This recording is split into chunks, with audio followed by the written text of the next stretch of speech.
are the #1 concerns of the Department of Education, especially at this time of pandemic.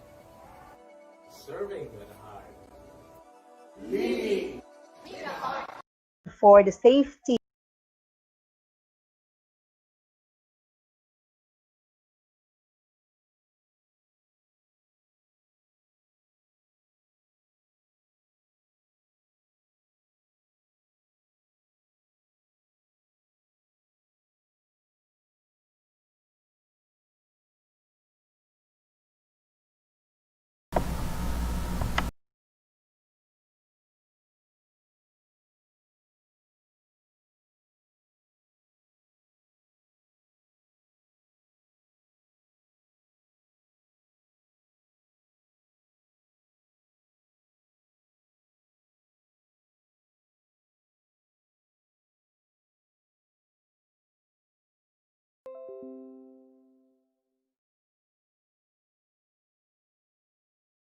of all its learners, teachers, and staff amidst any public health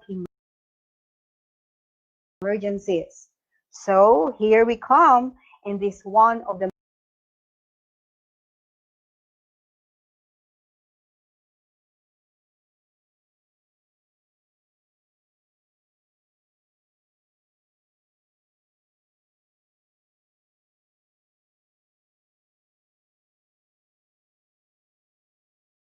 many initiatives that Ed Norman is proud of. To give us the opening remarks, let's give a virtual clap to Assistant Regional Director Victor G. De Gracia Jr., PhD, CESO 5. ERD?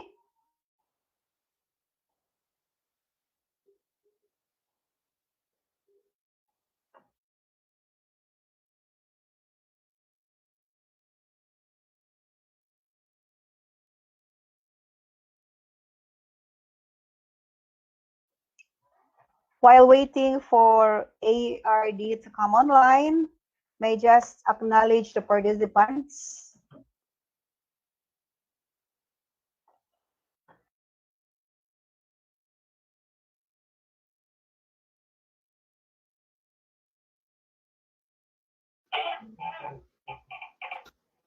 Okay, let me just acknowledge all the participants this time. Kindly open your mic. I'd like to see you all. No, I'm sorry, not your mic, but your cam. I'm sorry. Kindly open your cam. We'd like to see you all. So, only your cam, please. While waiting for ARD to come in, may I acknowledge the participants from the 14 divisions of Region 10. So kindly give a virtual wave. Actually, there is an icon for a wave there. From division of Ma'am Loretta, can you hear me? Kindly switch off your mic.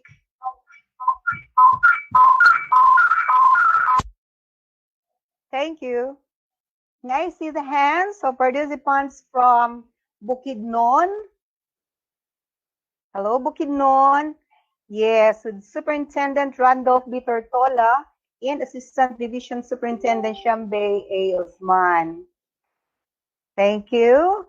And from Cagayan de Oro City, led by the Schools Division Superintendent Sherry May L. Imbaco and Assistant Schools Division Superintendent Alice Anghay.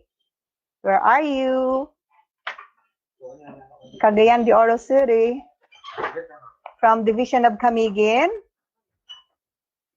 SDS Edgardo G. Abanil and ASDS Lanila M. Palapar. I wish to see you all.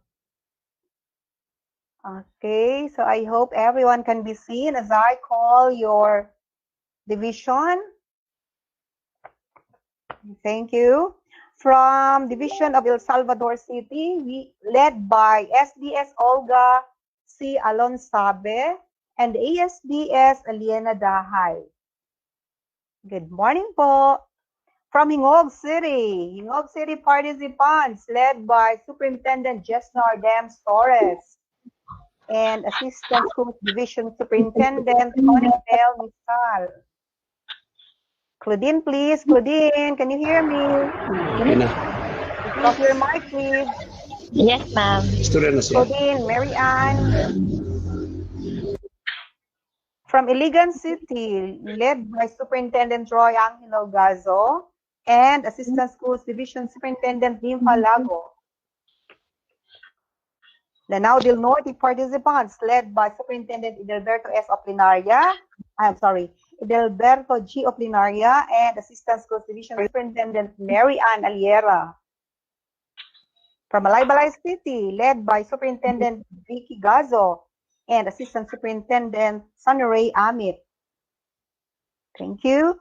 From Misamis Occidental, with Superintendent Edwin R. Maribohok and Assistant Superintendent Myra Mibato. Okay, from Misamis Oriental, Claudine, can you?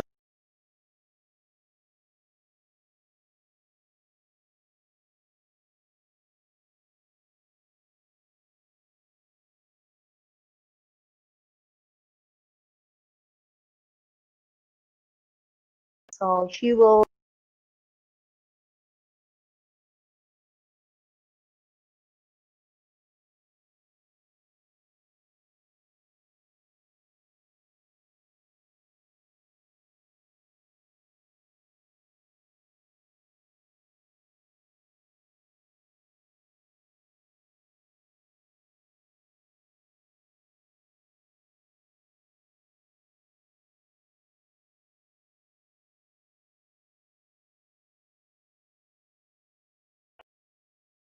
Okay. Ito na. Yes po, ARD. Okay na. Go ahead. Okay na. Oh, pleasant greetings to each and everyone. I'm Raj, and to our audience in the virtual meeting here from all divisions. And I'm very happy to connect with you through this webinar by the CLMD. And you know, the topic is very relevant at this time because it's on the radio-based instruction. And, you know, radio has a distinct advantage of coverage. Meaning a lot of people can be reached by radio, especially in remote areas. So, importante talaga itong technology of radio at this time of pandemic. And so our department is adjusting to take advantage of this available technology which can reach as many learners and teachers as possible. Yung limit lang ng radio is limited lang yung time na gamit, no? So ang mga subject areas limited, topics. So dapat piliin talaga ang most essential topics for radio, and this is what we are doing, no? And I'd like to commend our CLMD for acting quickly on this need. So si Ma'am Raj, congratulations for this quick response to the need of the hour. And so enjoy this time and learn from each other. No? It's a less expensive way of meeting. And ito ang blessing ng technology. And so on behalf of our regional director, RD Art Bayokot, my warmest greetings.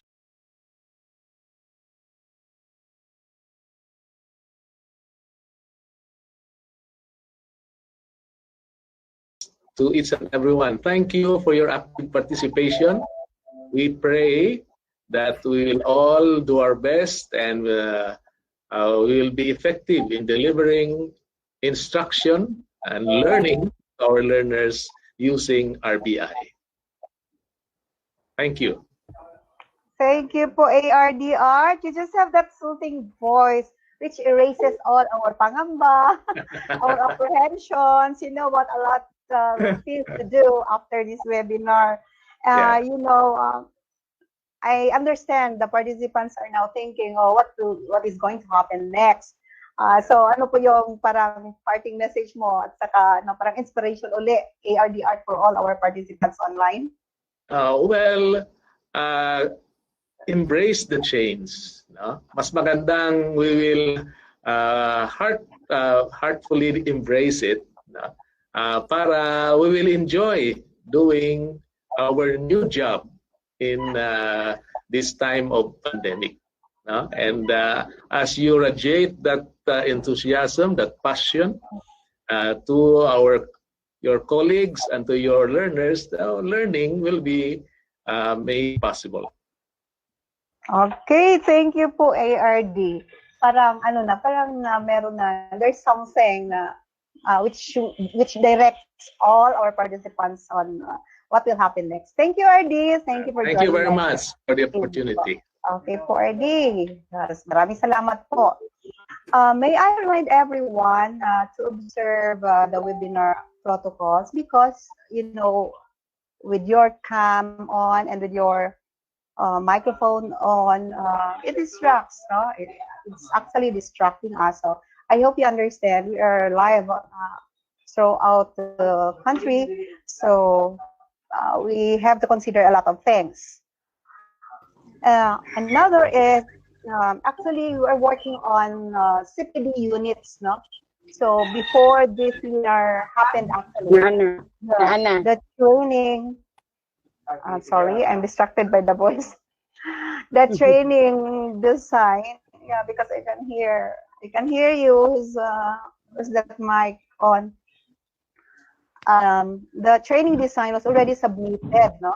Was submitted to NEA plus June 15. That's actually the deadline. So hopefully it will be approved so that we will be granted with CPD units. So for the official participants of this webinar, the list, it's so irritating. I'm sorry, it's so irritating. Whose mic is that? The my partners in the divisions actually have submitted the list of official participants. Right? Only those who are official are expected to be in this link, while others are provided with another link, and then we are also live FB. Okay, so I hope you were able to get the links so you can watch us for 3 days. Okay, so let's go ahead.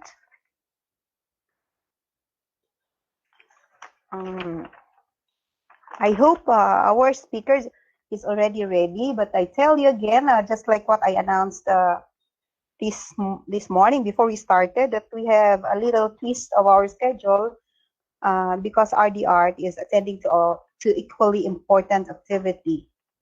So we are now ready to start for our session. This is session 3, which is supposed to be session 1 of RDR, but we shall proceed to session 3. So let me just prepare my slides. I'd like to know if Ralph, can you assist me? Ralph, I need your assistance. Ralph, please. I will share something. I'd like to share something. I'd like to share. Share ka? Share. Osborne. Share na.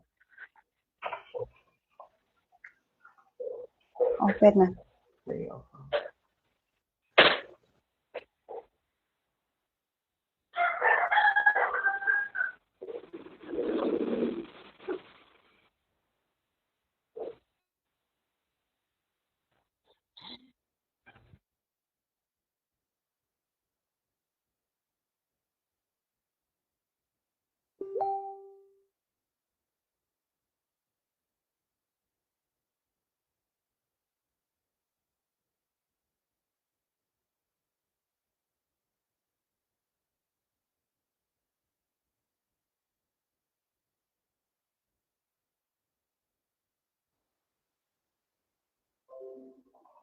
So I'm back. I'd like to present to you this PowerPoint, which is actually the training rationale. But before I will continue,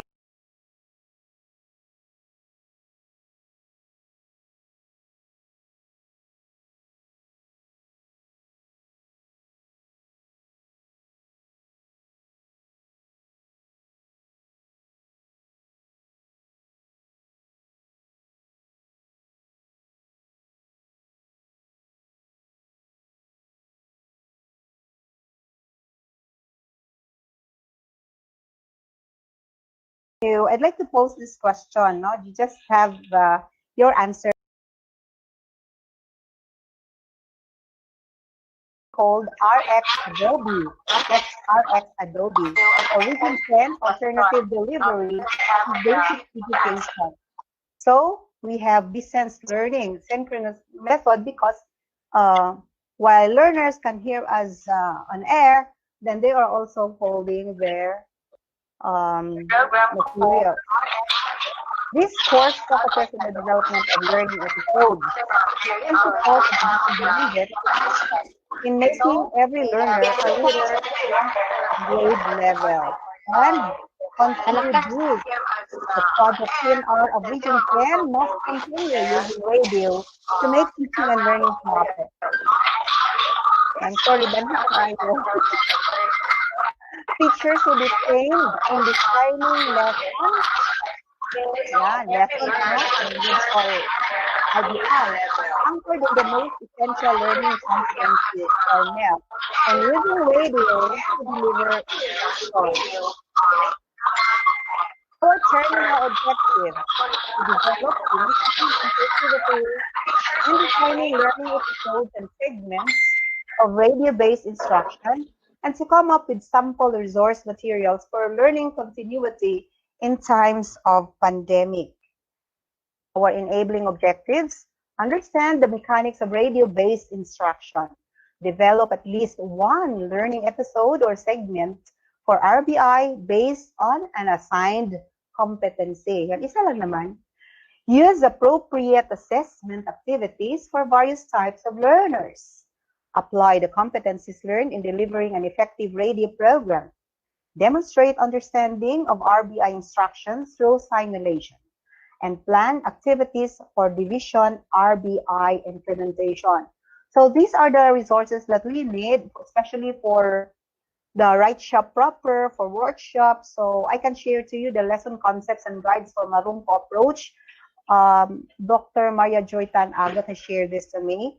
We also have a PowerPoint on teaching beginning reading compiled by Dr. Maria Teresa Absin from Division of Misamis Oriental, and a video on beginning literacy by Dr. Pado.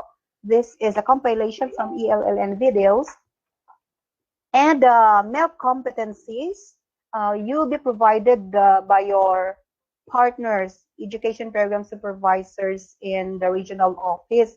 You will be provided with the learning competencies which are appropriate for radio-based instruction. Okay, so how long will this training last? So that's per Regional Memorandum number 232 series of 2020. We will have this 3-day training, 3-day training and orientation, and then that will be followed by 5-day Right Shop, meaning that will be next week, and that includes your planning, division planning, with your learning area supervisors in the division, and with the approval of your superintendent, how are you going to run it? Because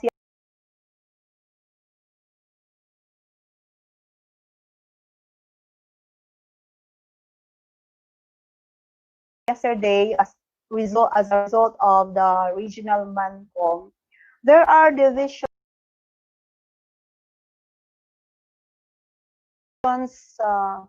which decide to have just one learning episode for, let us say for 3 divisions, like for the province of Bukidnon. There are 3 divisions there: Bukidnon, Balay City, and Malaybalay City and Valencia City. And then that's it. And then another is 5-day validation and rollout, and 1-day finalization and feedback.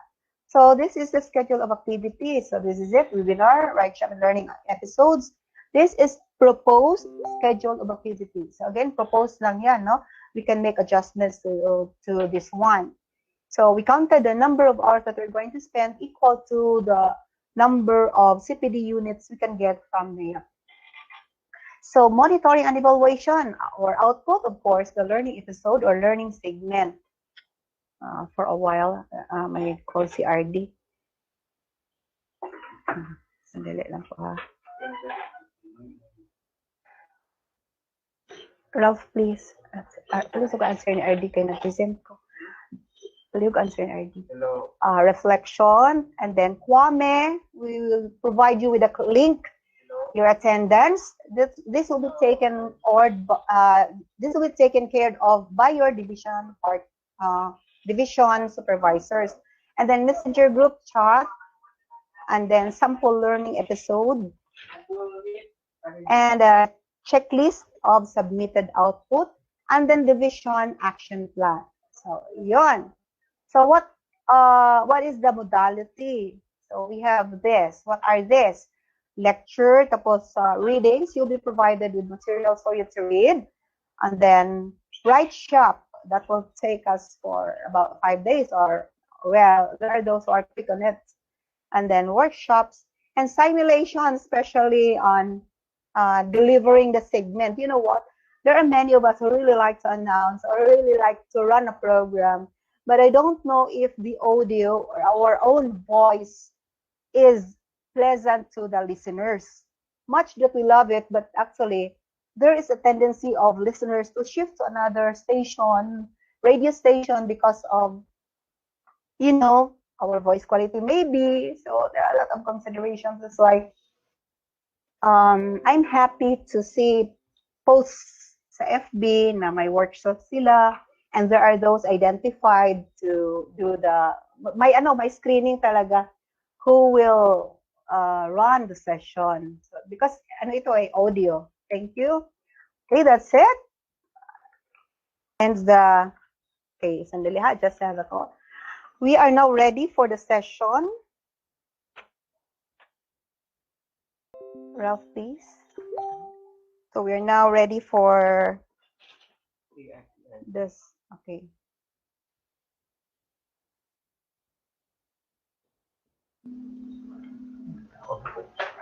What is RD?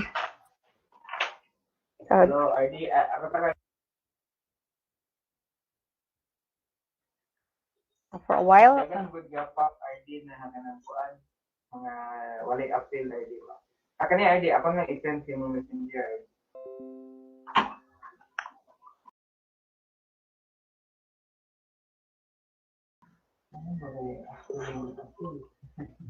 Yeah.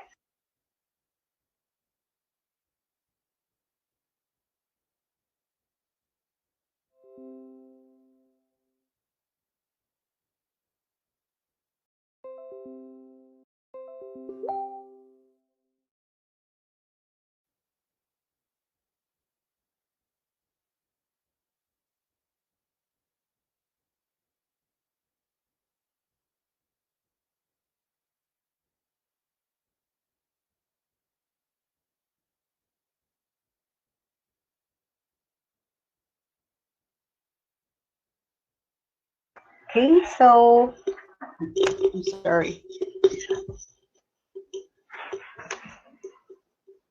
That's it.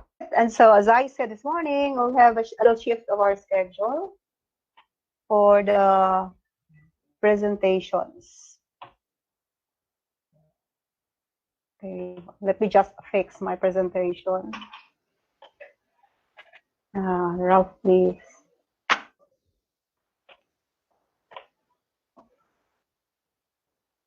A while.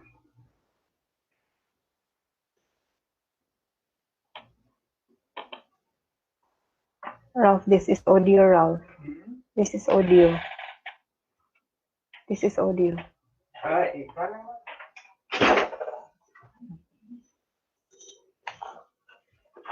Di-open na niyo mo. Ay, check ko na. Hindi siya.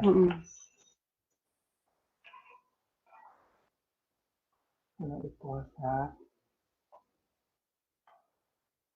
And then my mic.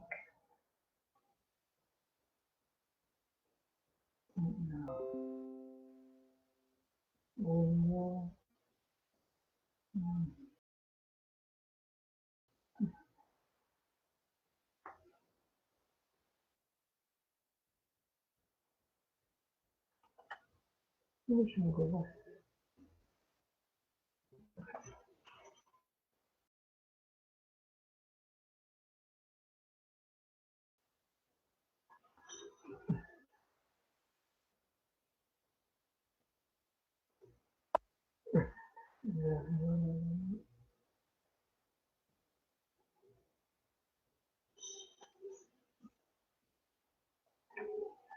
Hindi siya magawa. Mama. Hindi mo ginagawa. Hello, Ma'am Bing. Did you get the link?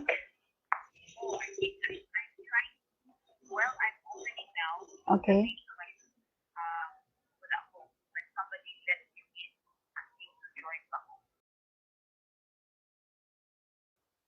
Okay. For a while, Ma'am Bing, ha? Hindi ko basta. Sige.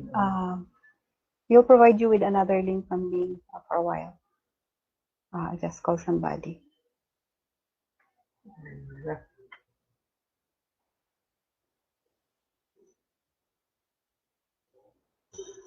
Playback. Playback, ha? Okay. Ma'am Bing for a while. Invite si Ma'am Maribel Valdez.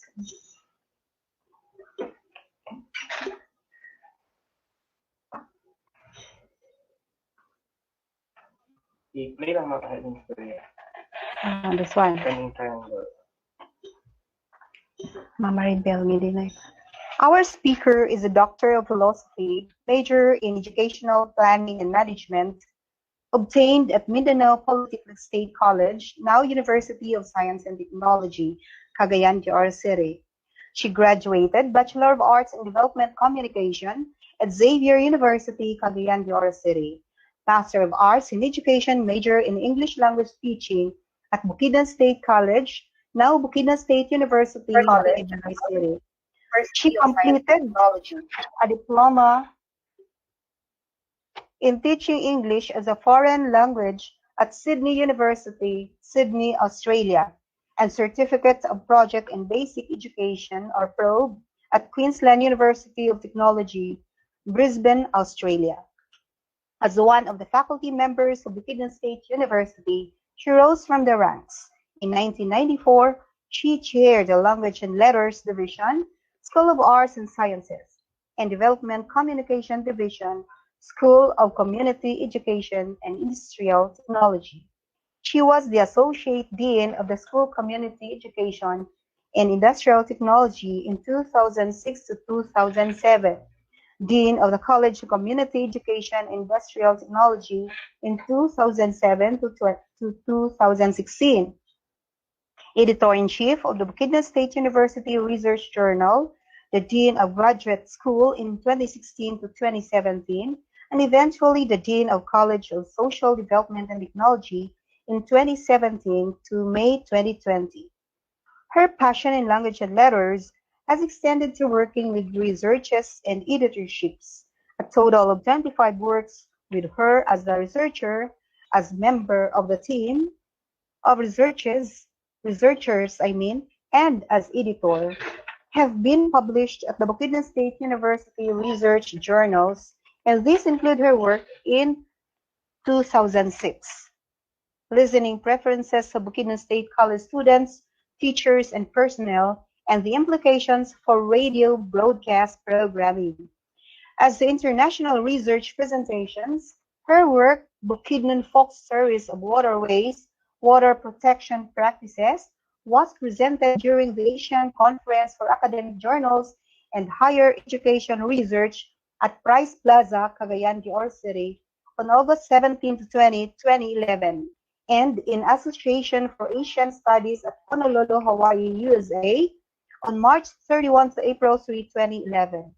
Another research was on the teaching and learning of climate change concepts presented at the first National Teacher Education Research Congress in Cebu City on September 25, 2010, and the level of implementation of supplemental feeding program of Malaybalay City Nutrition Council during the International Convention of Asia Scholars 6, Daejeon City, South Korea in August 2009. In that same year, she served as the journal editor of the Philippine Association of Institute for Research Incorporated national level until 2012. She is the editor-in-chief of Asia Pacific Journal of Social and Behavioral Sciences and the chief editor of Exploring the Alternative Learning System Radio-Based Instruction, published at that same journal. Friends, ladies and gentlemen, our resource person who will present the concept and research of radio-based instruction in the division of Malaybalay City, Director of Quality Assurance Office, Bukidnon State University, Malaybalay City, Dr. Maribel G. Valdez, Professor 6. Dr. Valdez. Hello. Thank you. Thank you, Angie. Welcome po. Okay, go. Finally, our plans are brought into fruition, and congratulations in advance. I hope everything pans out in the next 3 days. Thank you. Okay. The next 3 days or 2 days? 3 days po, Ma'am Bing. 3 days. All right. I'd like to begin, Angie. Yes, so, go ahead, Ma'am Bing. Go ahead.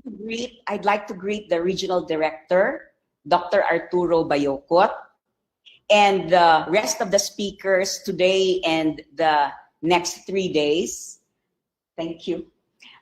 Miss Epra Magnaong. There's Dr. Butch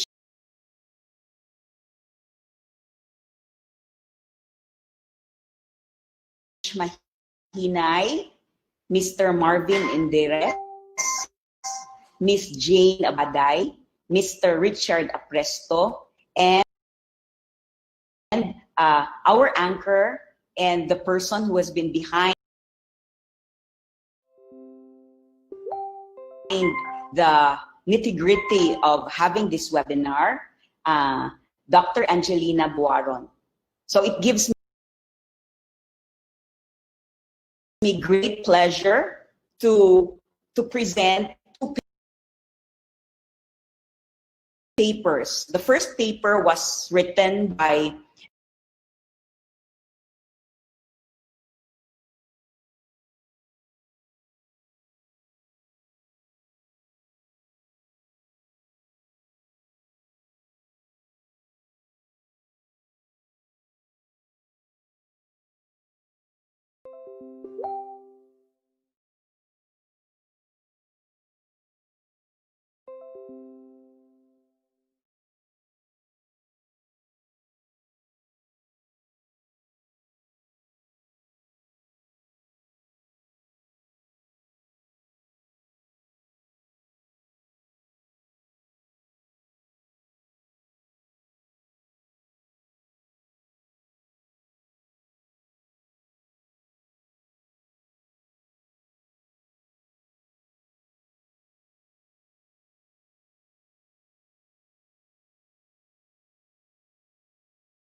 These are my thoughts now. The hard copies, which can be sent to the LGUs, perhaps the district office or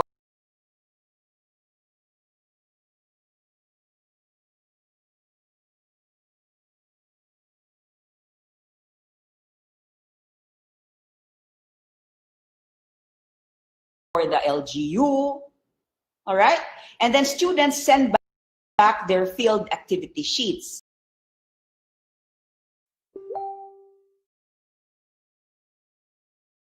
And so those are my initial thoughts. It provides a functional choice to existing formal instruction. With so many people not able to access formal education, ALS is the alternative mode of schooling that includes non-formal and informal sources of knowledge and skills. I'm sure everybody, those people who are doing ALS right now and seeing the importance of radio right now are tumbling with joy. Like, oh, so magamit lang yun di ay ang ALS, no? The learning that we got from ALS, because everybody is wanting to see how we can make use of radio and radio instruction. So that's the ALS. Let's go further. Next slide, please. So ALS teaching and learning can take place anytime, any place, depending on the convenience and availability of learners. So the instructional managers will have to ask their learners what time they are available, what day they are available, and if it's also true for the instructional managers. Next, please. ALS happens outside the classroom. Why? Because it is community-based. And it's usually conducted at community learning centers, barangay multipurpose hall, libraries, or at home, managed by ALS learning facilitators such as the mobile teachers, the district ALS coordinators, instructional managers, and at agreed schedule and venue. So agreed schedule and venue, those terms will go back and forth in this paper.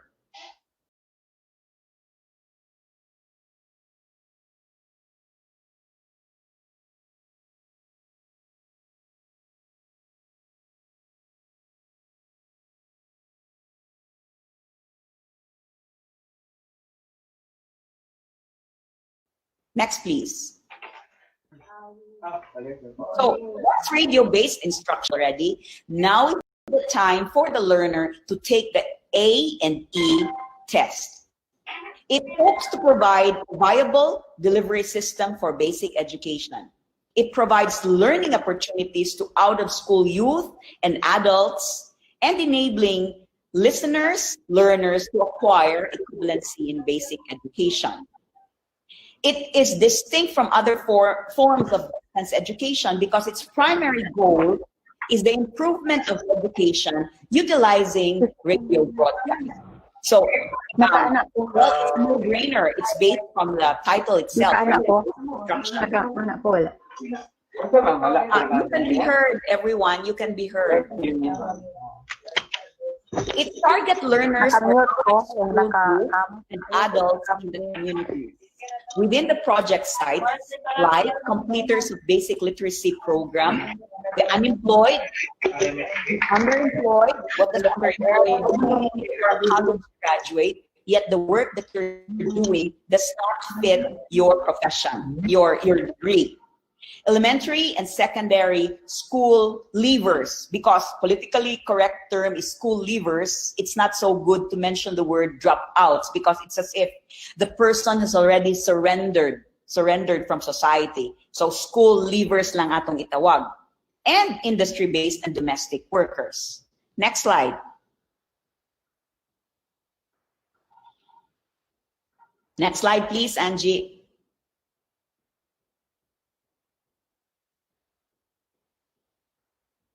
Hello?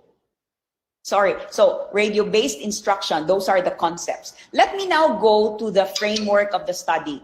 Bandura, when I was schooling, he was still there. Now that I'm doing the actual researches, he's still there. And perhaps a few years, so and so, he will still be a significant part of our lives in education and in research.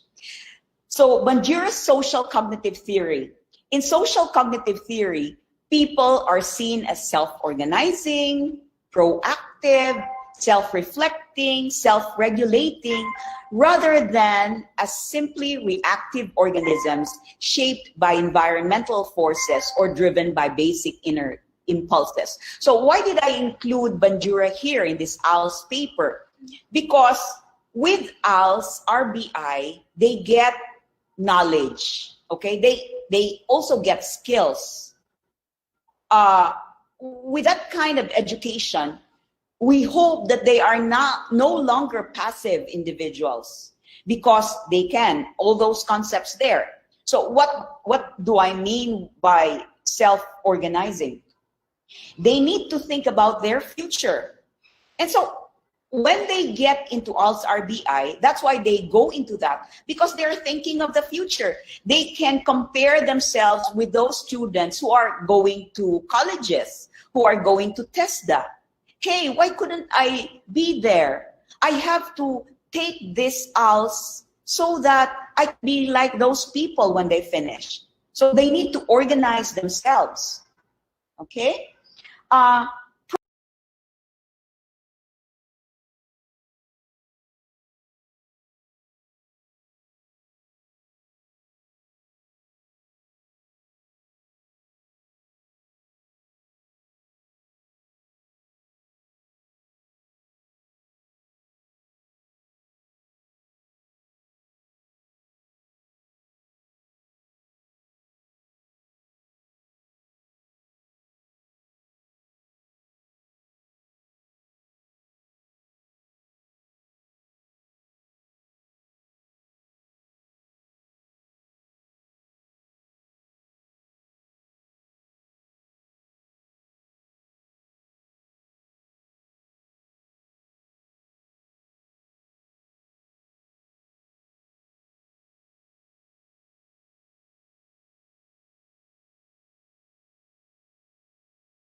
Proactive.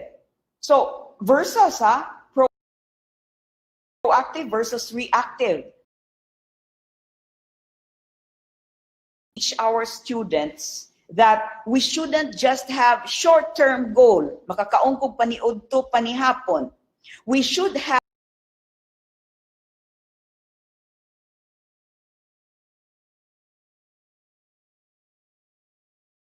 the long-term goals, like 2 years from now, where am I?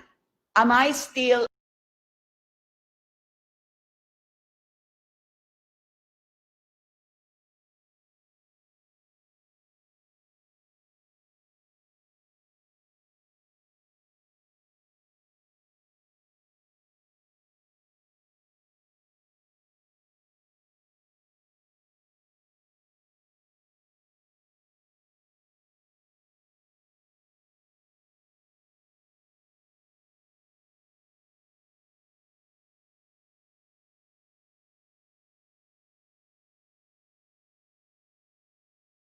a laborer in the UMA? So these are, in return, you do this. But it's not opportunistic or selfish. It's reciprocal. And so another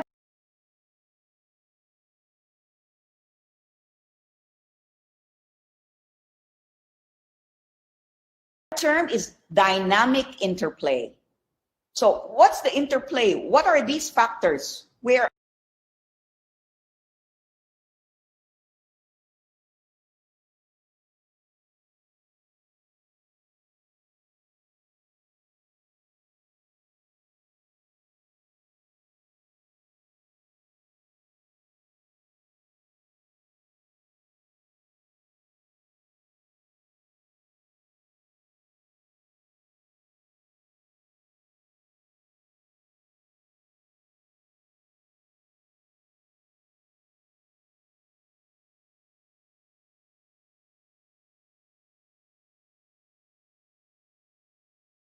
where can we see this? In the personal factors, in our thinking, that's cognition, in the affect, in ours. So it's economical and it's also effective. It's economical because radio is low cost educational technology reaching the farthest places. And it's effective because definitely we've got successful stories. Like in Australian outback, they're using School of the Air. In some African nations, and as we have here in Malaybalay City, the radio-based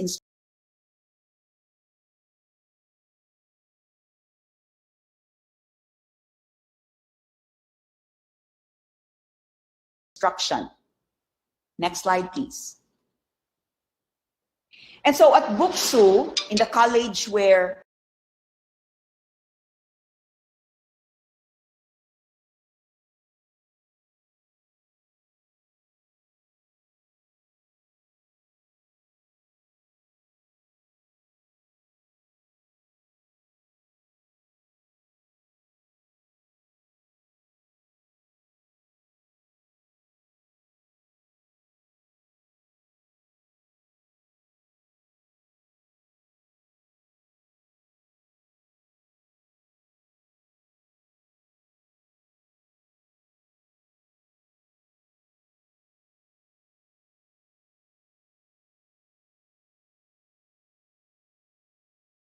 I was affiliated three weeks ago, we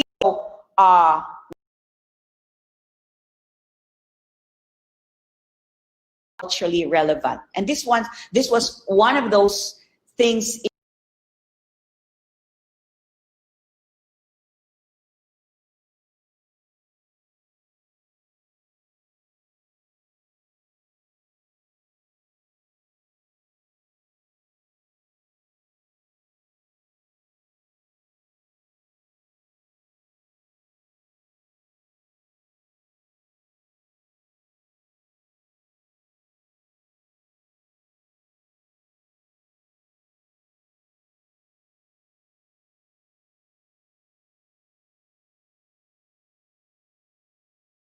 important to the design of the study. We will go to Bukidnon educational standards. So the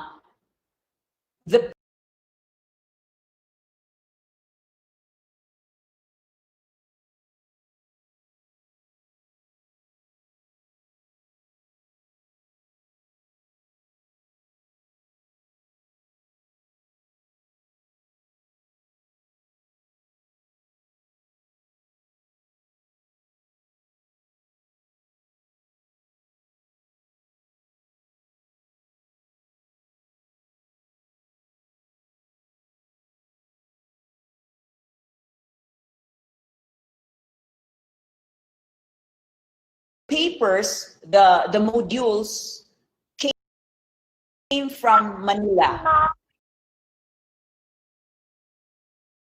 whereby the Bureau of Non-Formal Education Development Communications expertise was on the production of educational communication campaign materials.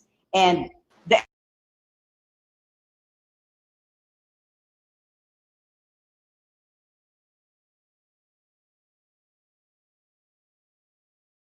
electronics technology, necessarily, they were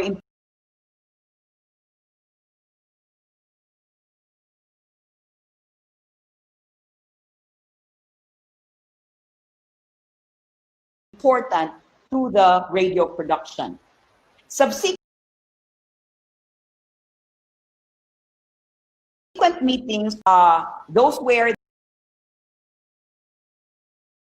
the things that we helped in overseeing. Next slide, please. Oh, by the way, is it all right, Angie, if I'm going to point at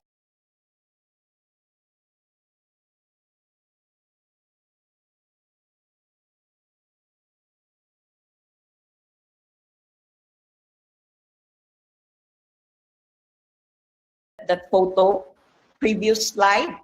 Is that okay? There's Gemaline in the microphone.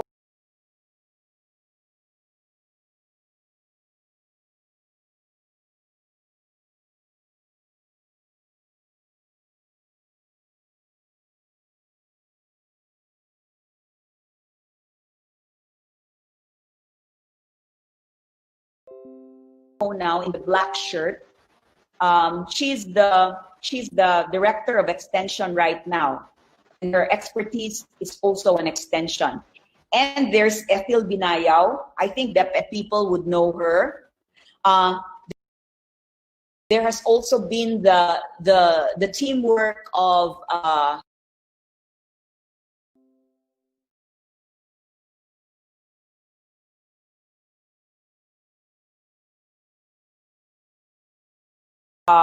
like they work as farm hands.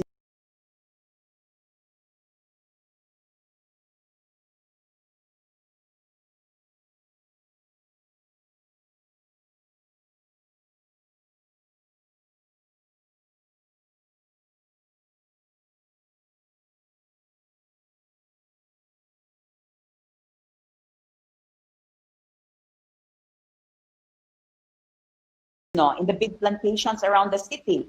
By 3 o'clock, wala na. They have finished with their work.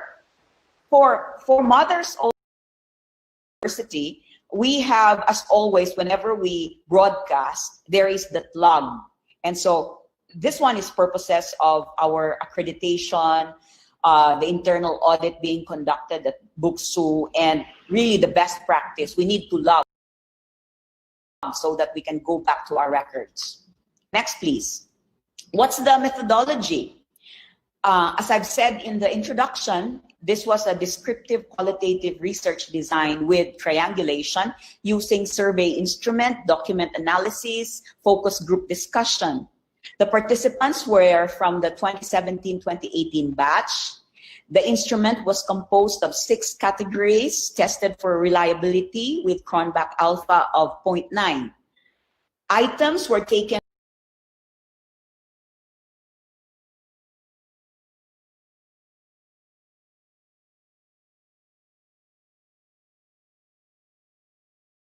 from literature, from the 5 learning strands of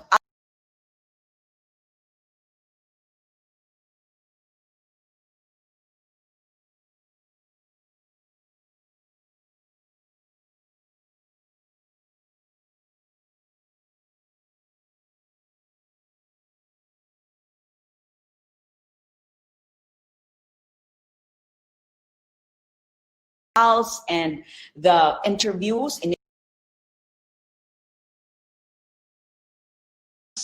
to take part in this research, and at any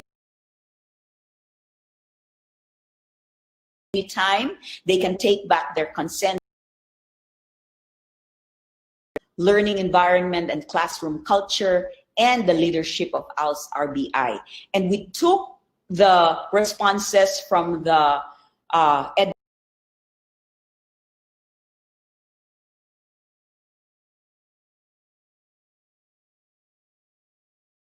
EDCOM chairs are those in the barangay. The coordinators from the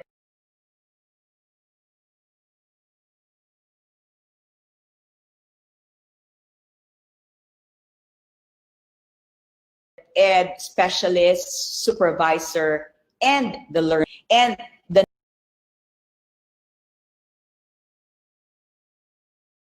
English and Filipino, mathematical and problem-solving skills, understanding the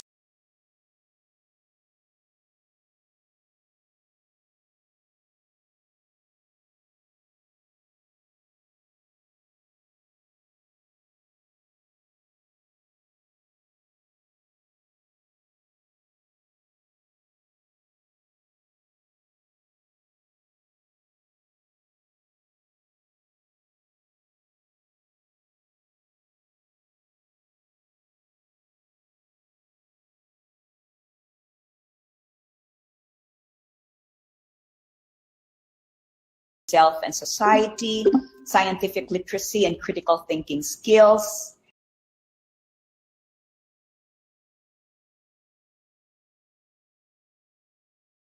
because we made 3 kinds of groups, okay? So let's go to the next. Furthermore, ALS also develops the social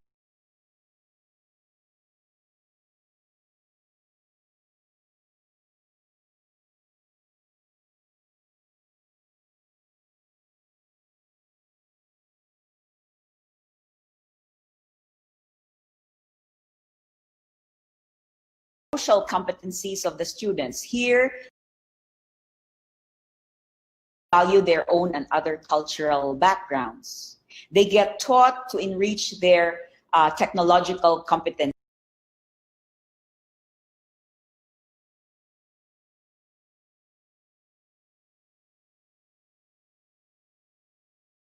Kani, I will talk about this later.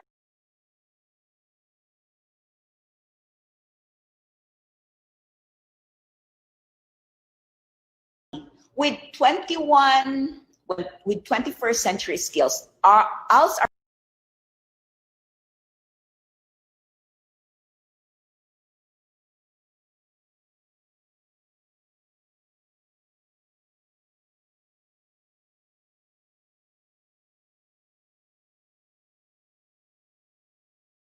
RBI has the 8 skills na dito si critical thinking skills, si collaboration skills, si communication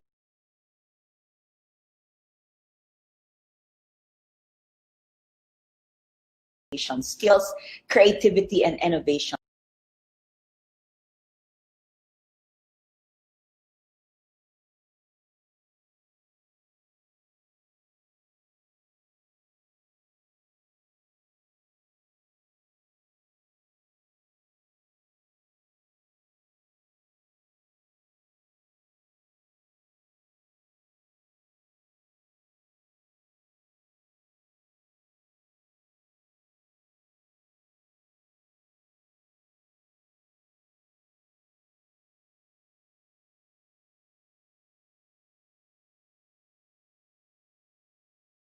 Century skills. Ideally,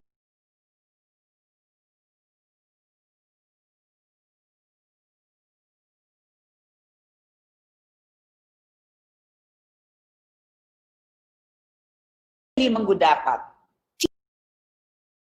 own if we are searching on our own and there wouldn't be any monitoring. So, maunay problema karon. ALS RBI implementers have not mastered the 21st century skills because they have yet to be trained well in the conduct of these skills. Do you agree? They are, most of them, para-teachers in teaching-related position, generally responsible for assisting learners. These implementers are those who have not applied that or been accepted by DepEd and or under licensed. Mauna na karon, no?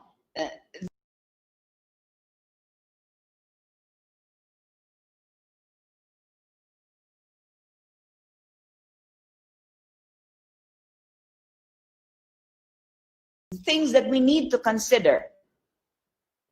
Next please, Angie. Even as basic as where they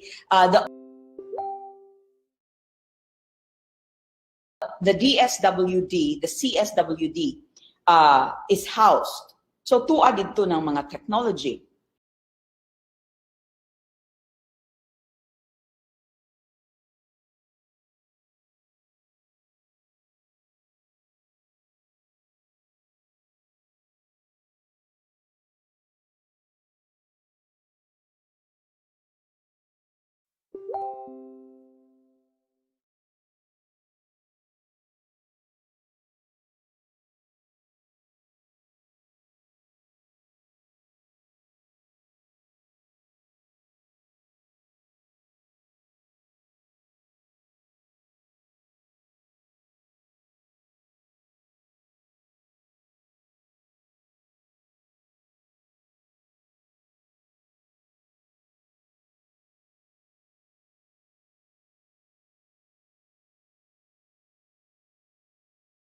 So this is in the case of those learners who are forced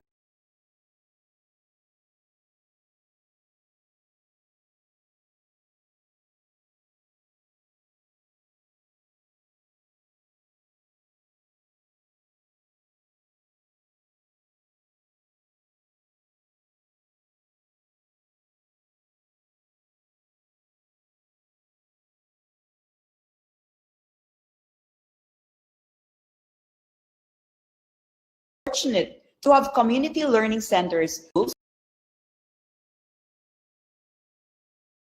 sa ilang mga trabaho, things like those. Next, please.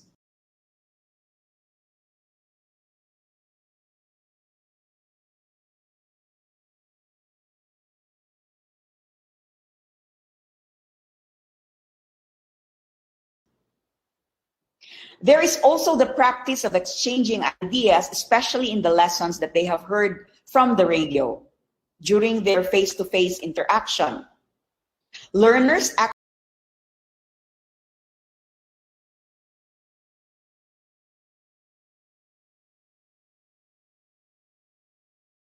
actively engage in first-hand direct experiences as a result of lessons they have heard.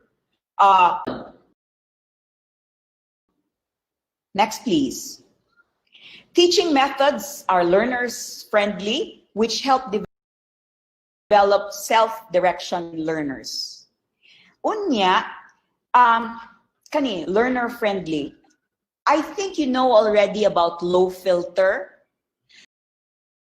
The low the filter is, the better is the learning atmosphere, because the threat it's not really no longer there, but the threat is lesser. Threat of embarrassing themselves,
and other threats.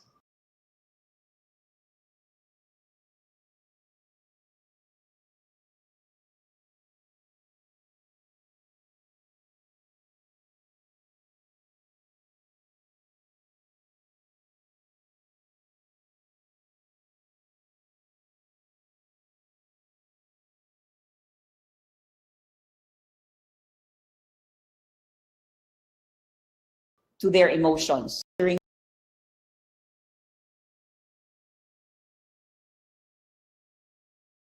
Oral activities like debates, use of realia, role plays, kay ginhimo man na nila, were conducted, which developed their oral communication skills and giving them interactional opportunities.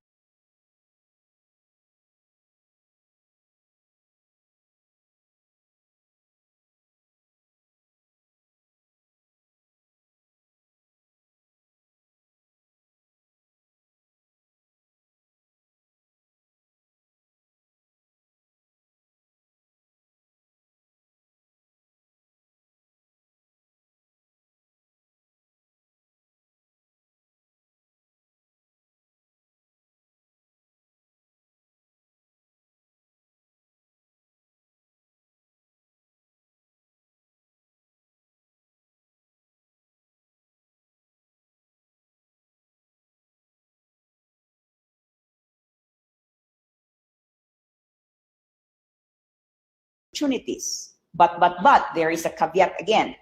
In spite of the above finding, interpretation,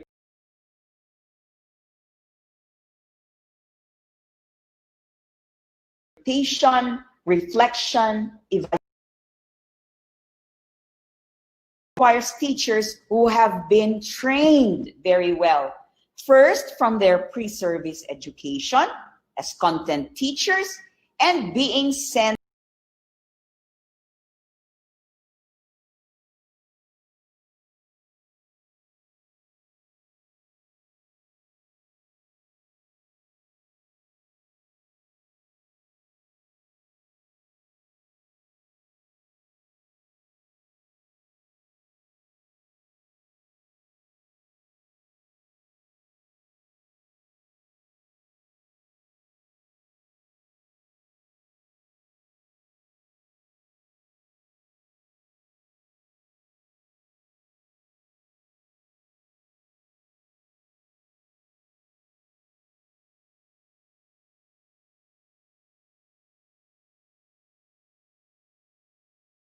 to seminar workshops. Please take note. Kay mo balik-balik. There is a strength and there is a threat. What's the strategy? Our teachers, we need to train our ALS implementers. Next, please.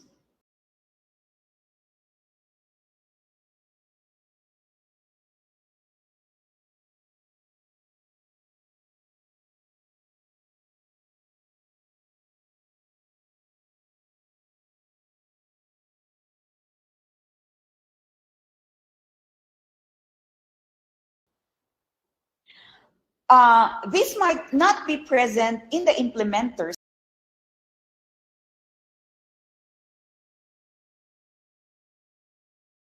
further, that their content knowledge is not as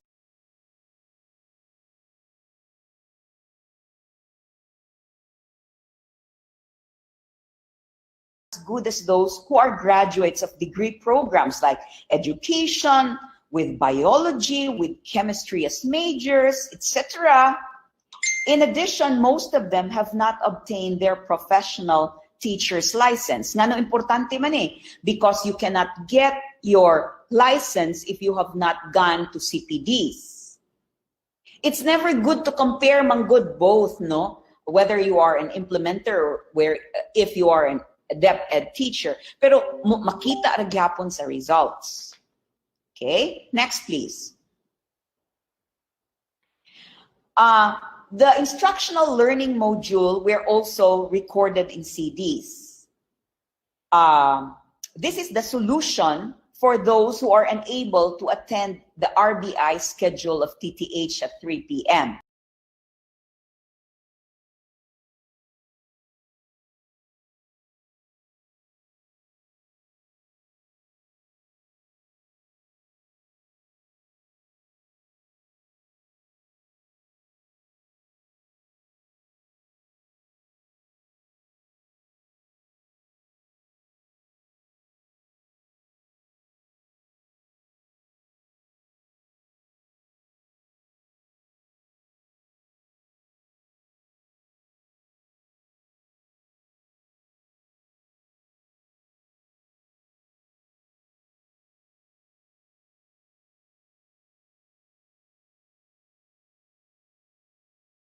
So they joined the non-radio-based instruction. Extent debate as an activity would use the above, but critical thinking skills are learned, ako na po ning i-repeat, sharpened over time. Kinahanglan yun siya, i-mentor. Next, please. So dito na sabta sa monitoring and evaluation, rated very effective by coordinators, specialists, and supervisors.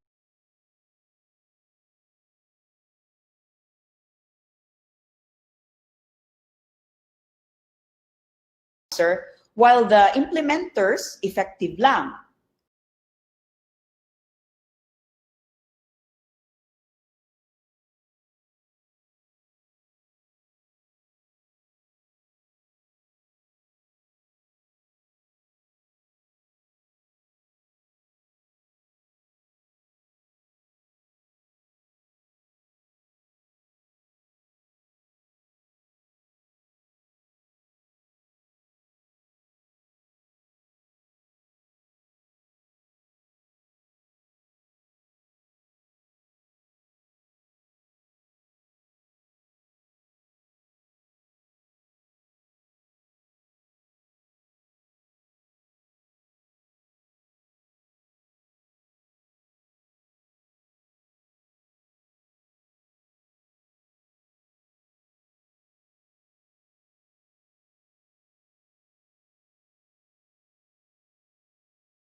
The group accountable manggod for monitoring and evaluation is the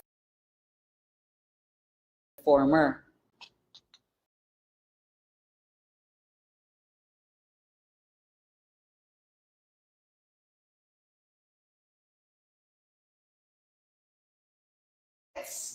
And they make several copies according to their learners.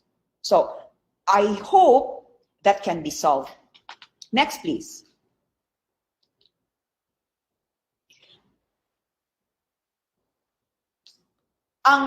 Another is the local councils EDCOM sa barangay level share that ALS is the catchment for those who have problems with drug addiction. Sa ila po ni, from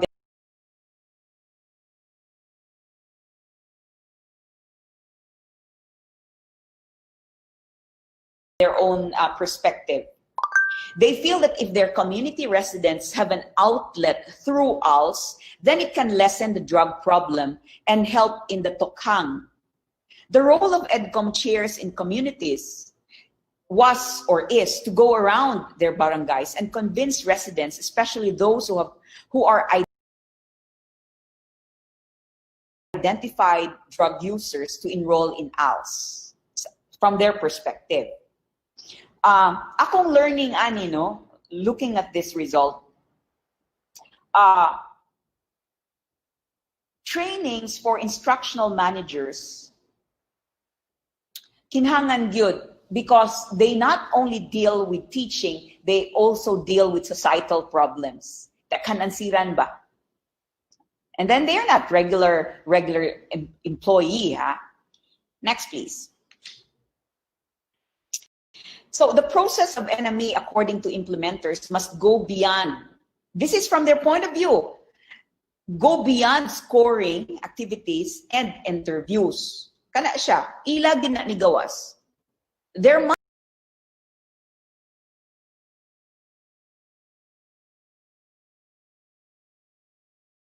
be other ways to improve. Trustworthy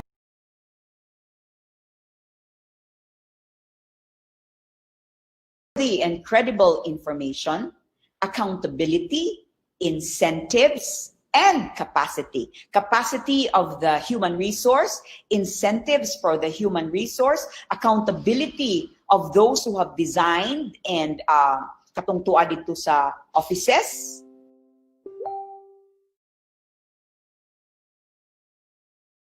Trustworthy and credible information. Kay basin, you know, from the communities, the information are they placed, ang student evaluation system, and so many more. So it's the ALS RBI who need to talk about that and who need to muni about it. Next, please. So sa IMs na pod, rated effective rapod. It means that IMs for RBI are present, content sufficient for each learning strand, workbook and compact discs are helpful, lessons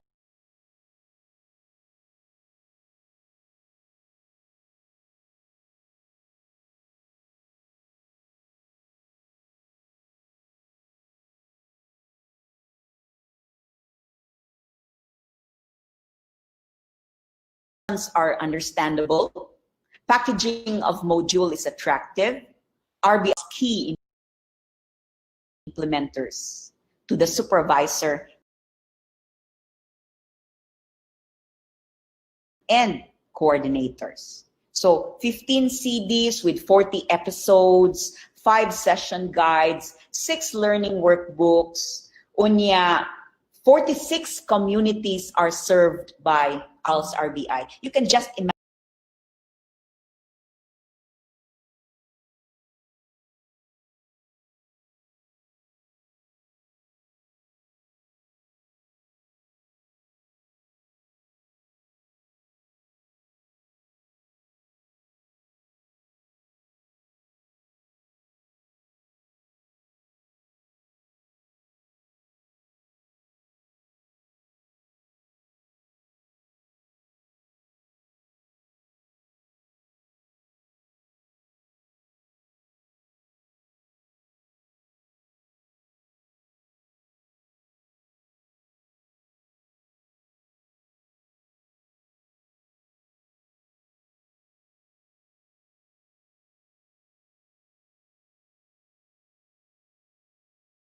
imagine, no? Kay, from the university, my college, so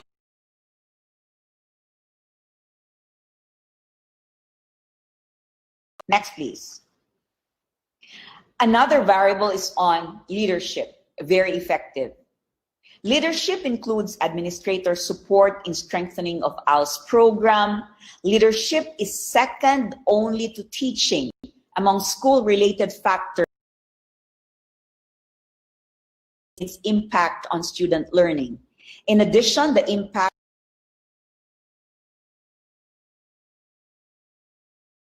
of leadership tends to be greatest in schools where learning needs of students are most acute. And I'd like to go back to kanang needs of learners in DDU.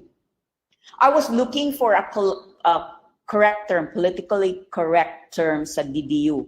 DDU is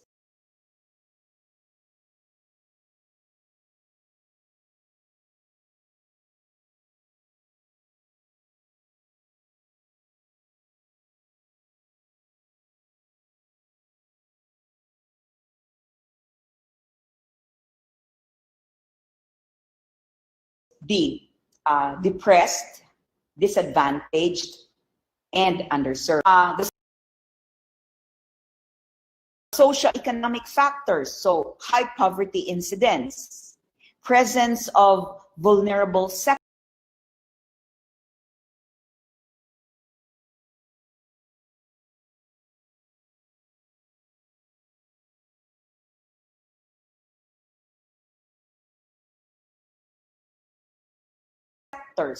Last night I was thinking about vulnerable sectors.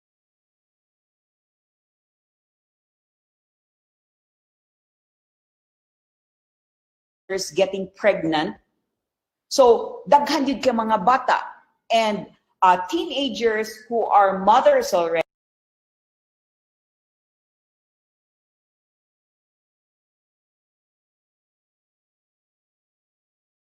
Who are fathers already, children, toddlers,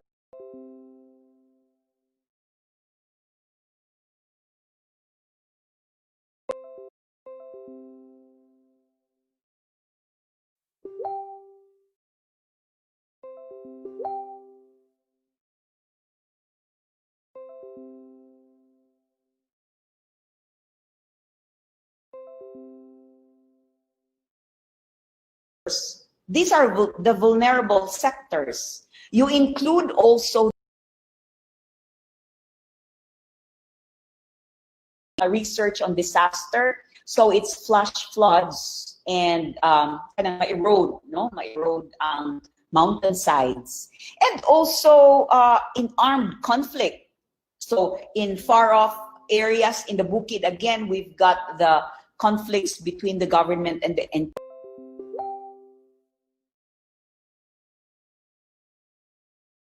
PAs. Like last night, I was hearing low-flying planes. Kumurag naggira na sabgani here in Bukidnon. I was hearing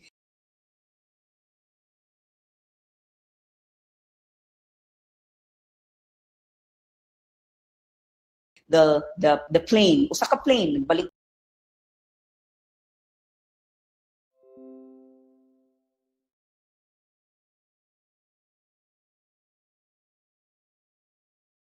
Balik. We are near Mangod, the barrack.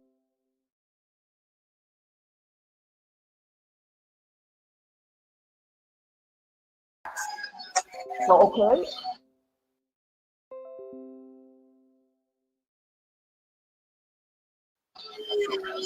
Next, please. Summary na po ani dayong first.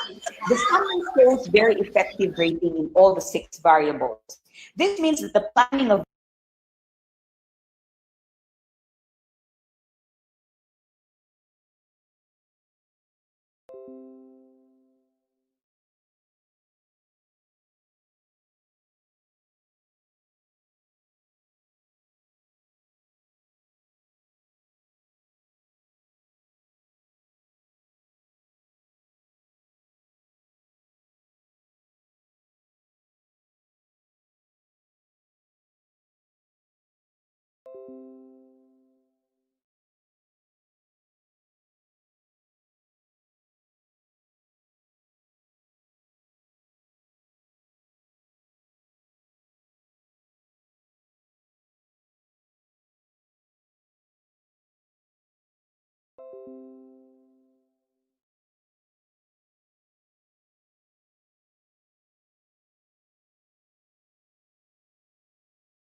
The curriculum has been carefully conceptualized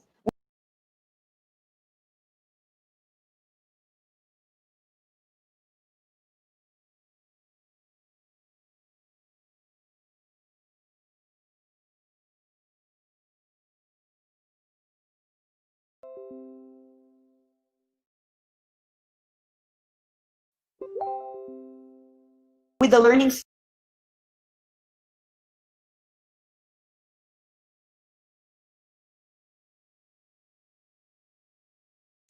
Okay? Sunod, third. Last kwan, kani dinhi ko mo kwan ang learning.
So the participants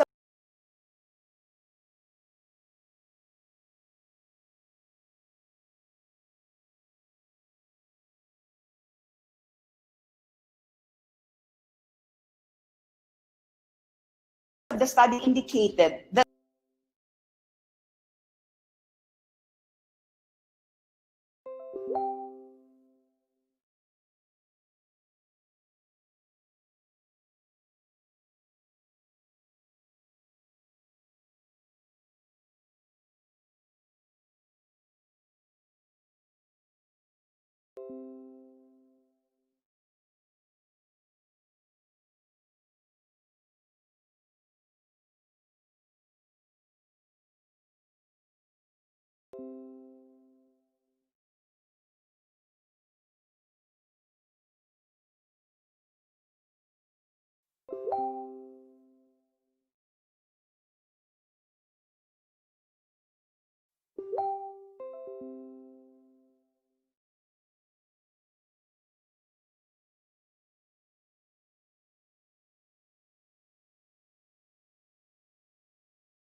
this, ALS RBI cannot be reached by the learners.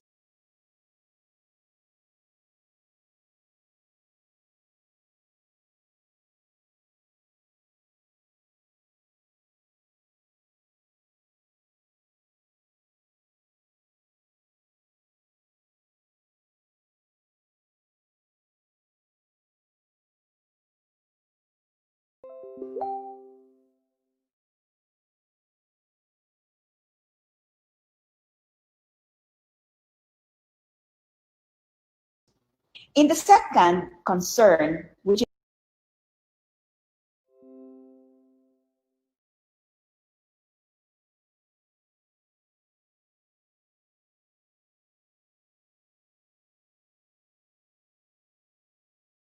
is the quality, whether transistor at frequent intervals. So this is caused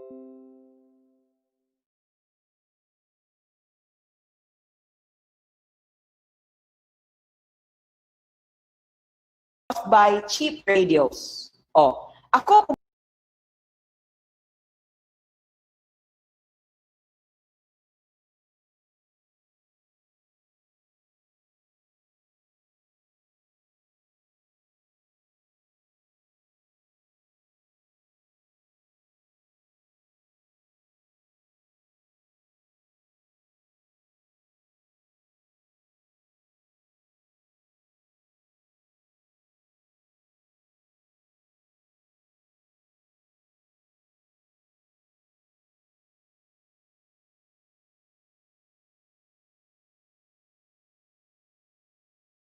papaliton ko, I buy a cheap one.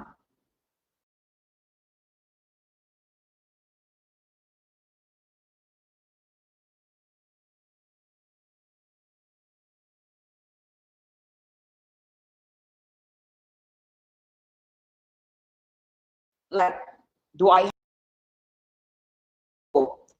These can then be replaced by better ones with higher audio, like portable CD players and smartphones. Because CD players are expensive,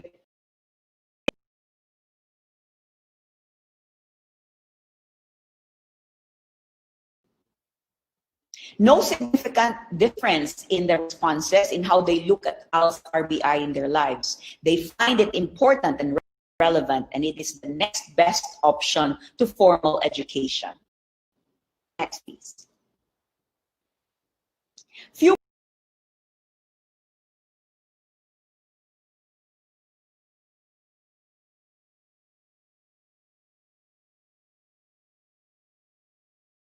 problems besetting ALS RBI, but they can be solved. Nga naman, it has to be solved so that this government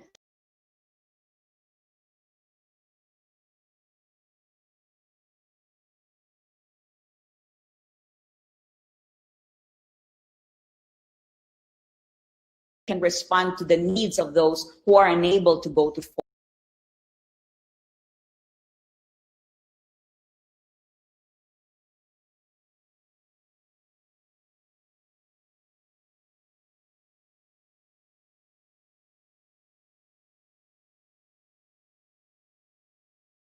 formal school.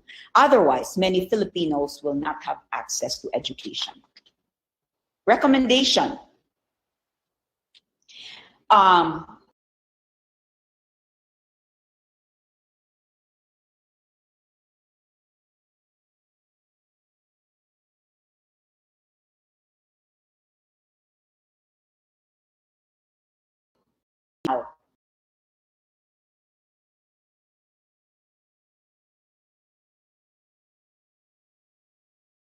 Noisy.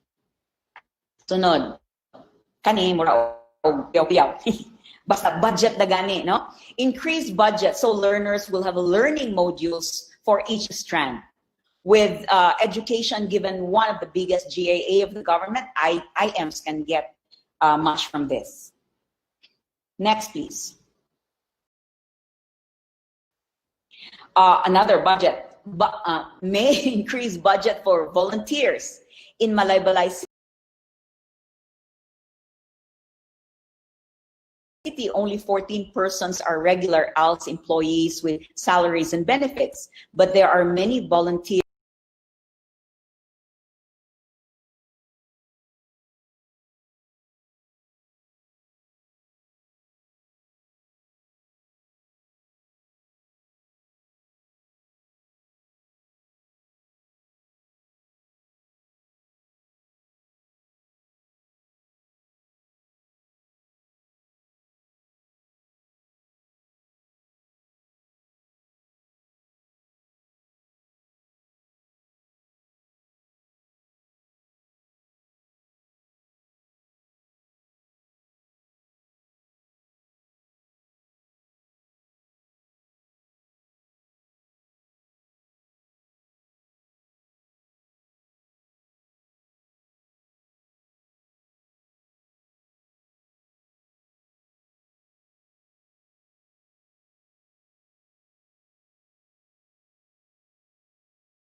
looking at the chat.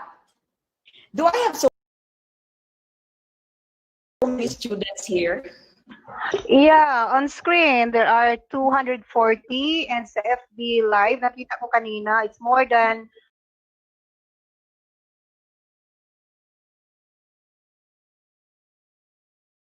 500 na yata. And we have another Google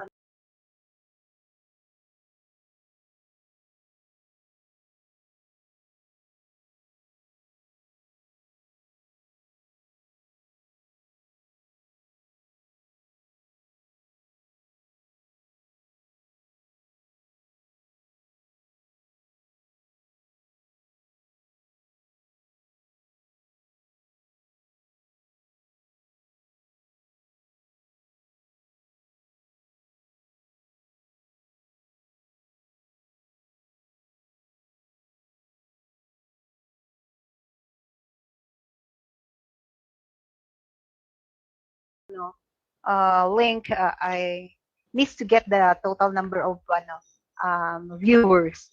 So, Ma'am Bing, here, I think we're ready. Yes. So,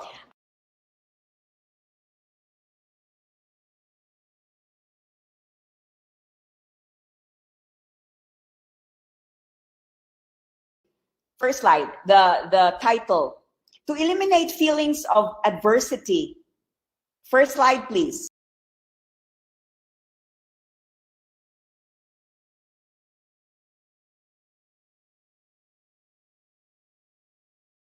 Adversity and bewilderment. Nga no adversity man?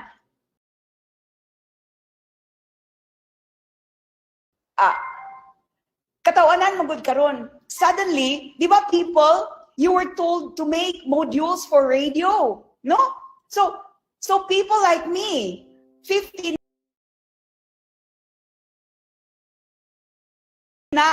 going 59, I'd be adverse.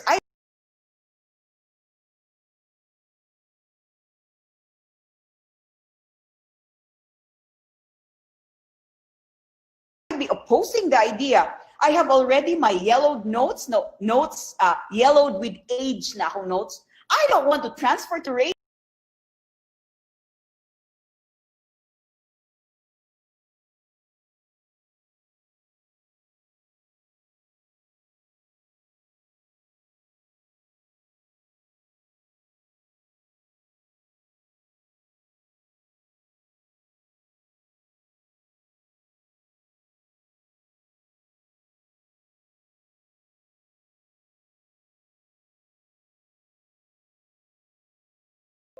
So I oppose the use of radio. So to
eliminate that feeling of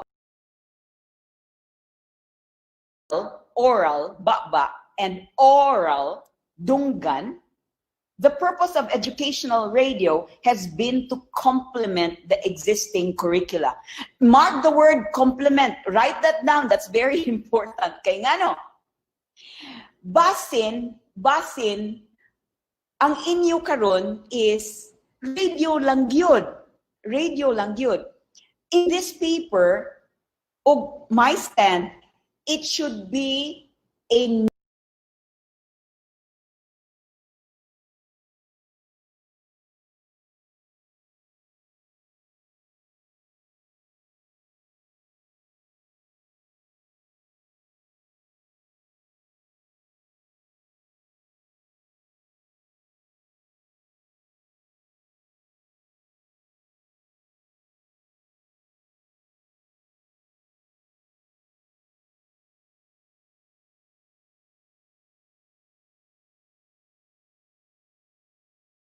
teachers could provide direct lessons via radio on the written material.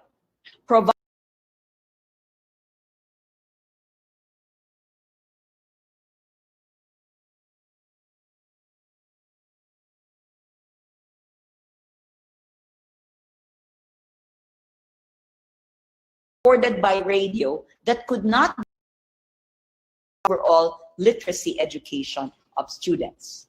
Next, radio production. Next, please.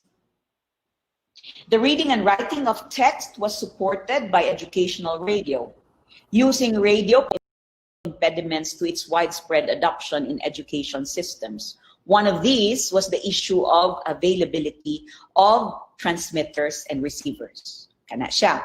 Unlike sa Australia. But even then in Australia, gamay mixed due to geography or distance for students in Australia and the US. Third, ang program schedule, katong 3 o'clock, ang uban dili pag UDI. Program scheduling could also be an obstacle to adoption. Without the aid of any recording device, timing is vital in synchronous communications such as radio. So ang meaning ani katong over nga radio ha, not the kind of radio stations that we have nga naa din ha. All parties need to be transmitting and receiving at the same time, and all of the required communication components must successfully come together. Sila tanan, mga estudyante, together at that time, or communication does not happen. A final hindrance to the widespread adoption of radio in education is that teachers and students needed to be prepared to interact with the content of the radio program. So, naay advantage, naapoy disadvantage. So, murag pare-pareha ra with the learnings that we got.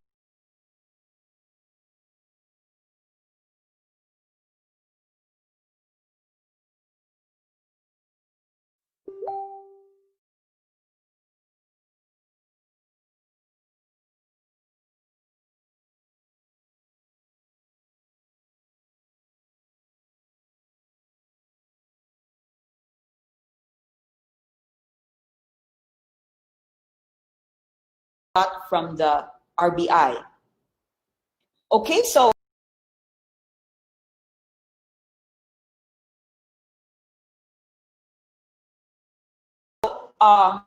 kani last na dayon ta, tanawa ang last slide. Salamat kaayo ninyong tanan. Okay, so ani na ni no, unsa may akong food for thought here and for us. Low-tech environment. And so in the flexible learning 2020, we have 20, magklase mi karog 20, the other 20 in that class will need to go online. So we need to upload our instructional materials online. Ana siya. So by the next meeting, katong sa online, mauna po'y we meet face-to-face. Iyon ana ang mahitabo. Kay we cannot have the 40 because it would be against social distancing protocol. Mo nang gibuhat karon. And so Angie, last week we were doing webinars on IM production because we had to recalibrate our syllabi. So right now, as of this talking, nag-seminar po ang technology.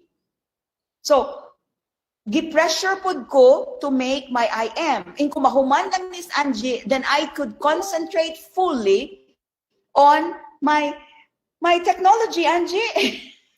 So, kuan ba, toxic kayo ron nga panahon, no? And so, ladies and gentlemen, we've got new challenges now, no? New challenge yun. Kaya suddenly, everybody is, nagkarambola. We have unexpected demands. Di ba? Bisag kamo. And we are shifting priorities from the classroom to technology. And over this weekend, Saturday and Sunday, i-block out ang university because lines have to be placed so that kusog ang internet. Ambot unsaon na ni karon. And it's millions. So let's see, can I hear now from the participants, please? I'd really like to interact with you.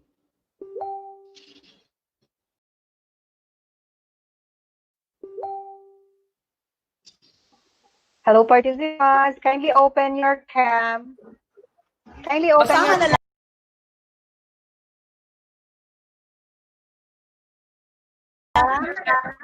Okay. Your cam. Participants, cam only, please. Open your cam, but not your mic, the chat. Okay, Ma'am Bing. Ito, ang thank you messages, it's flooding here. It's there indeed, very comprehensive, so informative discussion. I think wala naman, parang walang masyadong question, Ma'am Bing. Unless they'd like to say, anybody on screen, no, who would like to speak. I'd like to read this to you in regards sa imo, Ma'am Bing, si Dr. Margie Valmoria.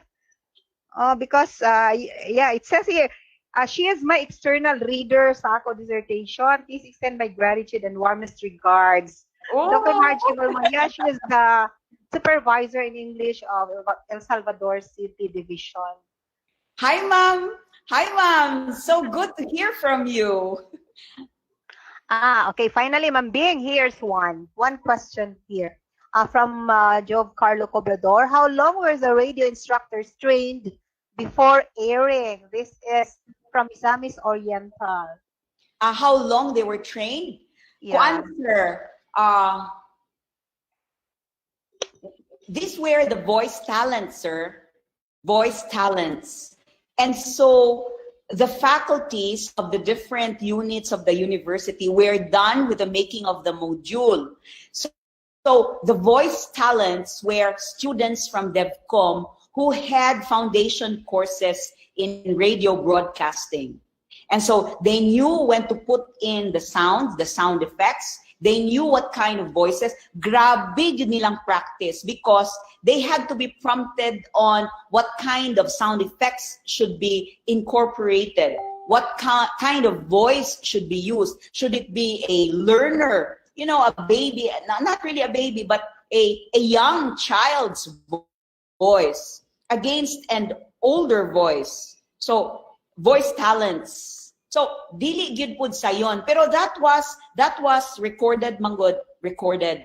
So kani karon, if you were to make use of radio, you not only make the in aniji ang complexity, you make the written instructional module, then it has to be recorded, and the recording must be so engaging with different voice talents. Otherwise, your learners will go to sleep or, you know, just switch off the radio.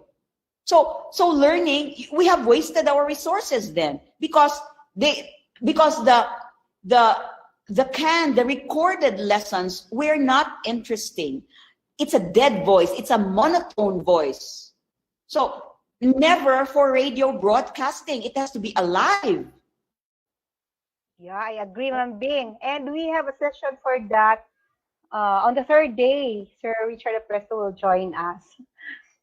I agree with that. Oh, that's why I actually noted here, you might be guapo, good-looking teacher, but what about your voice? Appropriate ba yan for broadcasting? Yan. Hello, ma'am. Hello, Ma'am Ah. Angie. Can I have a question? Sige, Sir Richard is supposed to read one question. See, go ahead, Sir Richard. Richard Talaid of Iligan. Ma'am Bing, are you still there, Ma'am Bing? Hello, Ma'am Bing. Yes, I'm here. Okay. Yes, sir. I question. cannot hear. Sige. Here's a question from one of the school heads of Iligan City, Sir Richard Talaid. Sir Richard, go ahead. Sir Richard. Okay. Hello, ma'am. There. Go ahead, Chat Sir group. Richard, please. Yes, good morning. Good morning to all. Good morning, Ma'am Bing. I just want to be clarified regarding on, is module writing required before RBI or radio broadcasting? And the second one, I just want to ask whether the number of minutes in broadcast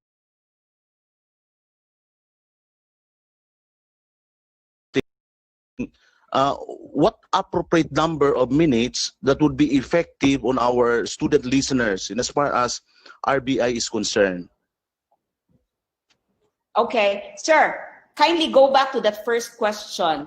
What is that? Kuan kay akong memory. You might mention about module writing, and then all you right, mentioned sir. also about I gotcha. Module writing. Is module writing needed? Sir, we are not broadcasting for the listeners, general audience. We are broadcasting for our students. So necessarily, we need to be prepared with our lessons. And our lessons have to follow a format like in the classroom. Because if you don't, then students will be confused, no? This is, to them, they'd say, this is a lesson, but it's a hodgepodge of many things. So necessarily, the format of that lesson plan should be there. And so it answers the questions, module writing should be there. What's the second question, please? the second question, Minutes. ma'am, is pertaining to the Minutes. number of minutes that a particular Sir. radio broadcast would be effective. Lisod ba yan eh? Kanang number of minutes, Angie.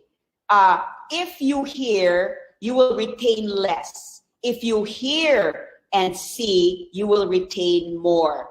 So I leave that to DepEd to think about the ideal time. Because if I'm going to listen to you, just listen, manginit akong dunggan. And so when my dunggan is in it, I'll turn it off. Thank you very much, Ma'am Bing and Ma'am Angie. Thank you very much.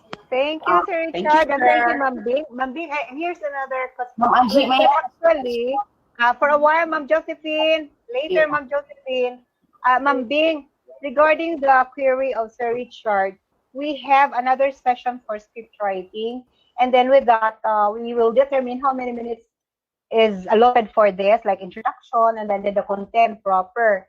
And we still have to go into the details of coming out with the segment or the learning episode, because that is actually the most important output of this webinar.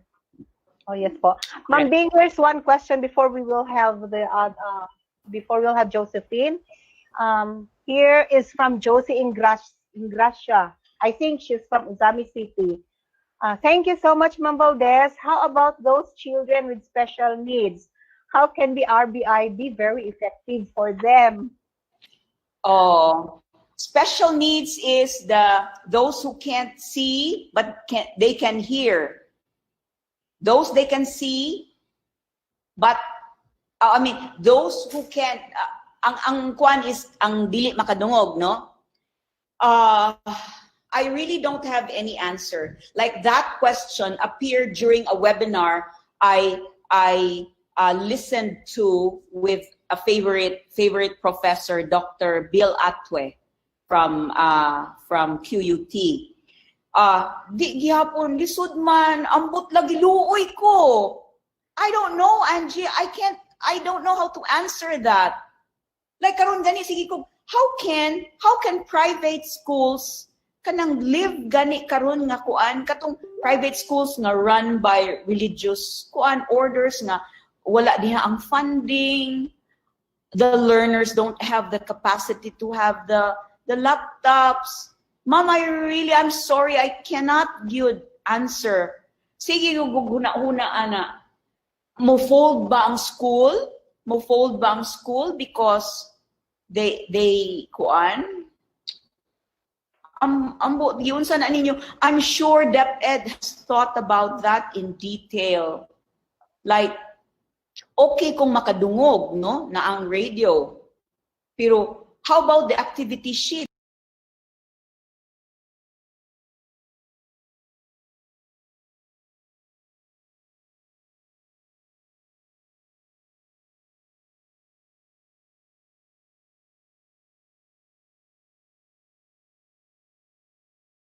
I-braille ba na? Pero, kung dili na lang di ay mag-braille, kay it's too much. Yeah, I agree with you, Bambing. I think DepEd is working on that. And then we also have,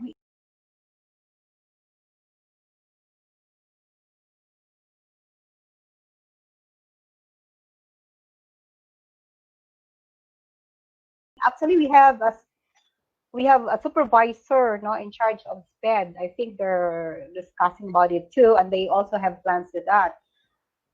So siguro we can have. There are a lot of questions from Bing. Siguro we can. Actually, in the second paper that I presented, it was also talking about the kuan.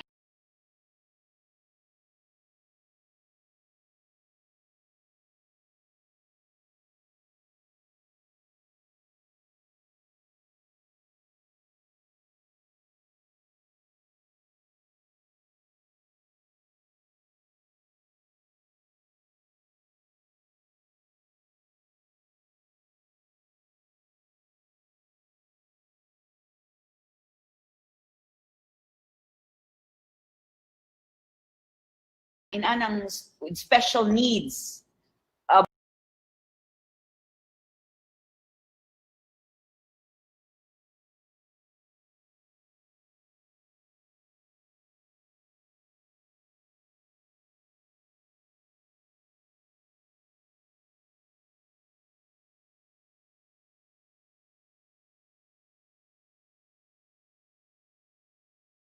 Basin pod makadungog, no? Change the slides. Yeah. So when Parents who don't have the economy, who don't have any financial resources, so they're just too happy that ALS RBI is there. Kay tiang mo na ni adtong Sunday dito mi sa umahan, dito mi sa Dangkagan, and one of the farm hands was or is a kuan IP ALS learner. So kay wala man nag-COVID man karon, break pa gyud. And so nagtanom og kawayan. And so the mama was telling me, Ma'am, ALS biya na siya.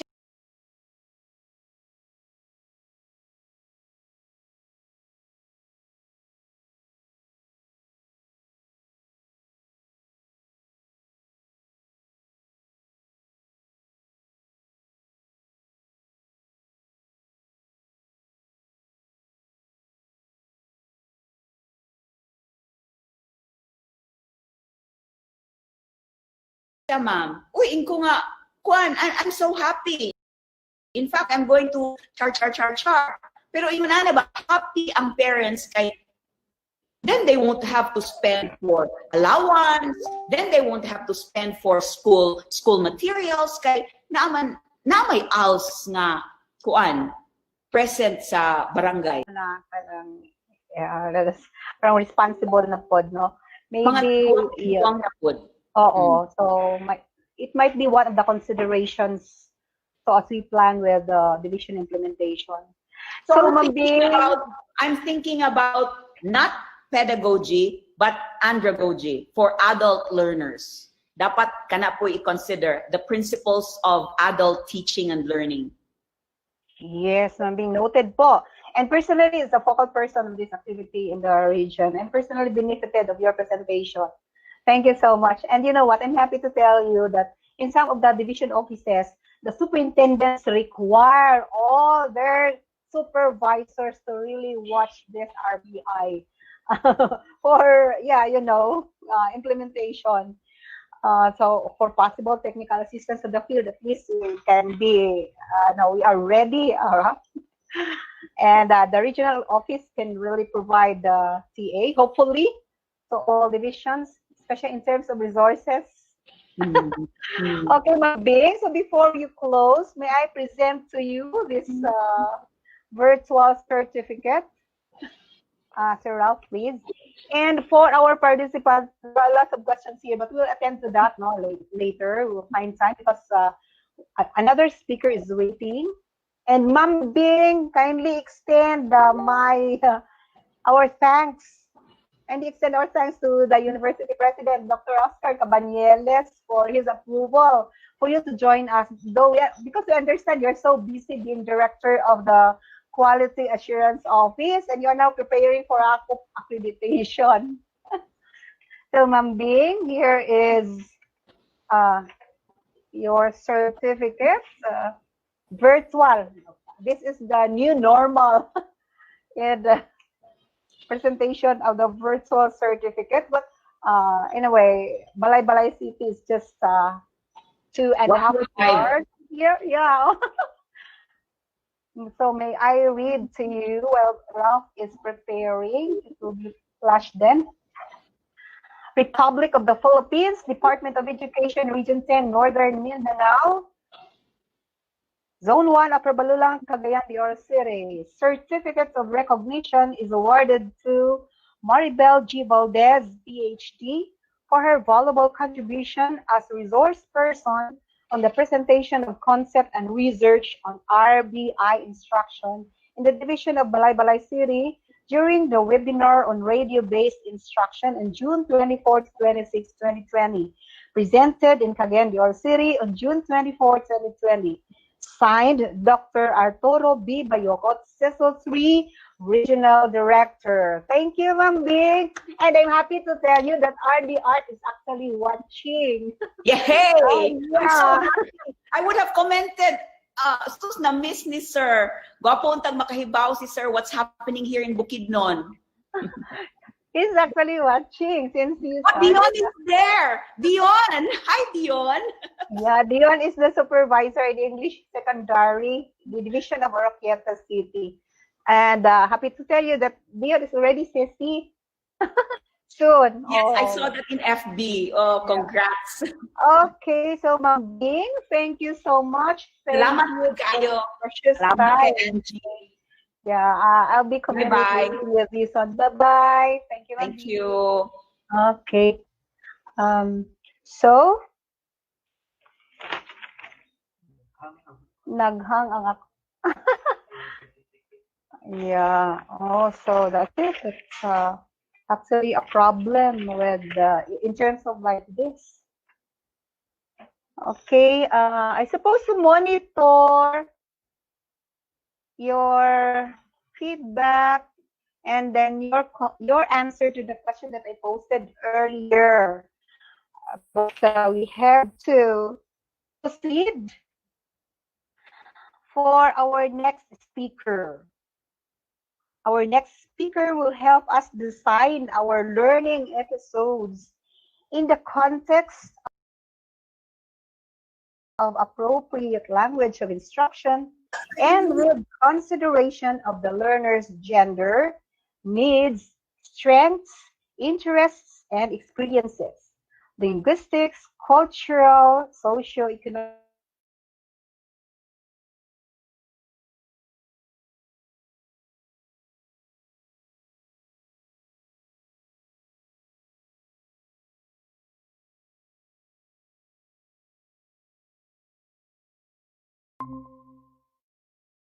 you is the Chief of the Curriculum and Learning Management Division, CLMD DepEd Regional Office 10, Cagayan de Oro City.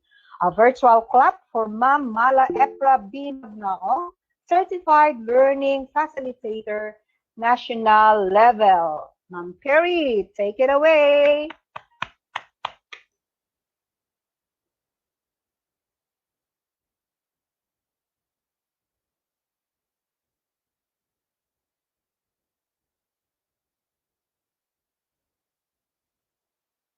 Hello, good morning, everyone.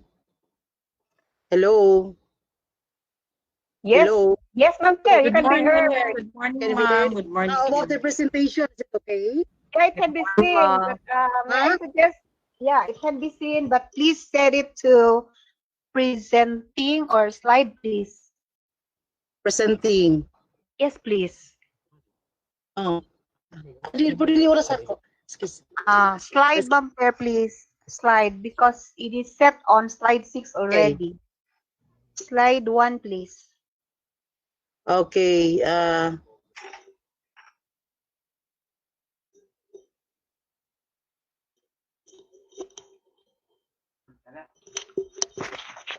Okay, there. Oops, it's moving.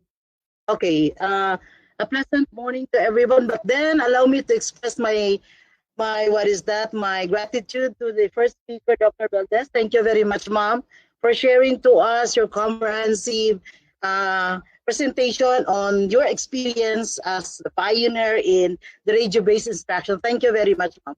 And we hope we can invite you the next time.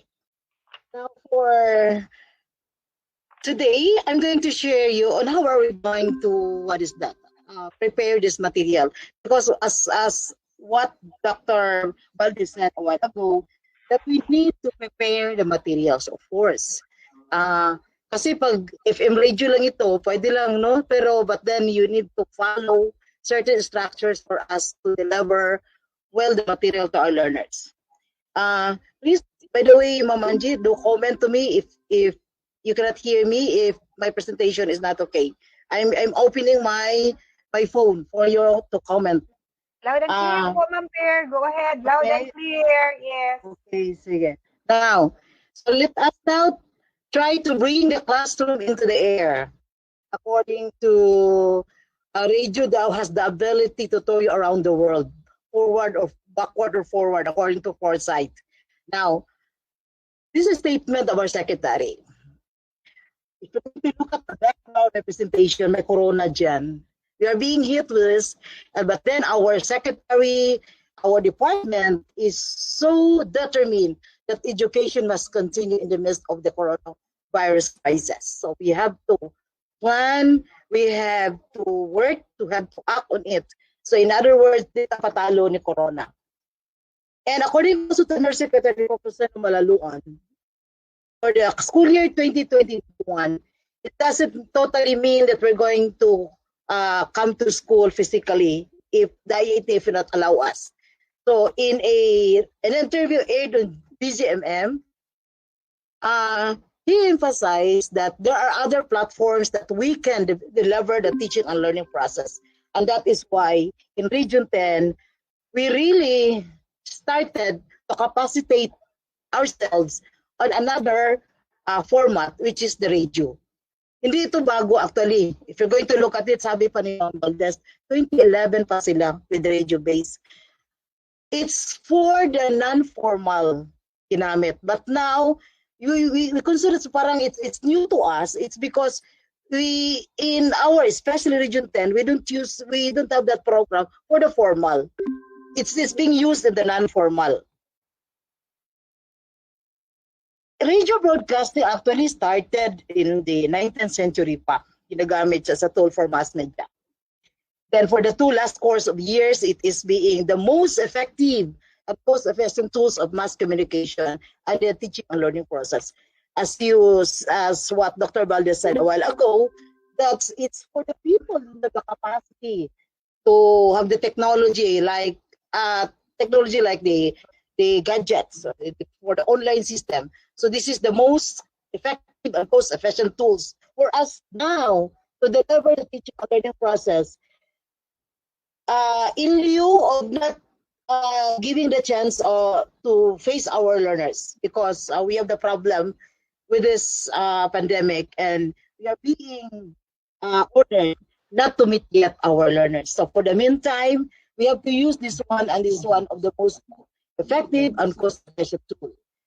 In the Department of Education, we use that one in us, diba? So it provides learning opportunities to listeners and enable them to acquire equivalency in basic education through the broadcast of lessons. So matagal na ito sa atin. Radio is very effective in the field of communication because pwede itong walay kuryente. Like you're going to use the batteries. Then it started using in the educative process in 1930s. Then after the growth of the print media, humabol itong radio. So after the print media, it became the vehicle of communication, the power of the radio. And this is a radio. If we're going to lesson one, if you're going to what is that? Try to be in the radio and try to listen to a drama. It will stimulate your imagination, your values. So this is also what happened. If we can make a very good, a very powerful presentation, then we can increase the knowledge and understanding of our learners. The child earns knowledge only when he interacts with the surroundings. In other words, the challenge to all of us is we should not, what is that? Create a module that will not allow them to do some interaction. Critically off, can you off? It's not wrong. Can you off? Okay. Can you off? Can you off? It's Mom Rose. The cool pa siya. Can you off? Okay. Now, radio brings the world into the classroom through the means of description, narration, dramatization, with the help of the natural sounds of the voice. So, ito na naman ang what we're going to look at is the voice talents, no? The voice talents with that. It's not maybe switch off my it is the radio, alam natin, is the source of updates of information on current events, national, international. And it helps learners with, ito ang sinasabi kanina ni question, ano ang mga, what is that, SPED, or children with special needs. For those with visual problem, but they can listen, then radio is very good for them. Then radio is, we can use it in other, what is that, disabilities, like your physical, personal disabilities, na physical ang kanyang disabilities, they taken up this one. But for those with a hearing impaired, mahirap yan, iba ang sa kanila. So we can use the power of radio for children with special needs, but depending upon the disability. So for the visually impaired learners, pwede ito sa kanila. But for those hearing impaired, parang mahirap sa kanila. Kailangan there is somebody to, what is that, to do the sign language. Now, what are the challenges for us? I hope we have now the data on the available local community radio station. We have already get get that data, and I hope this time we have already in our mind on how we're going to connect with them. Kailangan natin ngayon the radio-based instruction facilitators, and Ma'am Dr. Valdez said we need to have trainings. That is one thing that we're now doing. Maybe some capacitating now the writers. This is the group of people who will do the script. So therefore, parang iba rin ang the one who will do the facilitation in the delivery of your script. Kasi there are, I believe the succeeding speakers will have to tell us on how we're going to choose the speakers, on how we're going, whatever the voice talents. Because as what Dr. Valdez said, Pwede namang maganda ang script mo, pero hindi tayo maganda doon sa radio. So, kailangan magandang boses. You have that a voice that really talks, no? That next is our modules, the exercises, the worksheets, activity sheets, what learners lesson at home. So my dear script writers, it must be also a part of that we have to measure the learners learning on the particular learning episode. We will not just let them listen and next is tapos na yan. We have to measure their learning. So with the modules, with the thing that you're going to write, it must have some activity sheet or something that you're going to do while they're at home by listening at you. And then we need to have canned RBI lessons. The canned lessons, these are according to Dr. Valdez Cadena, they are recorded one and they are to be recorded in a CD or the flash drive for asynchronous session. So, pwedeng in other session natin pwede we can listen to that session if we don't have the time on that synchronous one.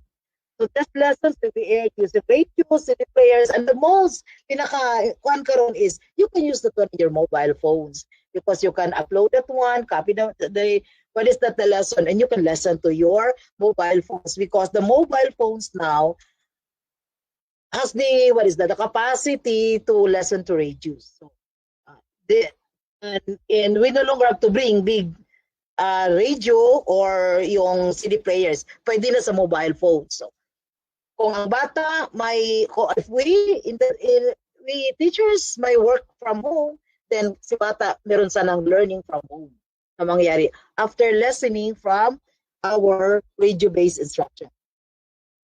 Another is yung sinasabi kanina ni Ma'am Valdez, the M&E or the feedbacking system of the lessons aired, either during the broadcast session if it is live or an interactive one, or through phone calls, di ba, ka-converse radio that they're going to ask for, you're going to call or text the anchor, or after the broadcast, the face-to-face interaction with the learners in the learning center or the school, if allowed by the IETF. So we can have that, we can do that feedbacking system of monitoring in the face-to-face if it will be granted. Question again, what are those assessment tools that we're going to use? Both assessment tools for the learners and assessment tools for the teachers and assessment tools for the school division officers. How we're going to assess or we're going to measure the effectivity of this radio-based instruction in this time of the pandemic. Another thing that we're going to do is the memorandum of agreement. I presented this one because there are supervisors listening to me, and I think some of chiefs listening to me. So we need to ensure that we have that MOA between the school, between the SDO or school and the local station if required. The challenge to I think we have a lot of how many scriptwriters being identified by the regional office now. Our challenge is to create that interactive, engaging, radio-based instruction. And the learning space for our learners in their homes. Then another thing that we're going to plan out is the unified airing on RBI lessons, like per province. Well, this is now the thing that we're going to plan out, the region and the division. If we're going to have this one, I think we need to have a unified airing on RBI lessons. Example, in the province of Bukidnon, there are three schools division offices there. I think we have to decide na lahat ng three divisions will have to listen to the certain program because we are following the same competencies. I think it is a must na iisa lang ang pakinggan. Example, it's about beginning reading. The lesson is that sana lahat ng taga Bukidnon will have to listen on it. And the three divisions will have to agree on it, on a particular time, particular material to be used. So I'm going to have a separate meeting with this with our chiefs of the curriculum and the education program supervisors in charge of this. So we need to decide when are we going to air our RBI lessons. Now, the design. Kanina, sabi ni Ma'am Valdez, we have to look at the structure in the 21st century skills. Yes, ma'am, because what we're going to do with the materials that we have is it must be aligned with the standards of the K-12 curriculum. And the K-12 curriculum is designed on the 21st century. Then we have to adapt the most essential learning competencies matrix for mass media platforms only. So in a while, I'm going to present to you what is that mass media, most essential learning competencies matrix for mass media platforms.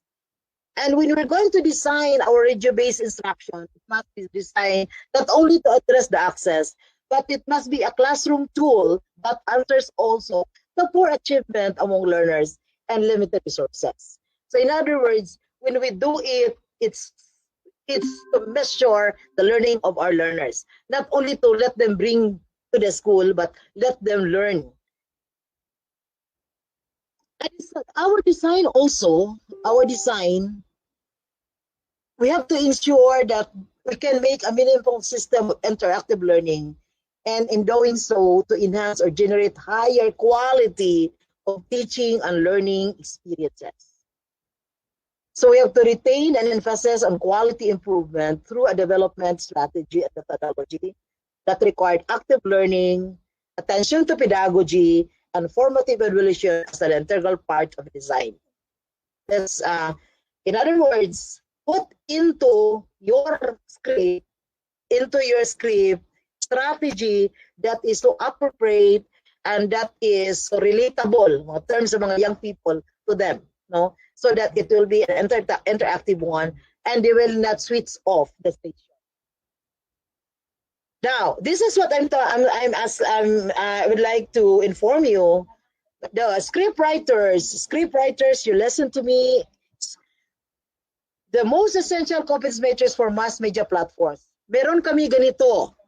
But our education program or the learning area specialist of the 8 learning areas of the region is now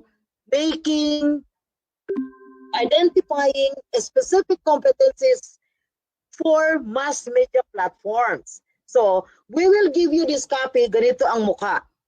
So, example lang ito, example. So, if this is the competency example, Filipino grade 1, nasasagot ang mga tanong tungkol sa napakikang pabula, tugma, tula, at teksto pang informasyon. So, saan ito tugma na platforms? TV, radio, or both? Ito ay para sa TV lang. Okay? Another, nagagamit ang magalang na pananalita sa angkop na sitwasyon tulad ng pagpapakilala ng sarili, pagpapahayag ng sariling karanasan at pagbati. Saan ba ito pwede na platform sa mass media? Ito ay pwede sa TV, ito ay pwede sa radio. So, gi-click ni Mr. Malipaw ang both. Okay? Another, nasasabi ang mensaheng nais ipabati na nabasang pananda, patalasas, babala o palala. Ito ay sa TV. Pero kayo ngayon, huwag kayong titingin sa TV o huwag kayong titingin sa both dahil doon kayo titingin sa radio. Okay? So, bigyan kayo ng copy na ganito ng inyong regional education program supervisors. They are still doing the thing. So, our target is to provide you a copy before the end this week ends. And we will also provide a copy to all the LR people and of course to your chiefs of the curriculum. So writers, ensure that you can have the copy. Para dili ka mag-una, sorry ako buhatan ani karon. Ang haba ka ang competency, ang himuan ako sa radio. So you will be guided with this. Okay? Next. Paano ba how are we going to make this thing? All of you, I think, aware that the Region 10 is making materials from kinder to grade 10. From kinder to grade 10, making materials, do harvesting of materials for this new normal in our education. Again, alam natin, di ba, na ay naghimo. They are now making learning resources. Example, Division of Camiguin is in charge of making materials for grade 2. Division of Roqueta is in charge of making materials for grade 1. Cagayan de City is in charge for making materials for senior high school. Naghati sila with grade 12 siya at naghati, grade 11 I think is Miss Orr. So the 14 divisions as an assignment of what particular grade level that you're going to make. Now, what you're going to do, writers, what you're going to do, coordinate with them.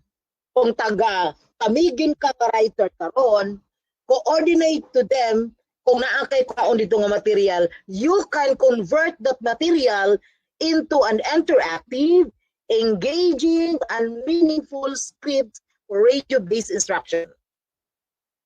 Again, para hindi masakit ang ulo mo, you can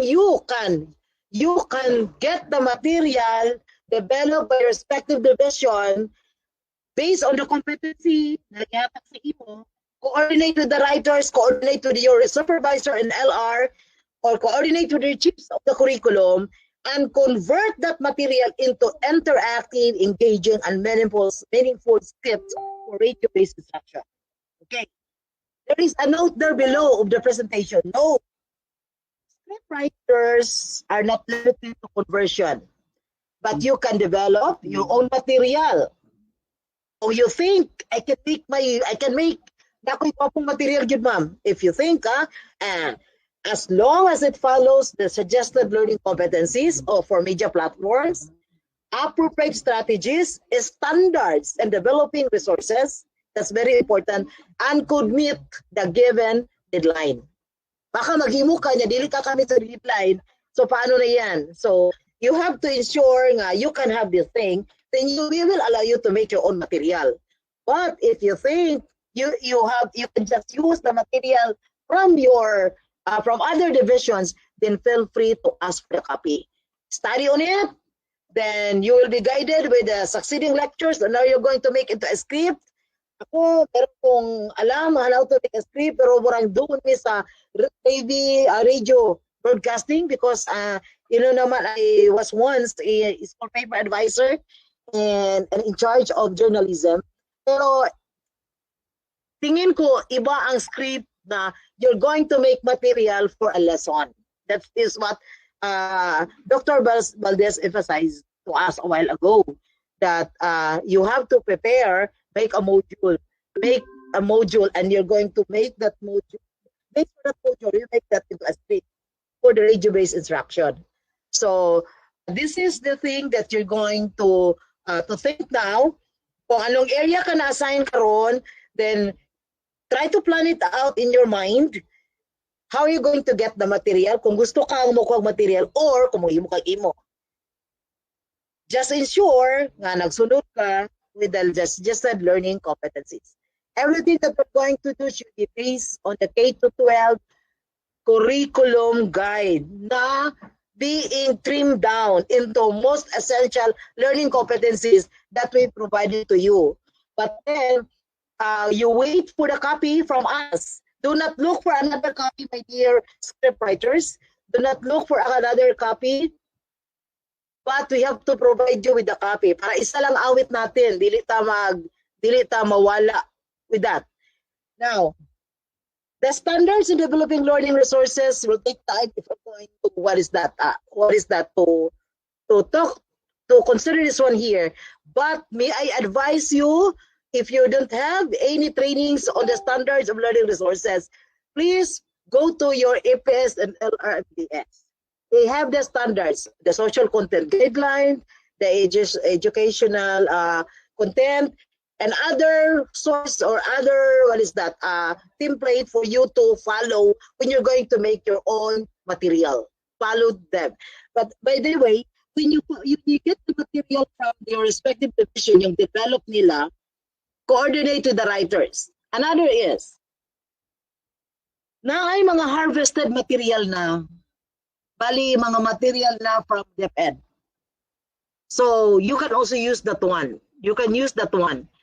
Again, if you want to get a copy of that harvested learning resources, go to your assigned supervisors in the LR and ask for the assistance with that.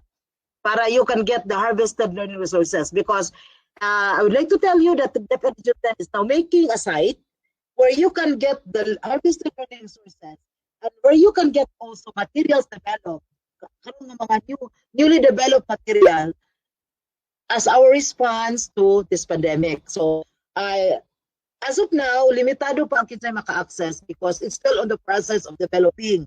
Kamulo pang, what I mean, na ang site, but the material, ang input there, like the division offices now they are still making the material. So therefore, others don't have yet the material being uploaded to that site. So if you have, if you have the access to that, if you want to access that, you can ask from your LRMDS supervisors. They can assist you. And I'm going also to, inform them that to provide assistance with you. If ever you're going to use materials developed in respective division, or if you're going to use materials that is being harvested by your division, pwede ka dito mo gamit and try to study that material, and convert that material into a very meaningful script for radio-based instruction. Okay, so again, a reminder ko lang, sunda ang learning competencies, tanawa ang standards, and developing learning resources. And when you do some, trying to use some references, please ensure that you'll be free of the copyright. Yun lang. So the LR people can provide you assistance with that on the copyright issue or the copyright, how you're going to be free from the copyright issue, how are you going to have a very good, how are you going to assess the material. There are standards that you're going to follow. May I remind also everybody that when you do the conversion of this material or when you use writing, take into consideration the social content guidelines. Social content guidelines in the development of material. Meaning, take into consideration that you will follow, there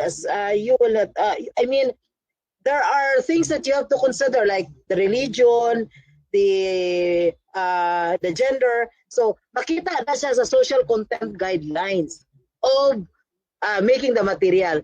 Aka makakuha ani, I can give copy to Angie para you'll be given also from your EPS, or go immediately to your EPS and LRMDS. Okay. When you convert that material, abayan na siya nga papel, abayon mo na siya para basin makasala tanong on that. So para you have the guide of that social content guideline, then have it side by side with you when you do the conversion of the script for the radio-based instruction. Okay. Now, the question regarding the family. According to a study or a research, that parent involvement can improve student behavior, attendance, and achievement. Of course, di ba? O say, si Magan bina sa mama, paminaw. But then, if there is the parent there to help you with the student, of course, that will increase the behavior of the student or improve the behavior of the student regarding the response to the material, the attendance, and achievement. So, very important that the school must foster high quality, successful parent involvement. Now, how are you going to define the parent involvement? Kailangan the parent must be active. Kailangan si parent the primary caregiver in the education of his or her child. So, you will notice a child that is, on hand, or shall we say, providing responses to the material given to them with the assistance of the parent. And that is because I think of the parent. That's so involved with the learning of his or her child. Now, the parents can demonstrate involvement at home. Like, for example, they help their children reading, helping with their homework, studying school events, mga functions, kung mananatay functions, no? If we have, the schools must engage the parents. Schools will involve parents, engage those parents. then communicating them regularly. So maghimo tingali mo og mga, I think, for the supervisor, addressing this one to the supervisor, try to advise the schools to do some leakages or whenever sila chat group or what is that, social media accounts for the parents, then increase the public awareness. So how will learners, families, and communities learn about the broadcast and how they can be motivated to take advantage of them? Establish a network of parents for building support with each other.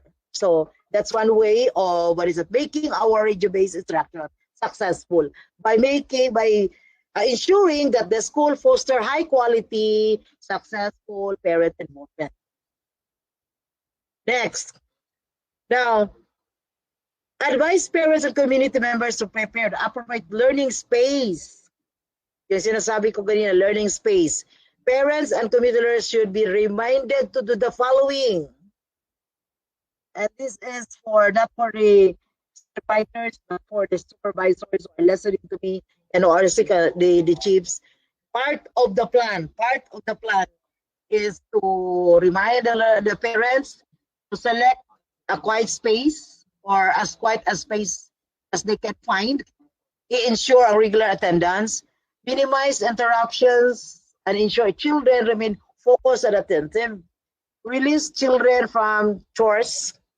Kaya basta dili pa pinahon, kamadlapa pa during this time. So kailangan, there's a schedule in the home na kaning arasa manlaba, kaning orasa maminaw. Set up the space to mimic a classroom as much as possible.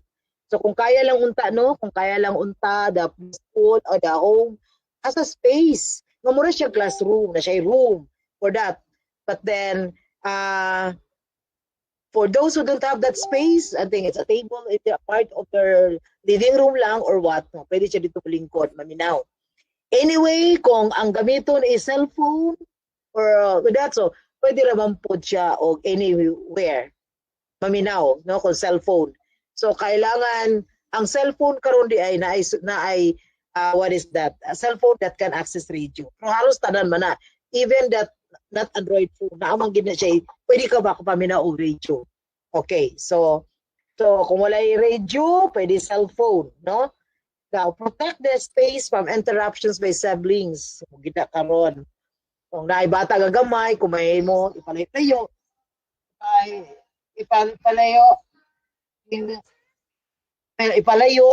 Then what is that? Protect the space from interruption. Also the neighbor, kay bisod sa ning atong silingan musaka kay mangulam og kuan kay nagkaguran, no? Or farm animals. If possible, we have to remind the parents that they will not be disturbed by this one. By listening to that, they must be focused on and be attentive to the learners. Now, before I end, I'm now what is that? Asking your comment with that. Any clarification you want from me? Because according to the secretary, we have to change the way we teach our learners. We have to prepare them for a world that is drastically changing. So inaana tong secretary. Our secretary is a 70 or 78, something like that. So nakaagi na ni siya gira. So if you're going to look at her, hindi siya natakot, no? So because of that experience. So we have to change now the way we teach our learners. We have to prepare them for a world that is drastically changing. And that's it, my dear colleagues. And may I now know if you have some, what is that, question to me? Anything that you're going to clarify on what we're going to do after this webinar? Because this is just our giving you the orientation, capacitating you, but the greatest bulk is for you now to do the workshop or doing the writing or script writing of the material. Any question? Ma'am Epra? Yes, Richard. Would it be yes, ma'am. Good morning. Would it be possible that we are going to develop RBI materials based on the assigned grade level per division. Meaning, for example, in Iligan City, we are in charge of grade 9. So if we focus all our RBI materials for grade 9 for Iligan City, while other divisions will also focus in other grade levels, and then come the time that we are going to have a complete RBI from kinder to grade 12 by combining all the materials. Would that be possible, ma'am? Yes, sir. That's I think the initial plan with Dr. Baron, that you're going to have your unassigned material. Kasi if you're going to cross to other material and your plan is to get the material developed by your division, murag not pa kasalaing people to ask for a copy. But Yes, if the copy is within the division, then you can convert that material immediately. Pag share naman lang ta. Anyway, pag humanan tanan, we're going to make a site, you can get the material from all other divisions na. So I agree with you. The best way is you have to write material based on your assigned division. Based on your assigned division. May area kasi na to? Filipino kasi. May area kayo, sir, no? By area. In Iligan City, we're assigned in module writing for grade 9 in all learning areas. I will talk with Ma'am Angie with that and try to do what is that. The best way for you to get that. So you mean what you're trying to tell us, you're going to get a copy from the grade 9 and convert those possible, not all man yun na. Wag naman kayong lahat. So you just look at the competencies and doon that you're going to make the Yes, RBI. hello, Ma'am Pe.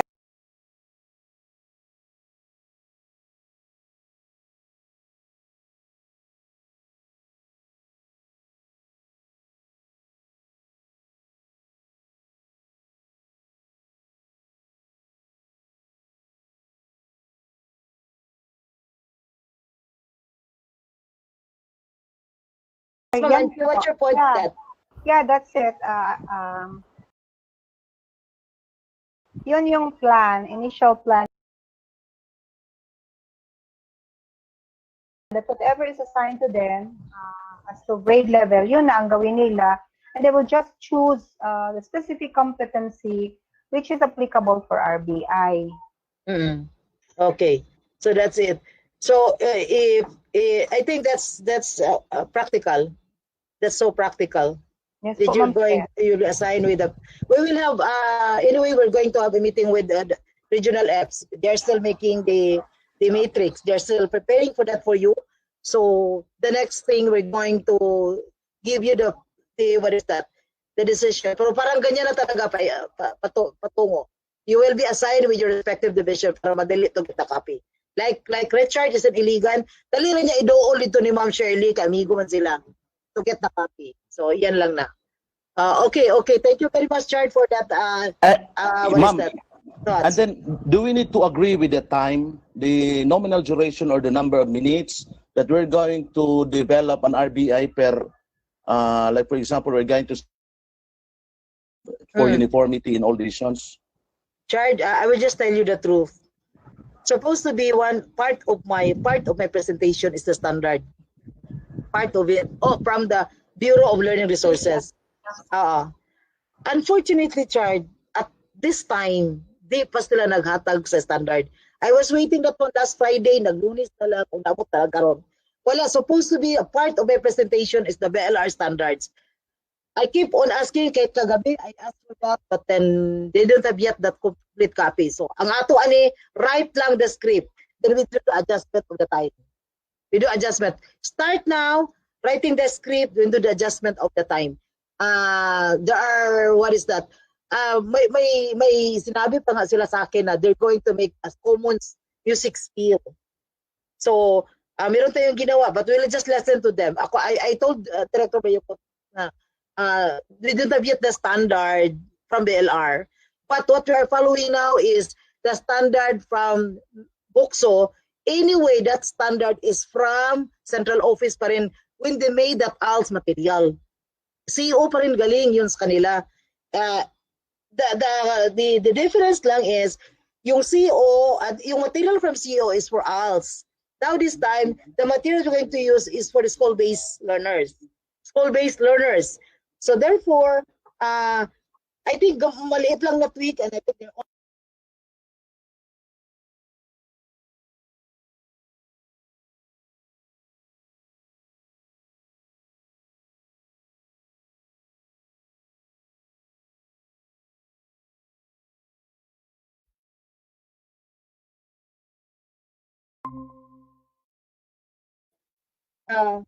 Ma'am Jo, how many minutes ang ALS sa radio base? Parang ganyan. They have that.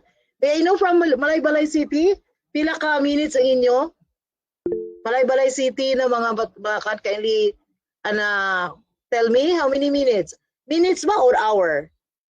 For the radio based instructions sa ALS and Malaybalay. Muna'y sundot sa ato. Muna ang sundot nato karon. From the ALS, what is that? Provided to us from Bukidnon or from Malaybalay cities. Kana nga standard ang sundon. But if CEO will release their own, then I think we also have to adjust a little bit. But they said to me nga maurag yapon tingali what is that? What is in us? They're going to copy that one. So wait for a little while. At a particular time, we will provide you with the standard before we're going to finalize the material. But what I'm asking for now is, if whatever your assignment, agreed na nato ang assignment, let's start doing the script writing. Good for maximum rigid na to ang 1 hour for that material. Because muna giingon ni Dr. Valdez, kung pulos naman lang talk, pulos talk imong material, dili pwede nga ang bata possibly mag-switch off. So making sure that that's interactive, engaging. Therefore, kailanganin niya ng, what is that, a time for you to think it over and how you're going to decide the material you're going to make. So as of now, the material, the standard you're going to use is from the books. Yun ang kanilang ginawa. Doon din ang ating, the template of the standard sa ila pa rin susundin. Ma'am Efra. Yes, Sir Aureliano. Ma'am. Okay, ma'am. I'm Bernardo Aureliano, ma'am, from Yes. Iligan City, Yes, sir. school head of Tabunan Elementary School. I've been in the broadcast, ma'am, for almost 23 Wow, years thank before entering to DepEd. Ay, I've naku na. I've been making drama. Of course, that was my time. And then Anong station eventually, kayo, sir? RBN radio, RBN from RJ Jacinto, and before that is the IBC, Intercontinental Broadcasting Corporation. So, IBC, yes. now, until now, ma'am, Saturdays and Sundays, I have my program also in the radio. So just a rejoiner of your topic, because the standard minutes picking a drama or presenting a drama, standard, ma'am, is 30 minutes. Oo. Yeah. So ang lesson, Yes, ma'am. ang talking, the interaction, kung meron siya, will take another 30 minutes. Para No, maganda. it's not that. Actually, the duration of the drama is 20 minutes, and the other 10 is the interaction. The drama. Yun lang po. May Yes, ma'am. istorya siya. Also. Yes, ma'am. Okay. Yeah, So we have yes, yeah. standard for drama and we have standard for another what is actor. Yeah, Thank you very much, sir. I think you can aid with us because the radio broadcasting is what is that in radio broadcasting galit sa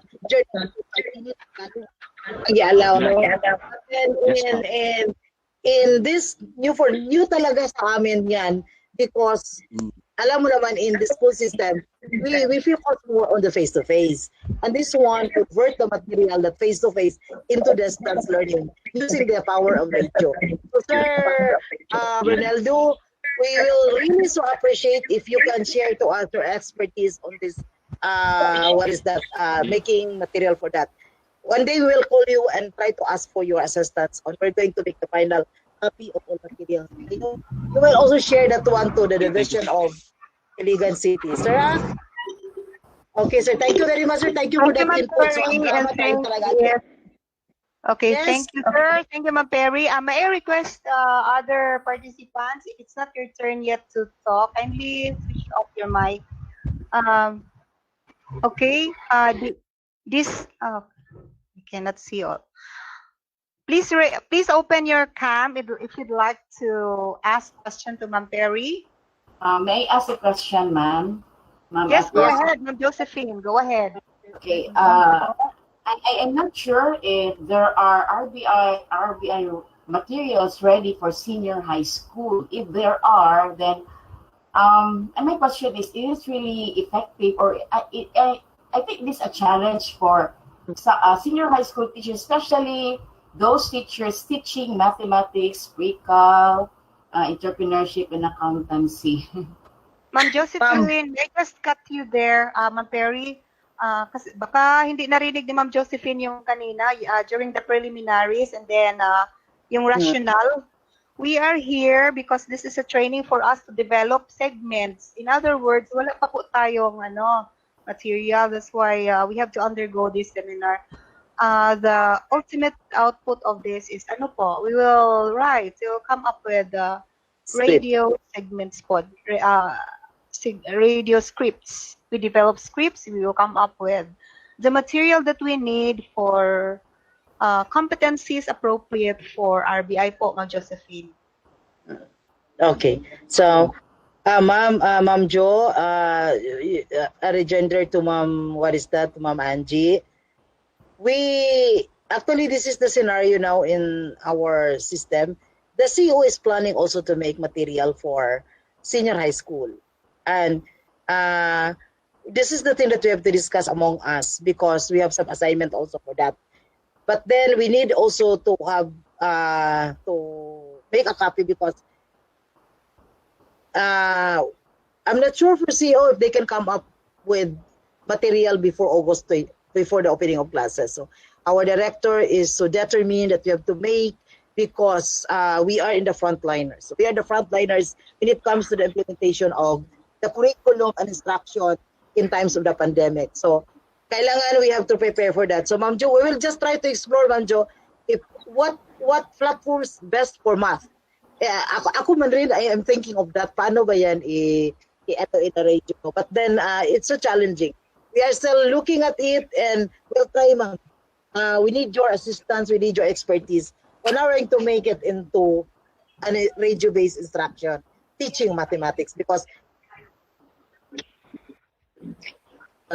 may math man sila doon in the radio-based instruction. So I think we can do it.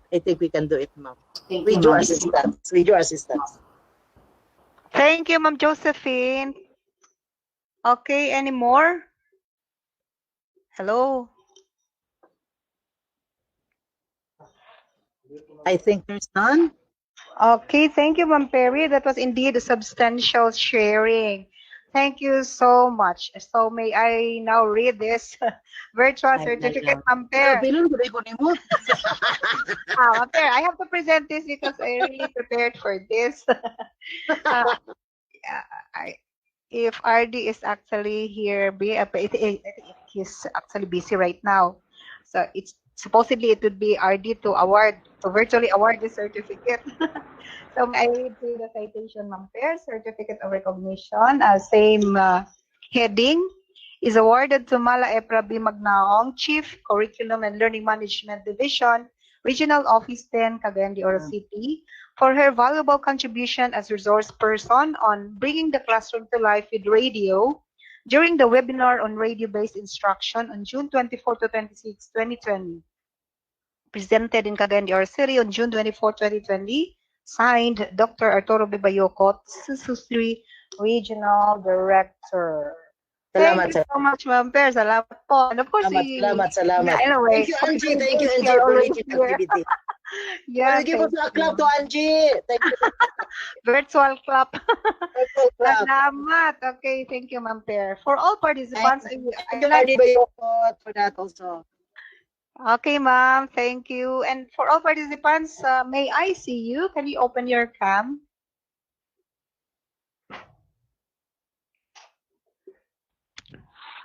Ay, ako pod. Okay. Okay, wow. I see you. Yeah, I'm happy for Sir Benildo ba? Ano pala siya? Broadcaster. But you know what? At least, nakadiscover ka. Yes, broadcasting and instruction in radio, parang ano din yan, magkalapit naman, but actually instruction daw and then newscasting, yan ang magkaiba po. Yeah, kasi of course you have so many things to consider in terms of instruction. So that's it for all the participants, especially Region 10, because we also have participants coming from different regions. So for Region 10, two sessions this morning define our division action plan. So we heard that from the input, from the sharing of Dr. Valdez, so we can integrate appropriate activities for radio-based instructions. So dalawa pa lang yon, but indeed it is worth it, and a lot of ideas are coming in. So not to cause some stress, we think of what is applicable. So again, because RD really emphasized this, we think of what is applicable and what is suitable for distance learning through radio. So again, through radio. So if you have some queries, kindly use the chat box and we will take it for discussion before the day ends or before the 3-day webinar ends. Okay, so that's it for this morning. We'll see you again this afternoon at exactly 1 o'clock. So again, 1 o'clock, RD is coming in at exactly 1 o'clock. But we will have 2 topics this afternoon. So RD Art and of course the 2 speakers. We have 3 learning facilitators on board. So that's all. See you. Let's have a break of our eyes. I'll see you 15 minutes before 1. Okay? Thank you. God bless everyone. And so for our parting music, let me just present this to you. Wait. At,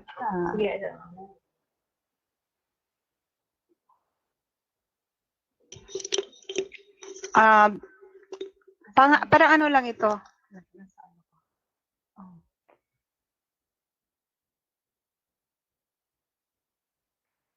Closing.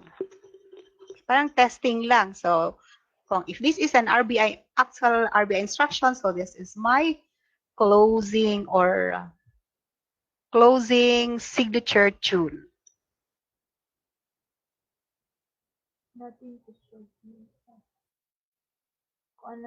Audio lang ni ma'am, no? Yeah.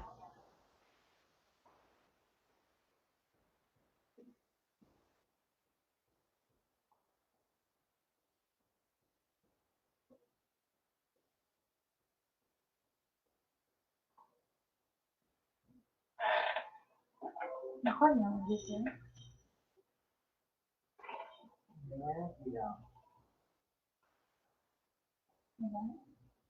Ayun na, ayun lang. Rehiyon 10 sa ambihan ng hindi natapos ang ating programa. Kini ang DepEd RS Adobe. Dahil kaninyo sa Department of Education, Rehiyon 10 sa ambihan ng Mindanao.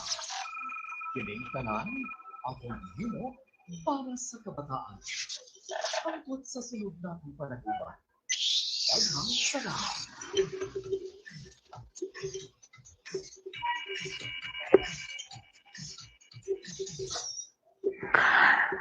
Daghang salamat. Ugbo kadto ang Region 10 DepEd Adobe. God bless everyone. See you this afternoon. Bye-bye.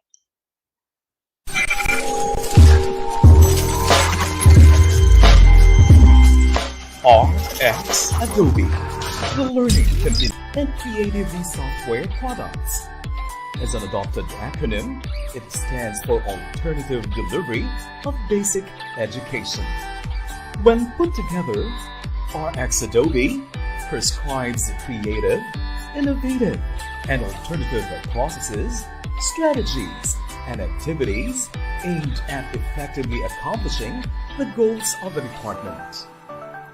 In crafting this learning continuity plan, named RX Adobe, the office underwent scenario planning, which included data-driven analysis of the strengths, weaknesses, opportunities, and threats in the delivery of its services.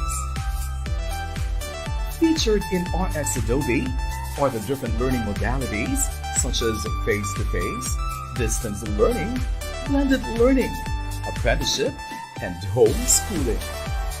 It emphasizes readiness on technology, teachers training, parents' role in distance learning, and stakeholders support. RX Adobe further highlights well-developed curriculum, improved learning environment, upskilled teachers, and responsive multi-stakeholder cooperation as underscored in the department's Sulong Educalidad program. RX Adobe is DepEd Region 10's latest innovative program to deliver effective and efficient services, implement policies and standards, yield best learning outcomes, ensure excellent employees' performance through continual improvement, and sustain customer satisfaction. RX Adobe, Region 10, alternative delivery of basic education.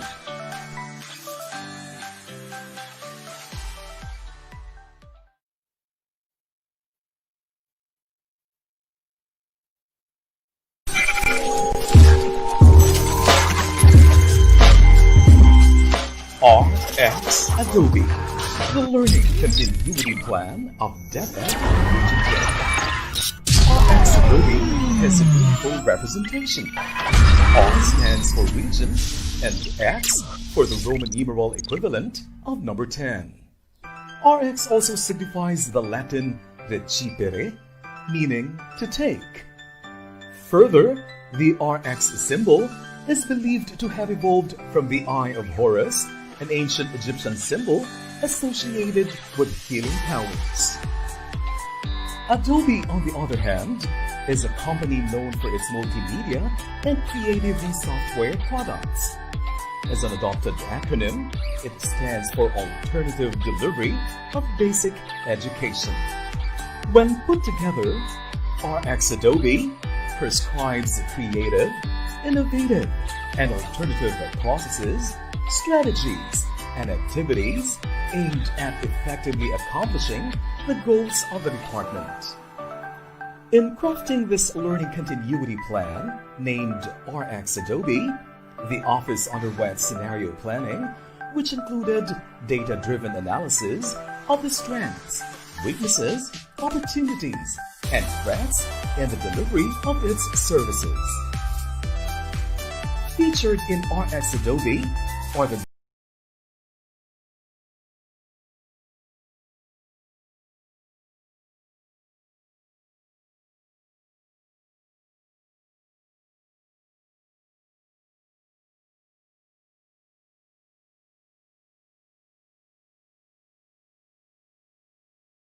different learning modalities such as face-to-face, distance learning, blended learning, apprenticeship, and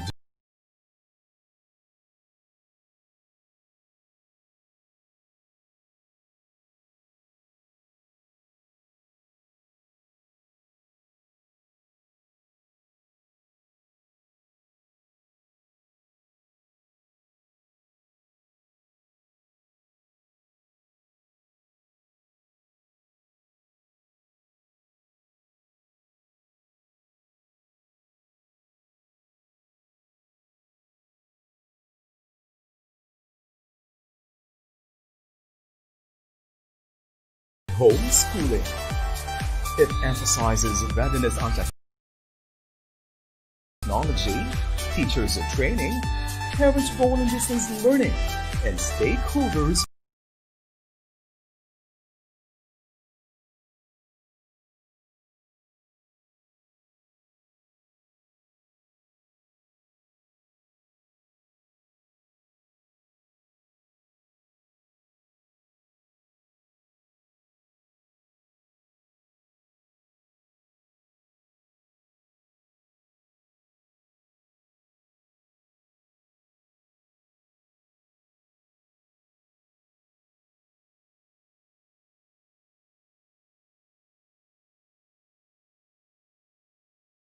Support. RX Adobe further highlights well-developed curriculum, improved learning environment,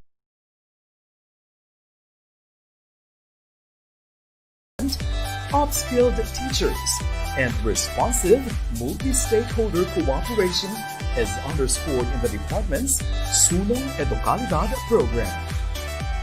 RX Adobe is DepEd Region 10's latest innovative program to deliver effective and efficient services, implement policies and standards, yield best learning outcomes, ensure excellent employees' performance through continual improvement, and sustain customer satisfaction. RX Adobe, Region 10, alternative delivery of basic education.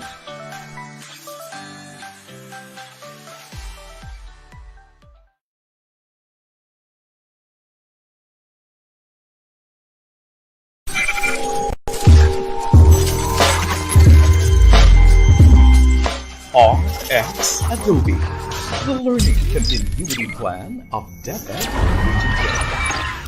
RX Adobe has a meaningful representation. R stands for region and X for the Roman numeral equivalent of number 10. RX also signifies the Latin recipere, meaning to take. Further, the RX symbol is believed to have evolved from the Eye of Horus, an ancient Egyptian symbol associated with healing powers. Adobe, on the other hand, is a company known for its multimedia and creative software products. As an adopted acronym, it stands for Alternative Delivery of Basic Education.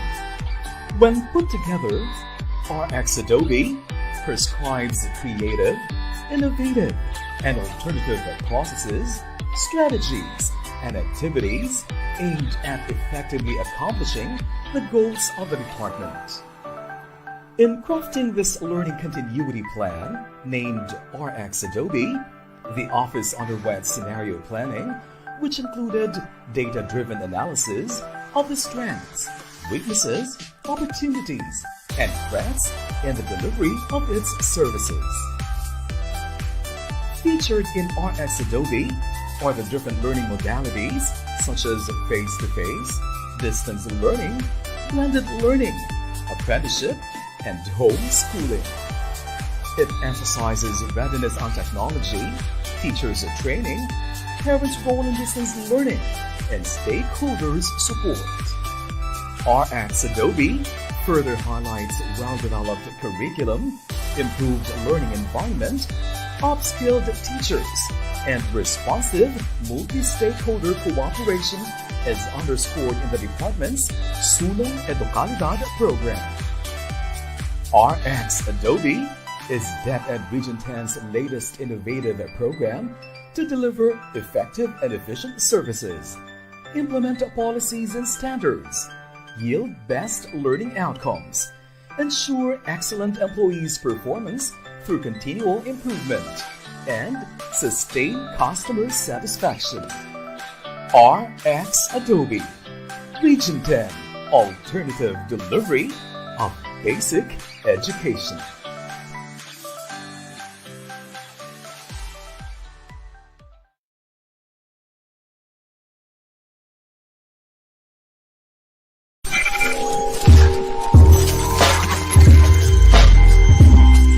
RX Adobe, the learning continuity plan of DepEd Region 10. RX Adobe has a meaningful representation. R stands for region and X for the Roman numeral equivalent of number 10. RX also signifies the Latin recipere, meaning to take. Further, the RX symbol is believed to have evolved from the Eye of Horus, an ancient Egyptian symbol associated with healing powers. Adobe, on the other hand, is a company known for its multimedia and creative software products. As an adopted acronym, it stands for Alternative Delivery of Basic Education. When put together, RX Adobe prescribes creative, innovative, and alternative processes, strategies, and activities aimed at effectively accomplishing the goals of the department. In crafting this learning continuity plan, named RX Adobe, the office underwent scenario planning, which included data-driven analysis of the strengths, weaknesses, opportunities, and threats in the delivery of its services.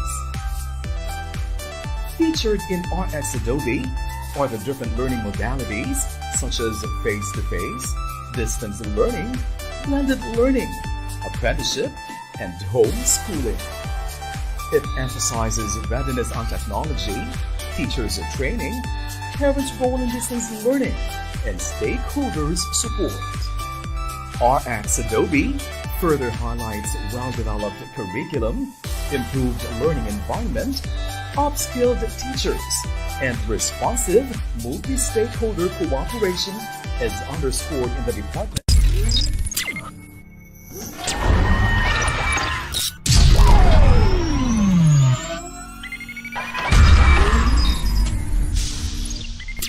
The unseen enemy crept like a thief in the night, smizing cunningly at people in their sleep, and one morning took hostage of humanity by surprise as the coronavirus pandemic continues to spread its ferocious rampage the world over.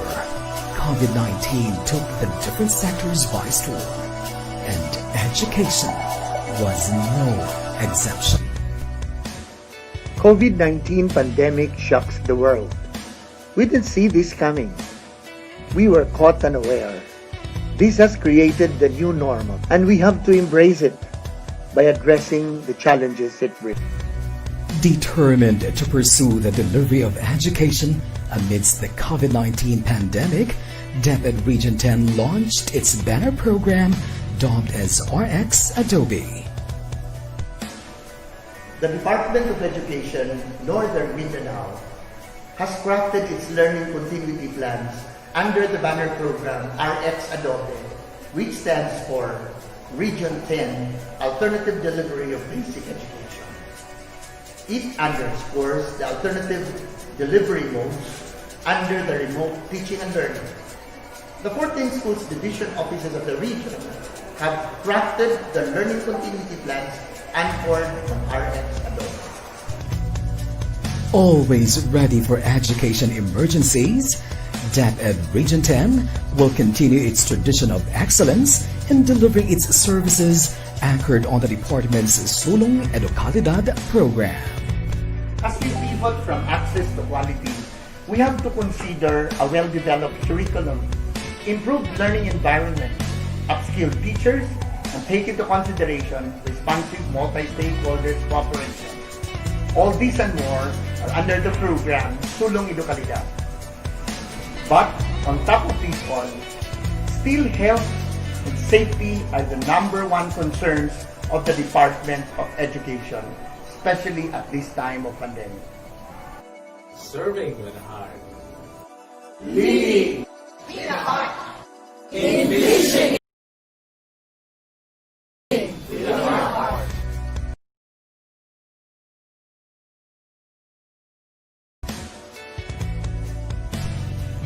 Straight.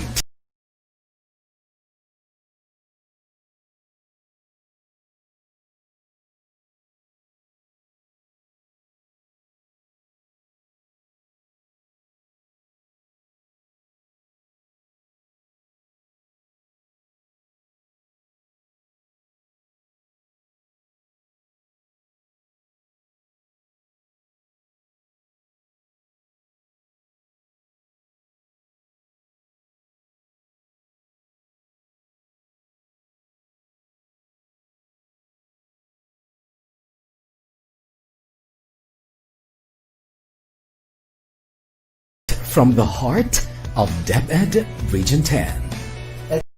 Seen enemy crept like a thief in the night, smizing cunningly at people in their sleep, and one morning took hostage of humanity by surprise as the coronavirus pandemic continues to spread its ferocious rampage the world over. COVID-19 took the different sectors by storm, and education was no exception.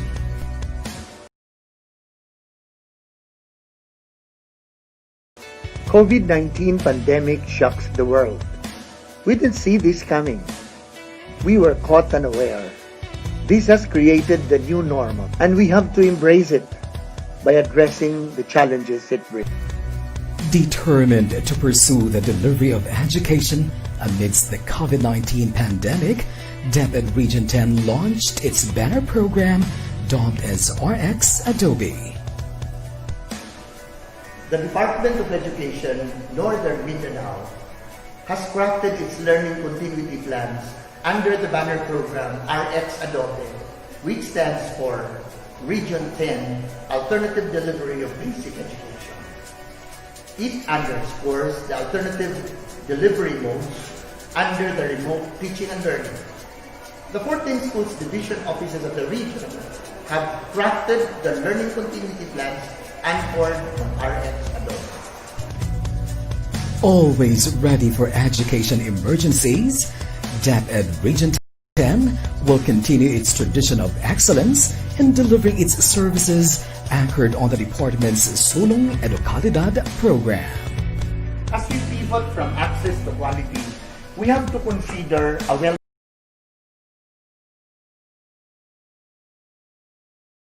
well-developed curriculum, improved learning environment, upskilled teachers, and take into consideration responsive multi-stakeholders cooperation.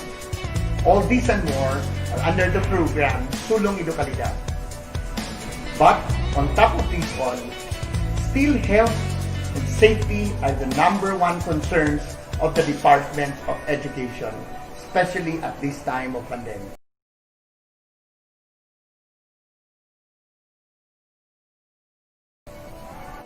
Serving with heart. Leading with a heart. Envisioning.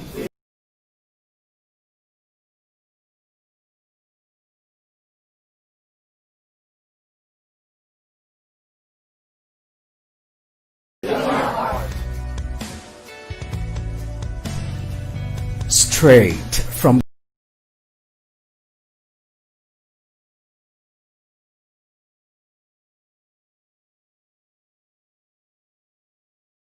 the heart of DepEd Region 10. Education.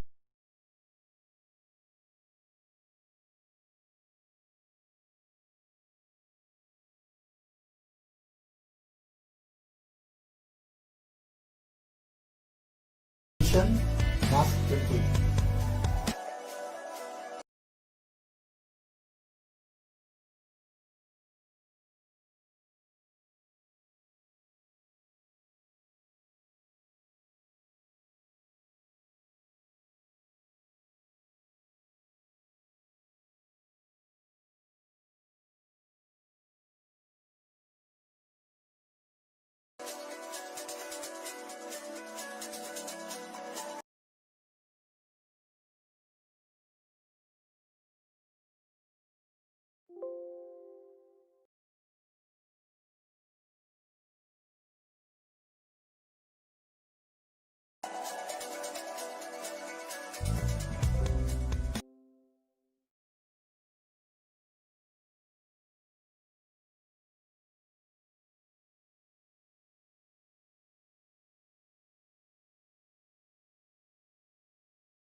The unseen enemy crept like a thief in the night, smizing cunningly at people in their sleep, and one morning took hostage of humanity by surprise.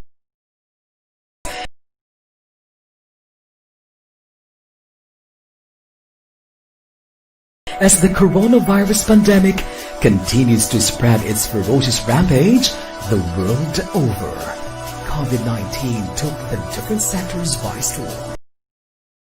And education was no exception. COVID-19 pandemic shocks the world. We didn't see this coming. We were caught unaware. This has created the new normal, and we have to embrace it by addressing the challenges it brings. Determined to pursue the delivery of education amidst the COVID-19 pandemic, DepEd Region 10 launched its banner program dubbed as RX Adobe. The Department of Education, Northern Mindanao, has crafted its learning continuity plans under the banner program RX Adobe, which stands for Region 10 Alternative Delivery of Basic Education. It underscores the alternative delivery modes under the remote teaching and learning. The 14 schools division offices of the region have crafted the learning continuity plans anchored on RX Adobe. Always ready for education emergencies, DepEd Region 10 will continue its tradition of excellence in delivering its services anchored on the department's Sulong Edukalidad program. As we pivot from access to quality, we have to consider a well-developed curriculum, improved learning environment, upskilled teachers, and take into consideration responsive multi-stakeholders cooperation. All these and more are under the program Sulong Edukalidad. But on top of these all, still health and safety are the #1 concerns of the Department of Education, especially at this time of pandemic. Serving with heart. Leading with a heart. Envisioning with a heart. Straight from the heart of DepEd Region 10. Education must begin.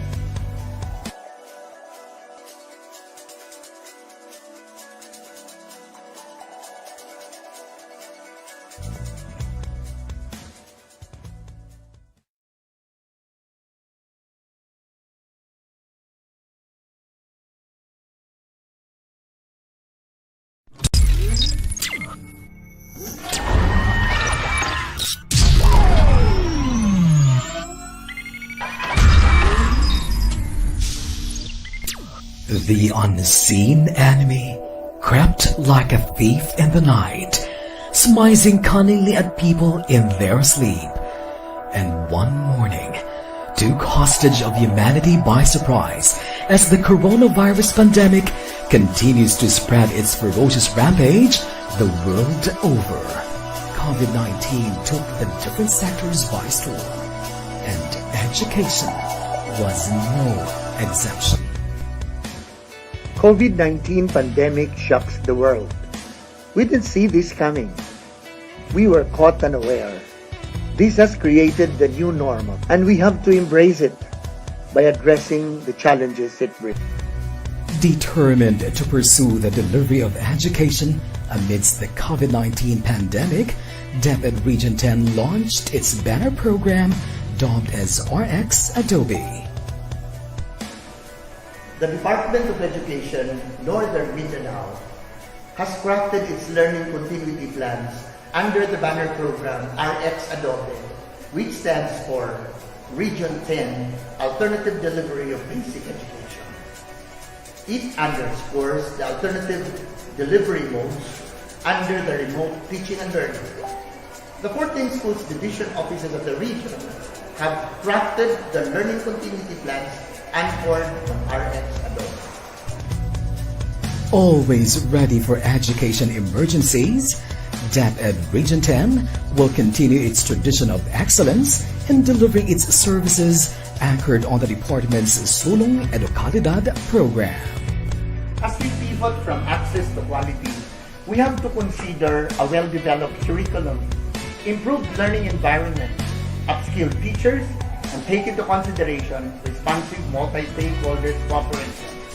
All these and more are under the program Sulong Edukalidad. But on top of these all, still health and safety are the #1 concerns of the Department of Education, especially at this time of pandemic. Serving with heart. Leading with a heart. Envisioning with a heart. Straight from the heart of DepEd Region 10. Education must proceed.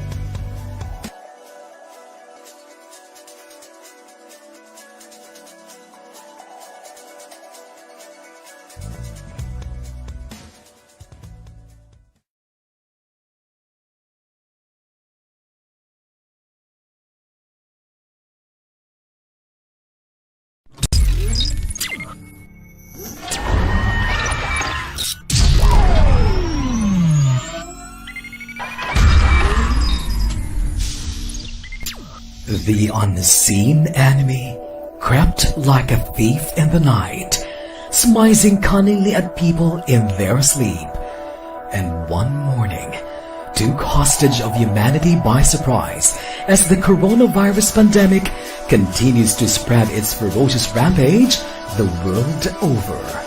COVID-19 took the different sectors by storm, and education was no exception. COVID-19 pandemic shocks the world. We didn't see this coming. We were caught unaware. This has created the new normal, and we have to embrace it by addressing the challenges it brings. Determined to pursue the delivery of education amidst the COVID-19 pandemic, DepEd Region 10 launched its banner program dubbed as RX Adobe. The Department of Education, Northern Mindanao, has crafted its learning continuity plans under the banner program RX Adobe, which stands for Region 10 Alternative Delivery of Basic Education. It underscores the alternative delivery modes under the remote teaching and learning. The 14 schools division offices of the region have crafted the learning continuity plans anchored on RX Adobe. Always ready for education emergencies, DepEd Region 10 will continue its tradition of excellence in delivering its services anchored on the department's Sulong Edukalidad program. As we pivot from access to quality, we have to consider a well-developed curriculum, improved learning environment, upskilled teachers, and take into consideration responsive multi-stakeholders cooperation. All these and more are under the program Sulong Edukalidad. But on top of these all, still health and safety are the #1 concerns of the Department of Education, especially at this time of pandemic. Serving with a heart. Leading with a heart. Envisioning with a heart. Straight from the heart of DepEd Region 10. Education must proceed.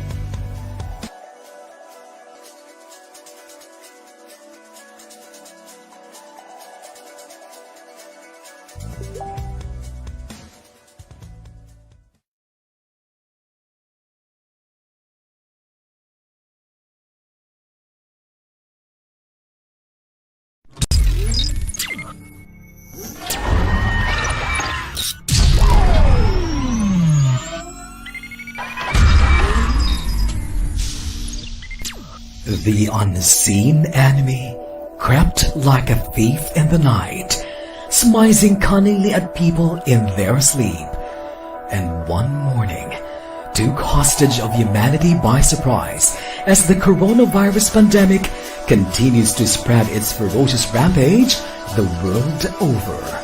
COVID-19 took the different sectors by storm, and education was no exception. COVID-19 pandemic shocks the world. We didn't see this coming. We were caught unaware. This has created the new normal, and we have to embrace it by addressing the challenges it brings. Determined to pursue the delivery of education amidst the COVID-19 pandemic, DepEd Region 10 launched its banner program dubbed as RX Adobe. The Department of Education, Northern Mindanao, has crafted its learning continuity plans under the banner program RX Adobe, which stands for Region 10 Alternative Delivery of Basic Education. It underscores the alternative delivery modes under the remote teaching and learning. The 14 schools division offices of the region have crafted the learning continuity plans anchored on RX Adobe. Always ready for education emergencies, DepEd Region 10 will continue its tradition of excellence in delivering its services anchored on the department's Sulong Edukalidad program. As we pivot from access to quality, we have to consider a well-developed curriculum, improved learning environment, upskilled teachers, and take into consideration responsive multi-stakeholders cooperation. All these and more are under the program Sulong Edukalidad. But on top of these all, still health and safety are the #1 concerns of the Department of Education, especially at this time of pandemic. Serving with heart. Leading with a heart. Envisioning with a heart. Straight from the heart of DepEd Region 10. Education must begin.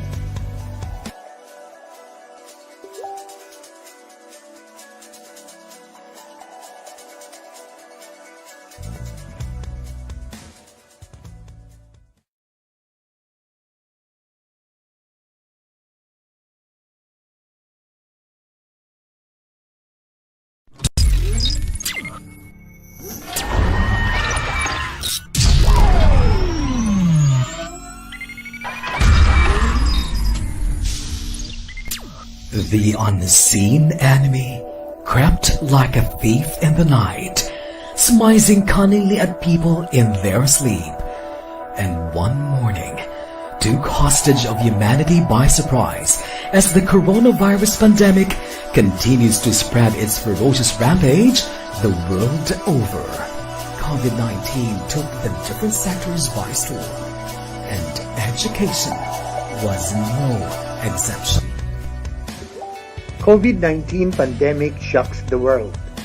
We didn't see this coming. We were caught unaware. This has created the new normal, and we have to embrace it by addressing the challenges it brings. Determined to pursue the delivery of education amidst the COVID-19 pandemic, DepEd Region 10 launched its banner program dubbed as RX Adobe. The Department of Education, Northern Mindanao, has crafted its learning continuity plans under the banner program RX Adobe, which stands for Region 10 Alternative Delivery of Basic Education. It underscores the alternative delivery modes under the remote teaching and learning. The 14 schools division offices of the region have crafted the learning continuity plans anchored on RX Adobe. Always ready for education emergencies, DepEd Region 10 will continue its tradition of excellence in delivering its services anchored on the department's Sulong Edukalidad program. As we pivot from access to quality, we have to consider a well-developed curriculum, improved learning environment, upskilled teachers, and take into consideration responsive multi-stakeholders cooperation. All these and more are under the program Sulong Edukalidad. But on top of these all, Still, health and safety are the number one concerns of the Department of Education, especially at this time of pandemic. Serving with heart. Leading with a heart. Envisioning with a heart. Straight from the heart of DepEd Region 10. Education must be free.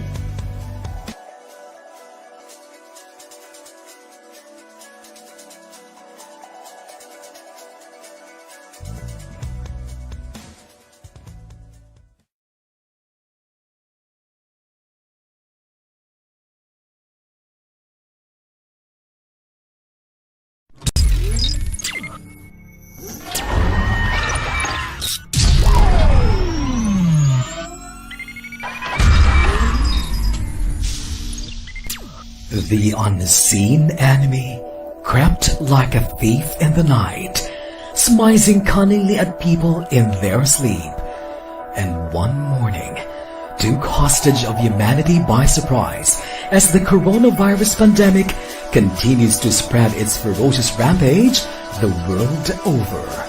COVID-19 took the different sectors by storm, and education was no exemption. COVID-19 pandemic shocks the world. We didn't see this coming. We were caught unaware. This has created the new normal, and we have to embrace it by addressing the challenges it brings. Determined to pursue the delivery of education amidst the COVID-19 pandemic, DepEd Region 10 launched its banner program dubbed as RX Adobe. The Department of Education, Northern Mindanao, has crafted its learning continuity plans under the banner program RX Adobe, which stands for Region 10 Alternative Delivery of Basic Education.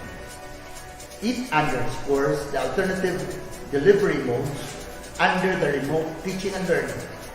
The 14 schools division offices of the region have crafted the learning continuity plans anchored on RX Adobe. Always ready for education emergencies, DepEd Region 10 will continue its tradition of excellence in delivering its services anchored on the department's Sulong Edukalidad program. As we pivot from access to quality, we have to consider a well-developed curriculum, improved learning environment, upskilled teachers, and take into consideration responsive multi-stakeholders cooperation. All these and more are under the program Sulong Edukalidad. But on top of these all, still health and safety are the number one concerns of the Department of Education, especially at this time of pandemic. Serving with heart. Leading with a heart. Envisioning with a heart. Straight from the heart of DepEd Region 10. Education must be free.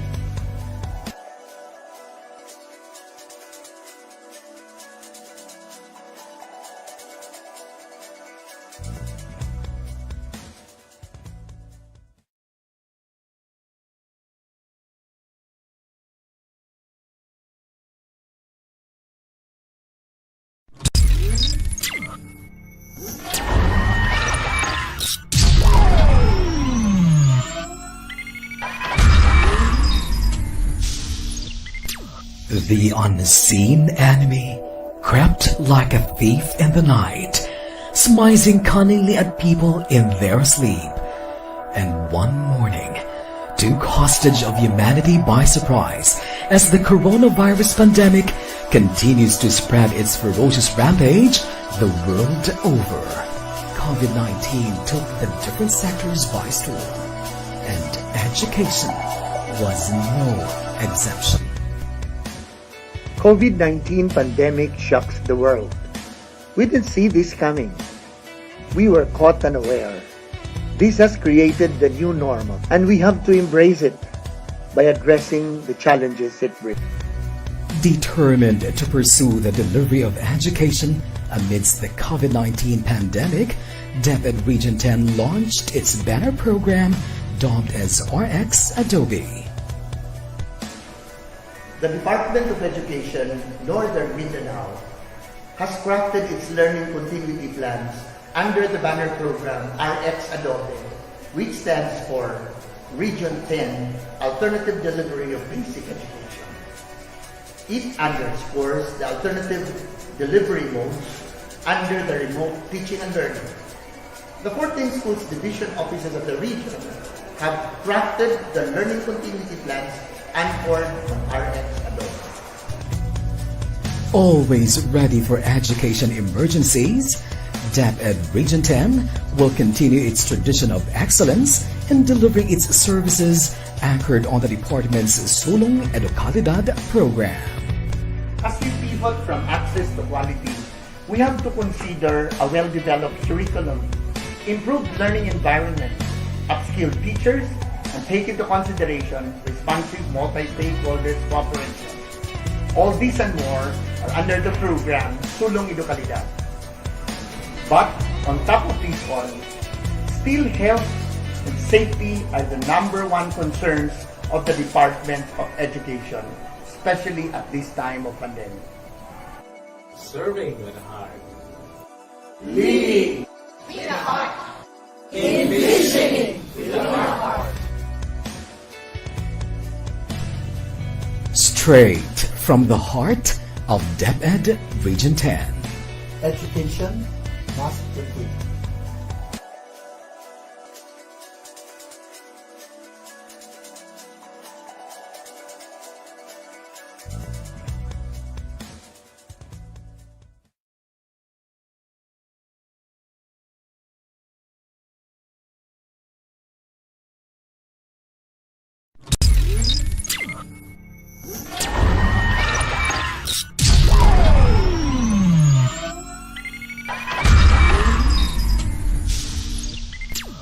The unseen enemy crept like a thief in the night, smizing cunningly at people in their sleep, and one morning took hostage of humanity by surprise as the coronavirus pandemic continues to spread its ferocious rampage the world over. COVID-19 took the different sectors by storm, and education was no exception. COVID-19 pandemic shocks the world. We didn't see this coming. We were caught unaware. This has created the new normal, and we have to embrace it by addressing the challenges it brings. Determined to pursue the delivery of education amidst the COVID-19 pandemic, DepEd Region 10 launched its banner program dubbed as RX Adobe. The Department of Education, Northern Mindanao, has crafted its learning continuity plans under the banner program RX Adobe, which stands for Region 10 Alternative Delivery of Basic Education. It underscores the alternative delivery modes under the remote teaching and learning. The 14 schools division offices of the region have crafted the learning continuity plans anchored on RX Adobe. Always ready for education emergencies, DepEd Region 10 will continue its tradition of excellence in delivering its services anchored on the department's Sulong Edukalidad program. As we pivot from access to quality, we have to consider a well-developed curriculum, improved learning environment, upskilled teachers, and take into consideration responsive multi-stakeholders cooperation. All these and more are under the program Sulong Edukalidad. But on top of these all, still health and safety are the #1 concerns of the Department of Education, especially at this time of pandemic. Serving with heart. Leading with a heart. Envisioning with our heart. Straight from the heart of DepEd Region 10. Education must be free.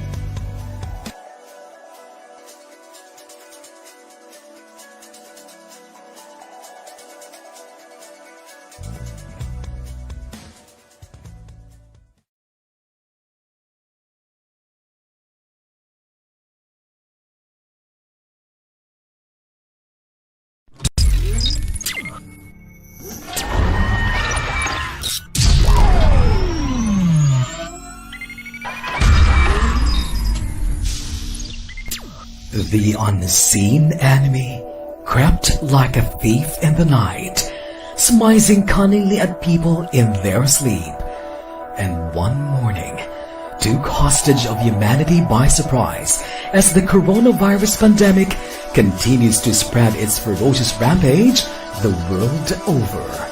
COVID-19 took the different sectors by storm, and education was no exception. COVID-19 pandemic shocks the world. We didn't see this coming. We were caught unaware. This has created the new normal, and we have to embrace it by addressing the challenges it brings.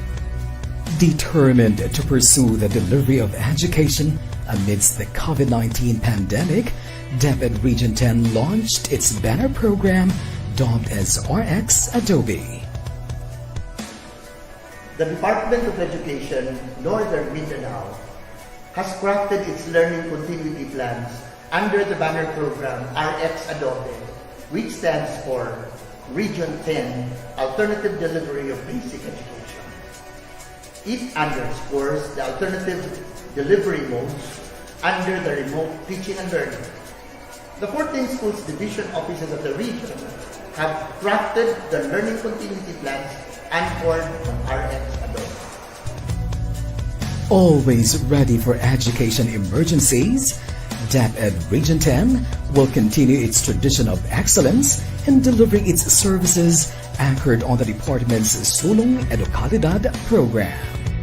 As we pivot from access to quality, we have to consider a well-developed curriculum, improved learning environment, upskilled teachers, and take into consideration responsive multi-stakeholders cooperation. All these and more are under the program Sulong Edukalidad. But on top of these all, still health and safety are the #1 concerns of the Department of Education, especially at this time of pandemic.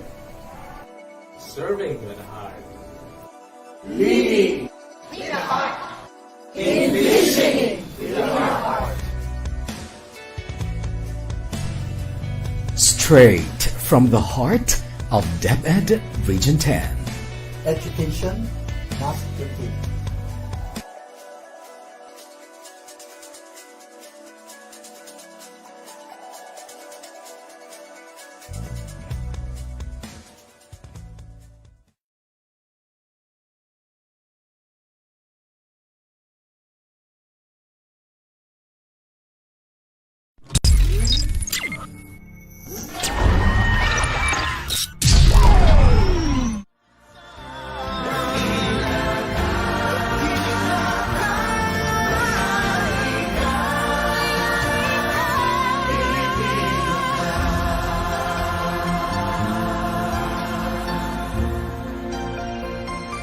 Tanggapan ng pangalawang kalihim pang-administrasyon bilang chairman ng DepEd Task Force COVID-19 ay nangunguna sa pagtugon ng kagawaran sa pandemyang ito sa ilalim ng pamunuan ni Secretary Leonor Magtolis Briones. At habang patuloy ang mga bureaus, services at divisions sa ilalim ng administran na tumutulong sa lahat ng COVID-related interventions, malaking hamon din ang paghahandang ating ginagawa para ipatupad ang Learning Continuity Plan o LCP sa pagbubukas ng school year 2020-2021 gamit ang teknolohiya at ngayon ay inilulunsad natin ang Oplan Balik Eskwela at ang Brigada Eskwela. Sa lamang ang DepEd Commons sa ating inilulunsad na makabagong pamamaraan ng online learning, bunsod ng malawakang community quarantine sa bansa, at naging malaking tulong ito sa ating mga mag-aaral sa pampubliko at pribadong mga paaralan. Kaugnay nito, patuloy ang pakikipagnegosasyon ng Information and Communications Technology Service o ICTS upang mapa-whitelist ang DepEd Commons website para maging libre ang access ng libu-libong learning materials nito. Naging malawak ang epekto ng COVID-19 para sa lahat, pati na sa ating kagawaran. Ngunit sa kabila ng bantang ito, nananatiling masigasig ang DepEd upang may pagpatuloy ang edukasyon ng bawat mag-aaral ng maayos at ligtas. Paglipas ng panahon, ating babalikan ang taong ito bilang isa sa pinakamalaking pagsubok sa paghahatid ng edukasyon para sa lahat at kung papaanong nagsama-sama ang bawat opisyal, guro, mga mag-aaral, mga magulang upang maisulong ito. Tunay ngang buhay ang diwa ng bayanihan sa DepEd. Mabuhay po kayong lahat.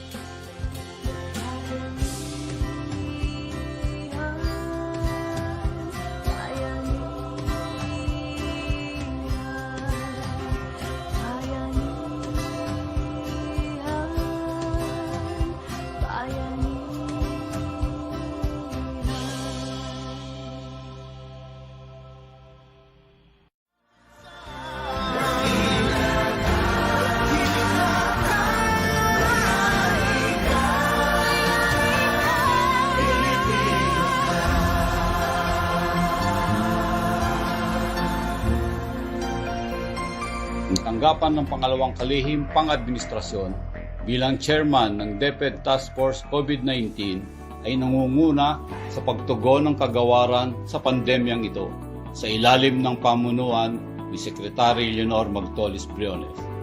At habang patuloy ang mga bureaus, services at divisions sa ilalim ng administran na tumutulong sa lahat ng COVID-related interventions, malaking hamon din ang paghahandang ating ginagawa para ipatupad ang Learning Continuity Plan o LCP sa pagbubukas ng school year 2020-2021 gamit ang teknolohiya at ngayon ay inilulunsad natin ang Oplan Balik Eskwela at ang Brigada Eskwela. Salamang ang DepEd Commons sa ating inilulunsad na makabagong pamamaraan ng online learning, bunsod ng malawakang community quarantine sa bansa, at naging malaking tulong ito sa ating mga mag-aaral sa pampubliko at pribadong mga paaralan. Kaugnay nito, patuloy ang pakikipagnegosasyon ng Information and Communications Technology Service o ICTS upang mapa-whitelist ang DepEd Commons website para maging libre ang access ng libu-libong learning materials nito. Naging malawak ang epekto ng COVID-19 para sa lahat, pati na sa ating kagawaran. Ngunit sa kabila ng bantang ito, nananatiling masigasig ang DepEd upang may pagpatuloy ang edukasyon ng bawat mag-aaral ng maayos at ligtas. Paglipas ng panahon, ating babalikan ang taong ito bilang isa sa pinakamalaking pagsubok sa paghahatid ng edukasyon para sa lahat at kung papaanong nagsama-sama ang bawat opisyal, guro, mga mag-aaral, mga magulang upang maisulong ito. Tunay ngang buhay ang diwa ng bayanihan sa DepEd. Mabuhay po kayong lahat.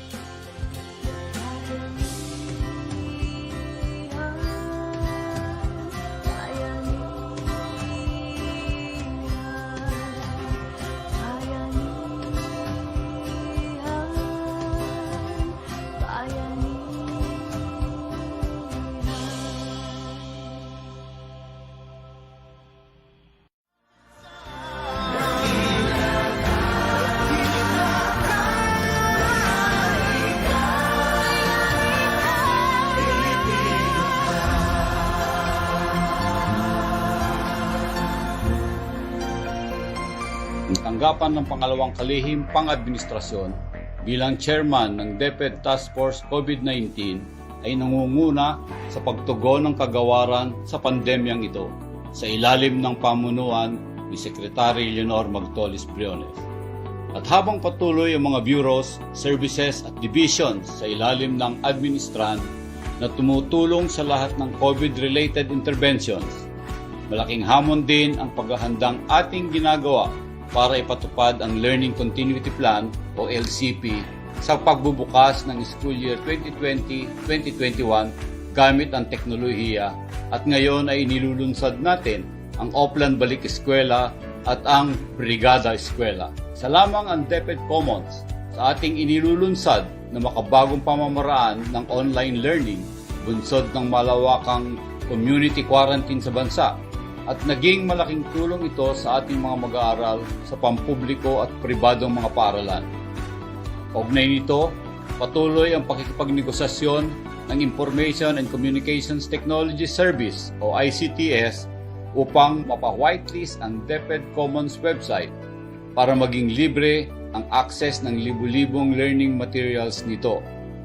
Naging malawak ang epekto ng COVID-19 para sa lahat, pati na sa ating kagawaran, ngunit sa kabila ng bantang ito, nananatiling masigasig ang DepEd upang may pagpatuloy ang edukasyon ng bawat mag-aaral ng maayos at ligtas. Paglipas ng panahon, ating babalikan ang taong ito bilang isa sa pinakamalaking pagsubok sa paghahatid ng edukasyon para sa lahat at kung papaanong nagsama-sama ang bawat opisyal, guro, mga mag-aaral, mga magulang upang maisulong ito. Tunay ngang buhay ang diwa ng bayanihan sa DepEd. Mabuhay po kayong lahat.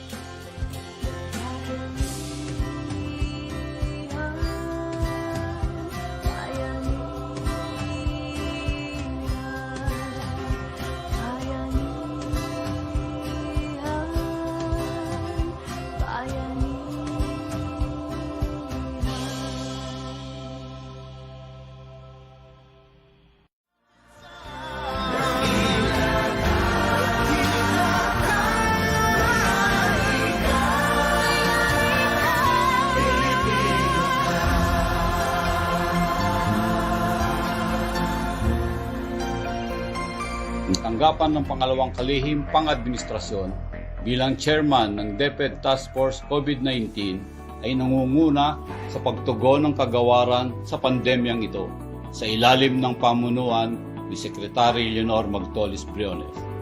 At habang patuloy ang mga bureaus, services at divisions sa ilalim ng administran na tumutulong sa lahat ng COVID-related interventions, malaking hamon din ang paghahandang ating ginagawa para ipatupad ang Learning Continuity Plan o LCP sa pagbubukas ng school year 2020-2021 gamit ang teknolohiya at ngayon ay inilulunsad natin ang Oplan Balik Eskwela at ang Brigada Eskwela. Sa lamang ang DepEd Commons sa ating inilulunsad na makabagong pamamaraan ng online learning, bunsod ng malawakang community quarantine sa bansa, at naging malaking tulong ito sa ating mga mag-aaral sa pampubliko at pribadong mga paaralan. Kaugnay nito, patuloy ang pakikipagnegosasyon ng Information and Communications Technology Service o ICTS upang mapa-whitelist ang DepEd Commons website para maging libre ang access ng libu-libong learning materials nito. Naging malawak ang epekto ng COVID-19 para sa lahat, pati na sa ating kagawaran.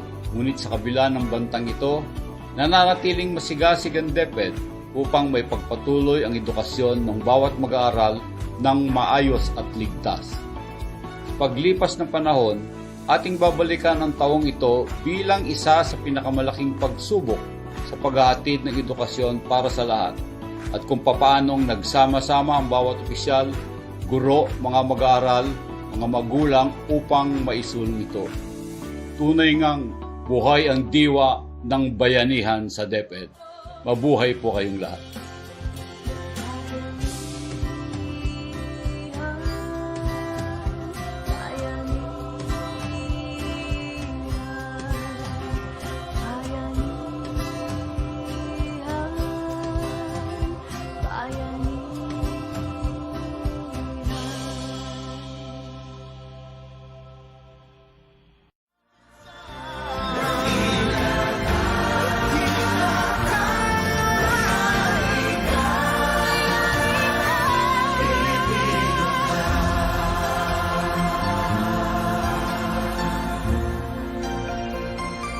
Tanggapan ng pangalawang kalihim pang-administrasyon bilang chairman ng DepEd Task Force COVID-19 ay nangunguna sa pagtugon ng kagawaran sa pandemyang ito sa ilalim ng pamunuan ni Secretary Leonor Magtolis Briones.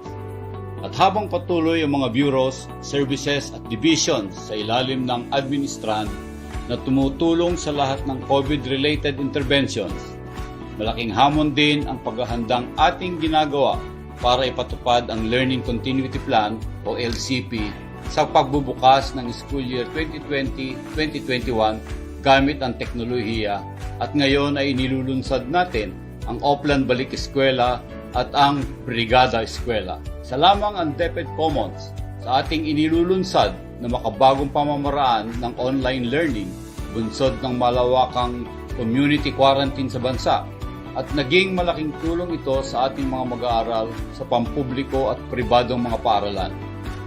Kaugnay nito, patuloy ang pakikipagnegosasyon ng Information and Communications Technology Service o ICTS upang mapa-whitelist ang DepEd Commons website para maging libre ang access ng libu-libong learning materials nito. Naging malawak ang epekto ng COVID-19 para sa lahat, pati na sa ating kagawaran, ngunit sa kabila ng bantang ito, nananatiling masigasig ang DepEd upang may pagpatuloy ang edukasyon ng bawat mag-aaral ng maayos at ligtas. Sa paglipas ng panahon, ating babalikan ang taong ito bilang isa sa pinakamalaking pagsubok sa paghahatid ng edukasyon para sa lahat at kung papaanong nagsama-sama ang bawat opisyal, guro, mga mag-aaral, mga magulang upang maisulong ito. Tunay ngang buhay ang diwa ng bayanihan sa DepEd. Mabuhay po kayong lahat.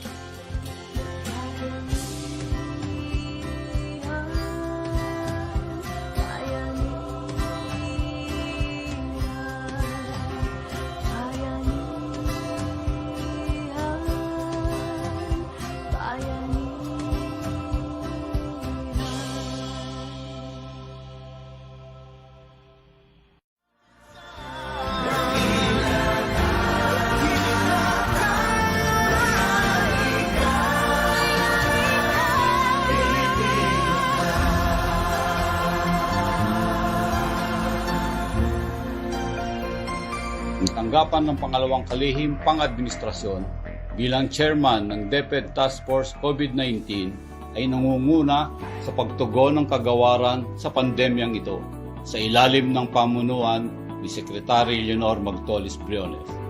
At habang patuloy ang mga bureaus, services at divisions sa ilalim ng administran na tumutulong sa lahat ng COVID-related interventions, malaking hamon din ang paghahandang ating ginagawa para ipatupad ang Learning Continuity Plan o LCP sa pagbubukas ng school year 2020-2021 gamit ang teknolohiya at ngayon ay inilulunsad natin ang Oplan Balik Eskwela at ang Brigada Eskwela. Salamang ang DepEd Commons sa ating inilulunsad na makabagong pamamaraan ng online learning, bunsod ng malawakang community quarantine sa bansa, at naging malaking tulong ito sa ating mga mag-aaral sa pampubliko at pribadong mga paaralan. Kaugnay nito, patuloy ang pakikipagnegosasyon ng Information and Communications Technology Service o ICTS upang mapa-whitelist ang DepEd Commons website para maging libre ang access ng libu-libong learning materials nito. Naging malawak ang epekto ng COVID-19 para sa lahat, pati na sa ating kagawaran, ngunit sa kabila ng bantang ito, nananatiling masigasig ang DepEd upang may pagpatuloy ang edukasyon ng bawat mag-aaral ng maayos at ligtas. Sa paglipas ng panahon, ating babalikan ang taong ito bilang isa sa pinakamalaking pagsubok sa paghahatid ng edukasyon para sa lahat at kung papaanong nagsama-sama ang bawat opisyal, guro, mga mag-aaral, mga magulang upang maisulong ito. Tunay ngang buhay ang diwa ng bayanihan sa DepEd. Mabuhay po kayong lahat.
take into consideration responsive multi-stakeholders cooperation.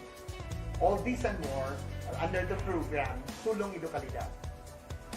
But on top of these all, still health and safety are the number one concerns of the Department of Education, especially at this time of pandemic. Serving with heart. Leading with a heart. Envisioning with a heart. Straight from the heart of DepEd Region 10. Education must be free.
Hi.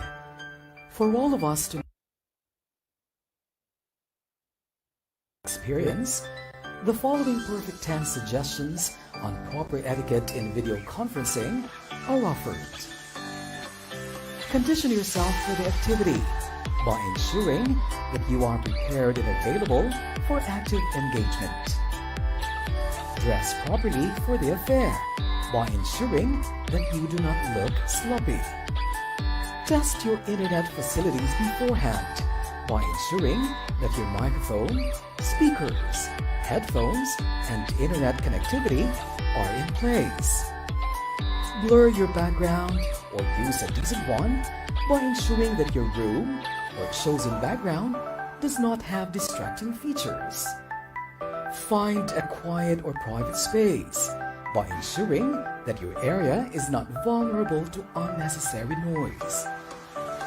Observe proper cueing and timing by ensuring that you get the right verbal and nonverbal cues when requesting to be recognized for a question or comment. Speak only when recognized by ensuring that your microphone and camera are turned off unless authorized.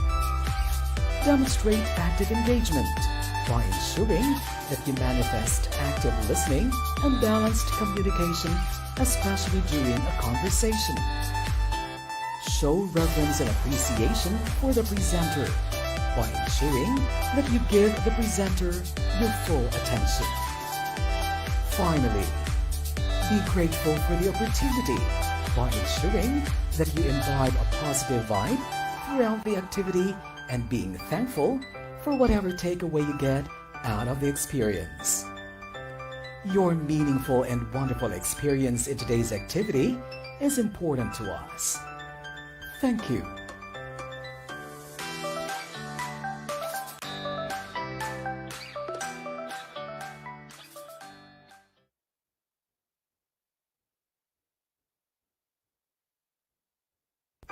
Hi. For all of us to make the most of today's activity and have a wonderful experience, the following perfect 10 suggestions on proper etiquette in video conferencing are offered. Condition yourself for the activity by ensuring that you are prepared and available for active engagement. Dress properly for the affair by ensuring that you do not look sloppy. Test your internet facilities beforehand by ensuring that your microphone, speakers, headphones, and internet connectivity are in place. Blur your background or use a decent one by ensuring that your room or chosen background does not have distracting features. Find a quiet or private space by ensuring that your area is not vulnerable to unnecessary noise. Observe proper cueing and timing by ensuring that you get the right verbal and nonverbal cues when requesting to be recognized for a question or comment. Speak only when recognized by ensuring that your microphone and camera are turned off unless authorized. Demonstrate active engagement by ensuring that you manifest active listening and balanced communication, especially during a conversation. Show reverence and appreciation for the presenter by ensuring that you give the presenter your full attention.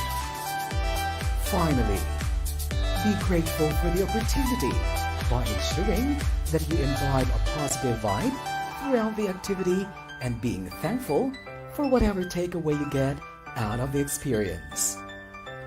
Your meaningful and wonderful experience in today's activity is important to us. Thank you.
Mira, sige please.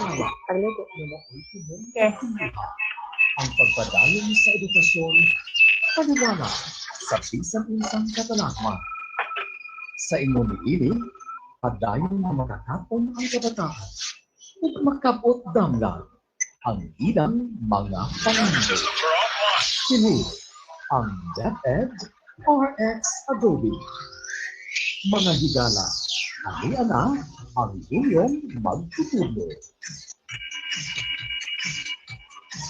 Good afternoon, everyone. Mayong hapon, gikan sa Northern Mindanao.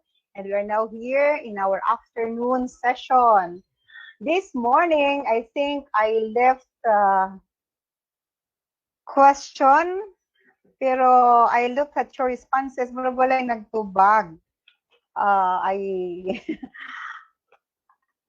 gave the question, which is actually asking about how are you with your work at home? And then, ilang modules na ba or kasali ka ba sa gumawa ng modules? Be, tingnan natin. Naka-off ang inyong cam lahat. That's good. Okay, this time. Kindly open your cam. Gusto ko lang tingnan yung inyong mga mukha. Pero si Marian, mahilig si Marian Luis mag-open ng cam. At saka si Ma'am Marilu. At saka si Ma'am Mary Ann. Okay, I'd like to see you all. Kindly open your cam. So ngayon, we only have a total, in this account only, we have a total of 136. This morning, it was really full. Maybe we're waiting for them because we are expecting RD to come in at exactly 1 o'clock. That's why I have to start a few minutes. That's 15 minutes before 1 o'clock. Okay, good to see you. Hi mga friends. Sige. Tawag-tawag na lang. I'd like to hear Sir Loreto Caboral of MONHS. Oh, I see you. Happy to see you, Sir Loreto. Kindly switch on your mic. Kumusta ka? Your mic, Loreto, please. Gusto ko lang sagutin mo yung tanong ko. Sir Loreto? Oh, kindly open your mic. Kasi may question ako eh. Kasali ka ba sa... Hey ma'am, good afternoon. Hi. Good afternoon. Good afternoon ma'am. Kumusta ka? I'm doing good. Oh, that's great. Wow. Okay, are you part of the team, which is actually developing the modules? No ma'am. Okay. So, parang dito ka na-assign, ano? Yes ma'am. How's your work from home? Yes ma'am. How's your work from home? Kumusta ka naman? Masarap. Masaya. I'm doing good, though I'm busy preparing for the modules. That's good. Creative writing and art research for the special program in the arts. Wow, high end, huh? Thank you. Sige, thank you, Sir Loreto. And I'd Thank like, you. yeah. And good afternoon again. Yes, okay. Thank you, Loreto. I see on screen Mark Andrew. Sorry ha, I have to call you kasi, member of the 7th Chord. Ito. Kindly switch on your mic. Good afternoon. Sir Loreto, kindly switch off your mic and then we'll hear Mark Andrew. Mark Andrew. Yes, good afternoon. Thank you, ha. Sorry, but I have to get the I have to get the group for the doxology and all. Oh, you're number 1 fan here. So, kumusta ka naman, Andrew? Hello, ma'am. I'm working on my Filipino module for grade 3. Galing ka pala mag-Filipino. Umut lang, ma'am. So I thought, doon sa English, di ba? I learned, ako yung paborito mo, English teacher. Favorite din, ma'am. But you're working in Filipino. Well, anyway, baka magalit si Sir Eli sa atin. Kita.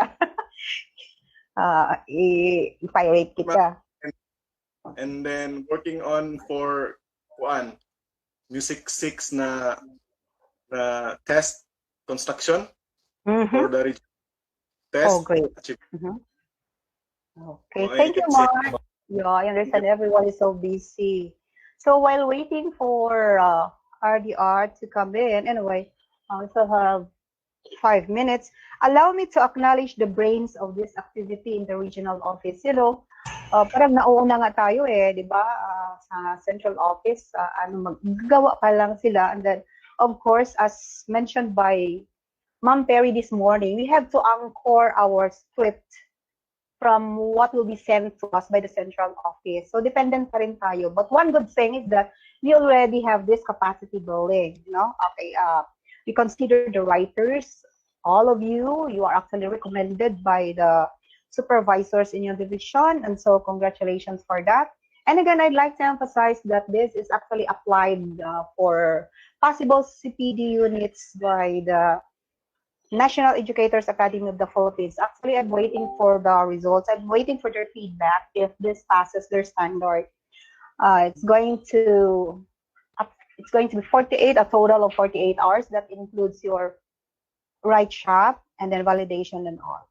So the brains of this activity in the regional office, of course, we have our very own regional director, Dr. Arturo B. Bayocot, CISO 3, and then Assistant Regional Director Victor G. De Gracia Jr. CISO 5, and the 11 heads, education program supervisors led by Chief Malaetra B. Magnaong. So I'd like to acknowledge them one by one. I hope they are they're online, but their cam is closed. So anyway, our supervisor in science, good friend, kami naman lahat, one family, everyone is a good friend.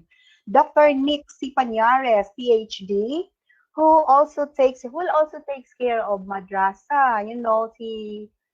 Our partner will soon retire. si Ma'am Rose. So we are, the office, LMD, is eyeing for Sir Nick Pañares to take charge of madrasa at while waiting for whoever will take over the roles.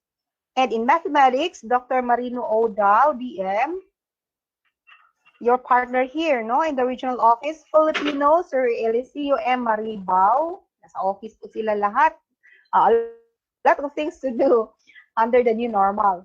Araling Panlipunan, Dr. Ray Butch D. Mahinay, PhD, and at the same time, the focal person in ALS.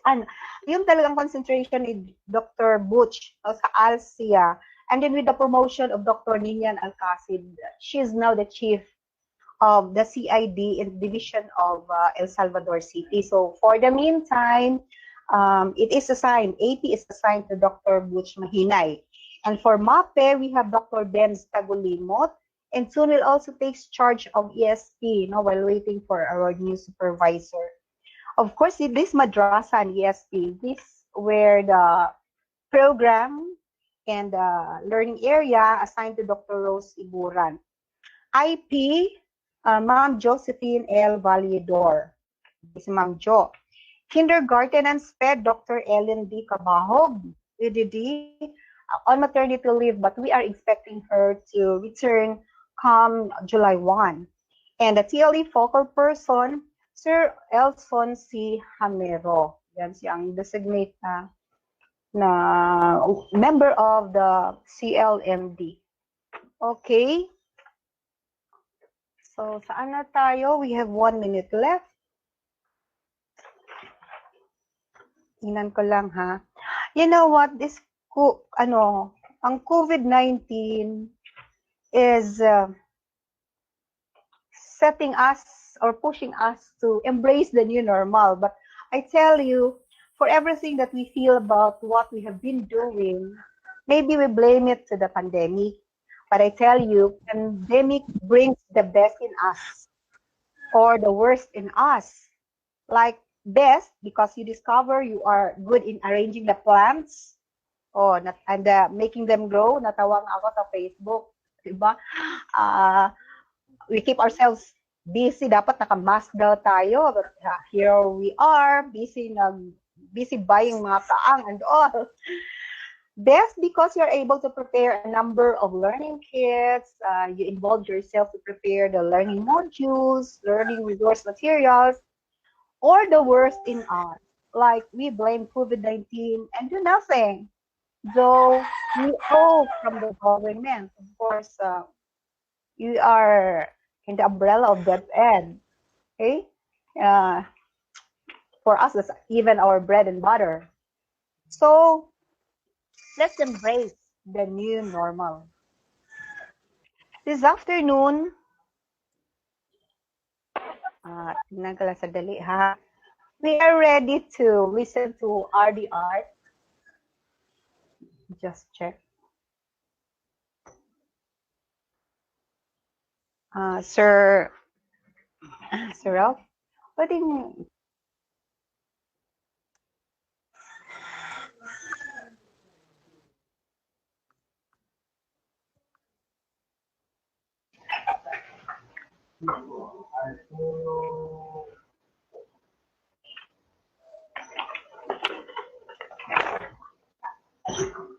RD. Okay, so just wait for RD. Good afternoon, Ma'am Angie. Yes, good afternoon. Mr. Tuto is here. Hi, Sir John. Sir John. Yes, thank you. Good afternoon, Miss Angie. Oh, good afternoon, mga sako. We're still waiting for RD, but I'd like to read you something. So for the meantime, i-off lang muna yung microphone ninyo para hindi siya mag-feedback, no? I'd like to read something on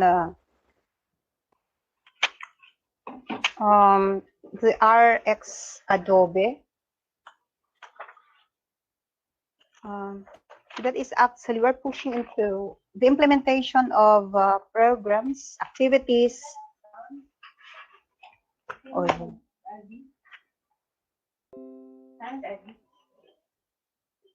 Ako na yun.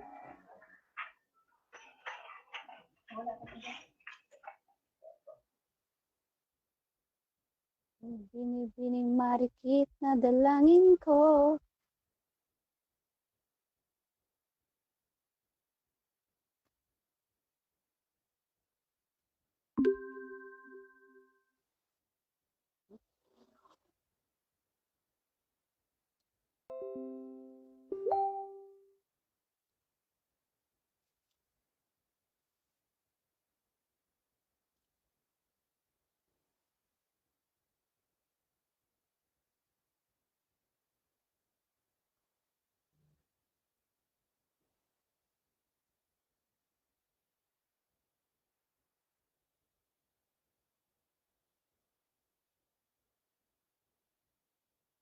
Pwede ko madunggan, ma'am.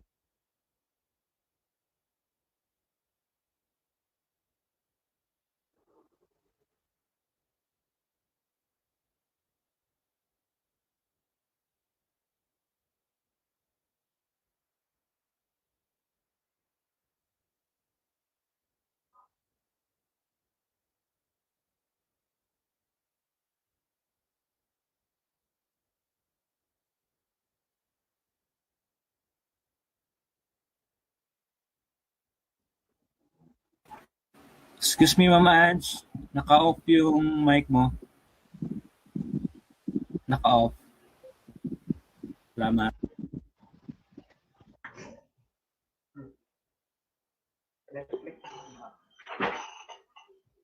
thank you. Salamat po. So I'm just waiting for a go signal from RD.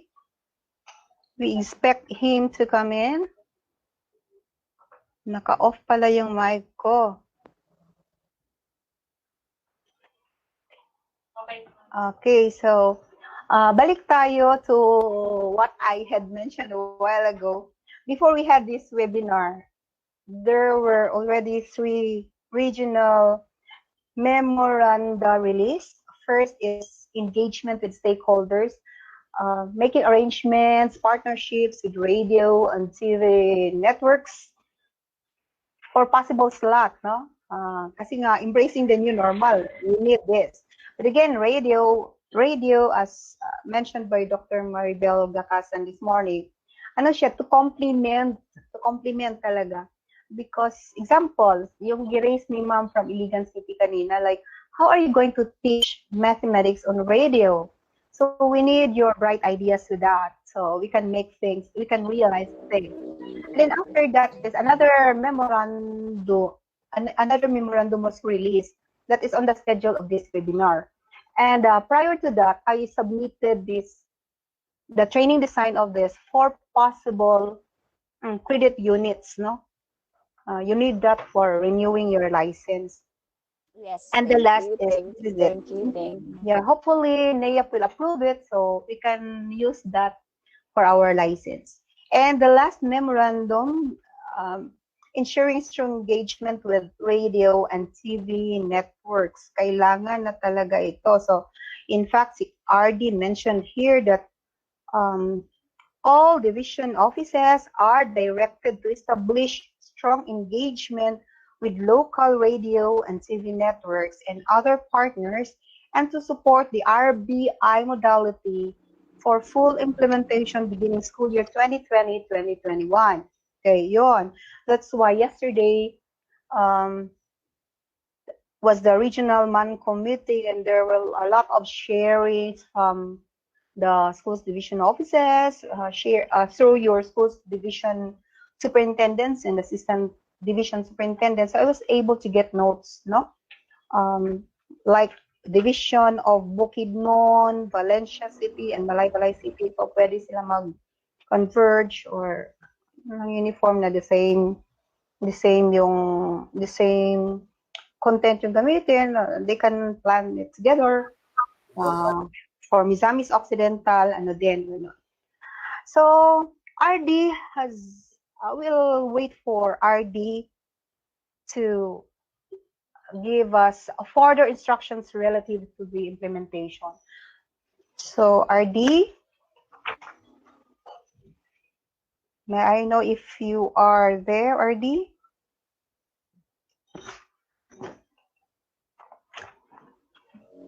Not yet. Okay. Let me just address some of the questions lang kaya kong i-address ha. My concern si ma'am regarding the number of hours. Sino yung, I think, parang galing ito kay Sir ba, the school head from Iligan City. Sir Talaid yata. For ALS Malaybalay, they have it 45 minutes. That includes intro and extra. Introduction, 45 minutes lang daw. And then, I'd like to, ano yung sinabi ni Mama Maribel na crucial daw yung, when you have it matagal, and then, of course, there will be a tendency na the learners will no longer listen to it, na mag-shift ng station, radio station.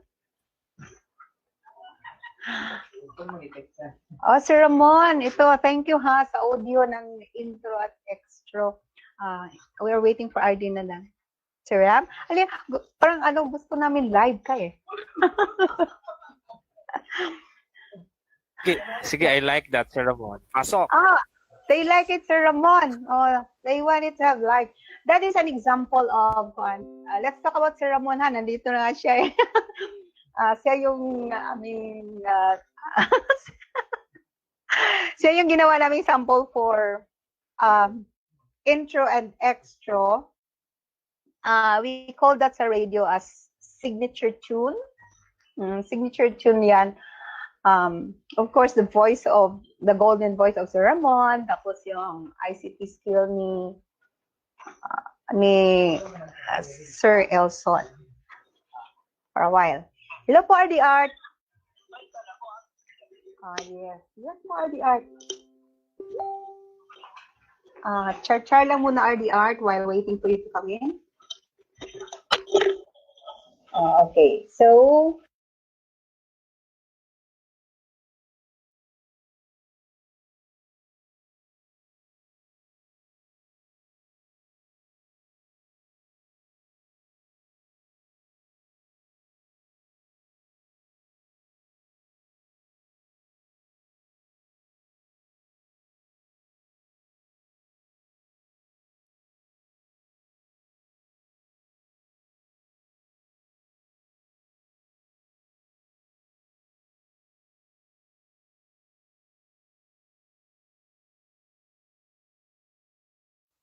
Excuse me po, ma'am. Na-off po yung mic niyo po, ma'am. Thank you.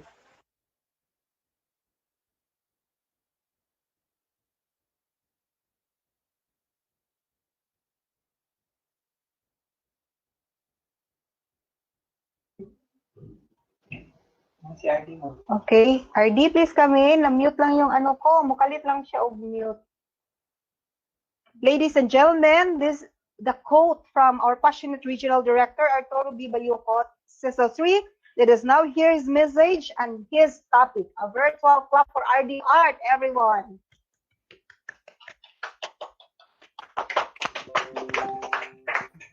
Go ahead, RD. Good afternoon, everyone. Before I'll start, may I please ask from you, Angie, the profile of our participants? Sorry, I have not discussed this with you. May we know who are in attendance right now? Each division RD is represented by 15 members of the training team. So 15 po coming from different key stages and all learning areas as much as possible are represented. And actually RD, we see on screen and then based on the messages here, there are divisions which allow all their supervisors attend to this activity po, RD. So apparently, the ones in attendance are supervisors, school leaders, teachers. Yes, po. Composing the division training team po, RD. Okay, okay. Yes, po. Thank you. I really don't know. Paano ako ito i-share yung slide ko? Iba naman itong Meet team pala. How do I share the slide? Lower right. Yung present now? Present now and then? Select mo ang... Dapat naka-open ang PowerPoint ni mo. Yes, open na siya. Wala man PowerPoint dito. Entire screen window, Chrome Fab. RD, Elson here. Okay. Sandali. Tapos, andyan na yun. Click window, RD. Tapos, pagkatapos ng window, anong kasunod? Naka-open na ba yung presentation, sir? Open na. Okay, just click the icon of your presentation, then share. Ganun? Yung presentation ko ang i-click ko? Opo. After yung... So, nandiyan na ba? After mo ma-open, sir, yung window. After present now, sir, Art, you have to choose a window. After a window, may mga icons doon, like Meet, Webinar Radio. Sandali. Then, PowerPoint presentation. Nelson, are you listening? Yes, I'm talking to you. Yes, sir. So, binuksan ko na nga yung window. So ano na, what's next? Nakikita ko isang maliit na window na may letter C. Ganun ba? What do I do next? Yes, sir. To share the contents of your screen. Sir. Yes, sir. Ilang window yung nakikita mo, sir, doon sa after share window, sir? Isa lang? Sir, you have to open first your PowerPoint. Bukas na nga. Pwede mo siyang i-slideshow daan, sir. Okay. Next. Present now, then a window. Then doon sa window, may presentation or PowerPoint mo doon. I-click mo yung naka-slideshow na, sir. Paano pag naka-slideshow? Di iyang slideshow na ang makita ko. Hindi ko na makita yung mga icon-icon na sinasabi mo. Yes, sir. You listen to me. Binuksan ko na yung window. May nakalagay dito, share an application window. Chrome wants to share the contents of your screen with Meet, Google, Choose. And then there's a black window and there's a small letter C at the center. So ngayon, anong kasunod? Kailangan mong i-click yung presentation mo, sir, doon sa window. Application window. Inside the application window. Ganun. Paano? Hindi ko man alam. I-click? Hindi ko na maklik. Yes, sir. Can't share your screen. Sorry, dismiss. Ewan ko sa inyo. I'll repeat the process. A window, and then dalawang window na ngayon. Anong lumabas, sir? Ang isang window ng Meet Google Document is sharing. Meet WEV ISPY KGV. Ano to? Parang isa black. Dapat yan yung presentation mo ang lumabas dyan, sir.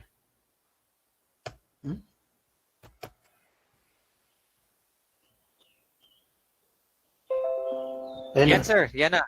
Yan na po. Ay, naku, mahirap mag-hit and miss. Yes, sir. At least RD. From Singapore yan na. Andiyan na ba?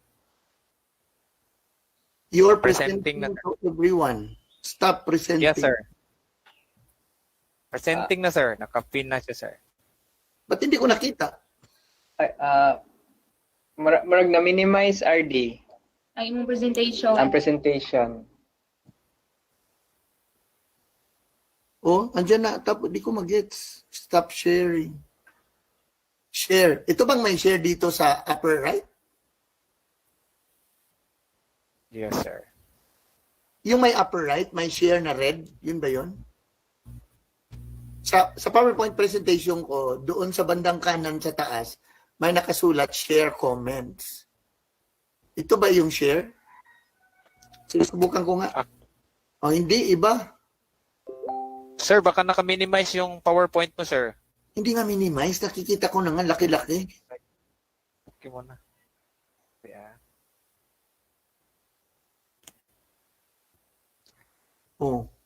May arrow up dito sa you are presenting to everyone. Stop presenting. You are presenting. Ano pa bang pindutin ko dito? Sharing. Window. Sorry, sir. Hirap kasi ng Meet kasi hindi diretso. Dapat naka-Teams na lang tayo.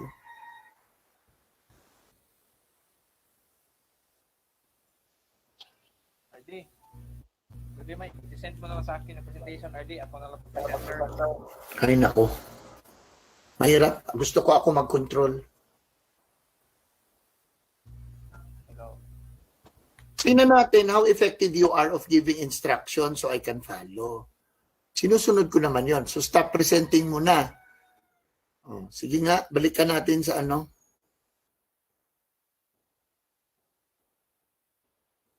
Okay. So present now. I'll start from scratch. Your entire screen or a window. A window dapat, di ba? Hello, are you there? Elson? Yes, sir. Yes, sir. Yes, sir. Oh, ito na palang PowerPoint, lumabas na. I-click ko siya. Tapos share. Yeah. Oh, ano nangyari? Yan na, sir. Wala mo na ako nakita. Okay yan na, sir. Hindi lang siya nakaslide. Okay na, sir. Hindi lang siya naka-slideshow. Pero hindi ko nakita sa screen. Ah, ganun ba? So pupunta ako sa screen. Sorry. Okay na, RD. Nakikita na namin yung screen. Dami naman mga pumapasok kasi. Okay na yan? Yan? Is it seen already? Okay na. Okay na, RD. Naka-play na. Yes, sir. Hi, sir. Congrats, sir. Finally, I'm able to do it just following a very confusing instruction given by the Okay, go Everyone- ahead, RD.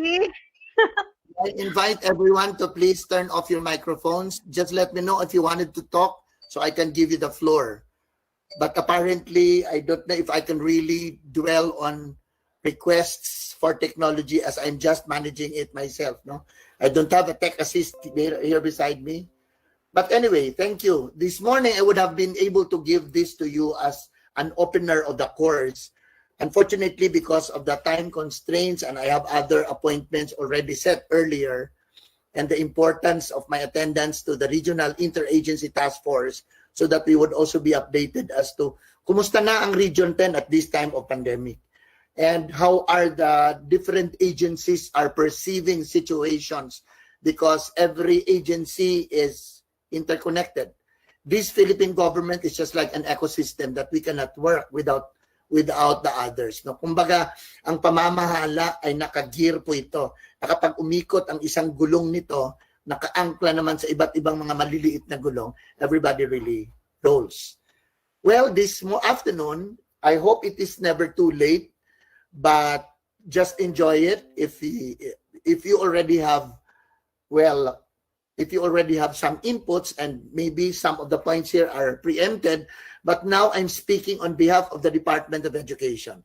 Maybe the others were experts, no, and they're also wearing hats of people in the academe, talking about experience, but this time I'm talking like a DepEd leader who's trying to balance between practicability and the theoretical inputs that we would need to run the show in the so-called radio-based instruction. But before that, friends, let's try to go back. Ba't ba nagkaroon ng usapin tulad nito? No? Well, it was because of the pneumonia of unknown cause detected in Wuhan, China, which was reported to the World Health Organization on December 31, 2019. And the outbreak was declared a public health emergency of international concern on January 30, 2020. Nobody expected this. Nobody was able to prepare for this. And this is for the first time. Well, in my existence in this world, this is for the first time that a pandemic hit the entire globe. And nobody expected for the repercussions of this. No? Everybody is struggling. No one is exempted. Rich or poor countries, we share the same struggles. And, well, in my personal point of view, it was a little bit okay in the Philippines at the start because we were hit when we were already in the middle of March. Well, in the aspect of the Department of Education, specific at the public schools, we were not that much affected like the private because we were almost to end already the year.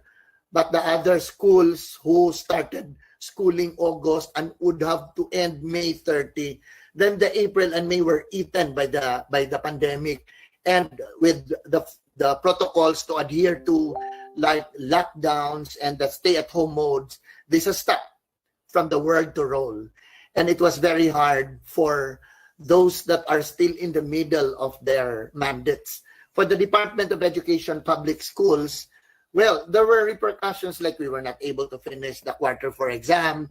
Then you were preparing for the graduation, and even in the allocation of your school MOOE, many of the allotments were supposed to be spent for the graduation, as we want graduation to be a free financial free ceremony. But unfortunately, we were not able to run it because of the protocols. And so there were initiatives to address those difficulties that confronted us. For example, Department of Education has released a transmutation table to be certain that we still are able to compute the final ratings even without a quarter 4 exam, because we cannot really just let everyone pass. Like the concept of, well, wala naman talaga ito sa DepEd, pero naririnig natin ito like mass promotion. But there is no such policy on mass promotion as far as DepEd is concerned. So that, as an offshoot for those schools that have not conducted the quarter 4 exam, we can still compute the final rating by using the transmutation table introduced even without the conduct of the quarter 4 exam. So ladies and gentlemen, at this time, we have to talk a lot of things. Well, if you tune into the different radio stations and channels, walang ibang pinag-uusapan kundi yung coronavirus 19 pandemic. Many things to talk about, and we have to find also the answers in the context of what we can do at the Department of Education. There were uncertainties of the conditions. Well, the interagency task force with the Department of Health and the DILG were talking about how to classify the declarations, whether GCQ, modified GCQ, enhanced community quarantine, or the modified enhanced community quarantine. And there was even leveling off about risk severity level, whether it's high risk or medium risk or low risk. But even if we are at the low risk level, there is still the word risk there. And for as long as vaccines will not be available, the vulnerability will still be there. But again, what is this to us as education deliverers? We're supposed to be in the education sector that should not give up chances and opportunities for every single child to be nurtured, to be educated, to prepare for his future. But that's not easy, no? Hindi siya madali at this time of pandemic. It's easily said than done. So let's try to take a look at what shall we do at the Department of Education confronted with so many uncertainties. Maraming nagsasabi, bakuna muna bago eskwela. Or we can only start classes when vaccines are available. But can somebody tell or give us assurance when can that be available? If we defer the opening of classes in August because we want it in December or November, who can tell that November is the right month to really resume or open our classes for 2020-2021? Nobody can give the categorical uncertain answer. So is it because we will live in a VUCA world where there's volatility, uncertainty, and then this complexity and ambiguity, then our world will stop? Of course not. Because we have to continue living our lives. And that is why we have to strategize how to cross over with all these challenges that confront us. There's the fear on which is more important, education or health? Well, to us as believers in education, these two things are inseparable. We cannot detach health from education, nor education from health. Because if we speak about health, how to make everyone be conscious about health, be updated about health, is of course to educate that individual. And of course that individual cannot also get the maximum of education expectancies if he's not healthy.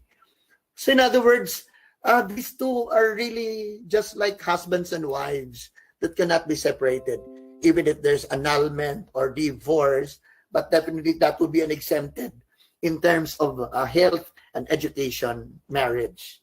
So ladies and gentlemen, there are a lot of parents saying, I'd rather let my children stop going to school rather than risking their lives to be in school. Well, that's the prerogative of the parent. Ours is to really advocate. We have to bring them the positives about it, but eventually or ultimately, it's always the parent's decision that has to be adhered to. But question is, will it give them a better life? For example, if you're a parent, you have 5 kids, all these are in school, but because you don't want them to risk their lives as you claimed it, then you don't let them be in school. What will these 5 children do at home? Well, baka mauumay lang din sila at napakahirap kontrolin kung ano nang gusto nila sa buhay nila. Kasi hindi naman pwedeng they will not be engaged. And I think the best engagement in terms of time and focus of learners is really to be in school, is really to be in education. School relatively, because we have to impress upon everyone, we make every home a school and a school a home. So we cannot really, these are key messages that we would like to convey.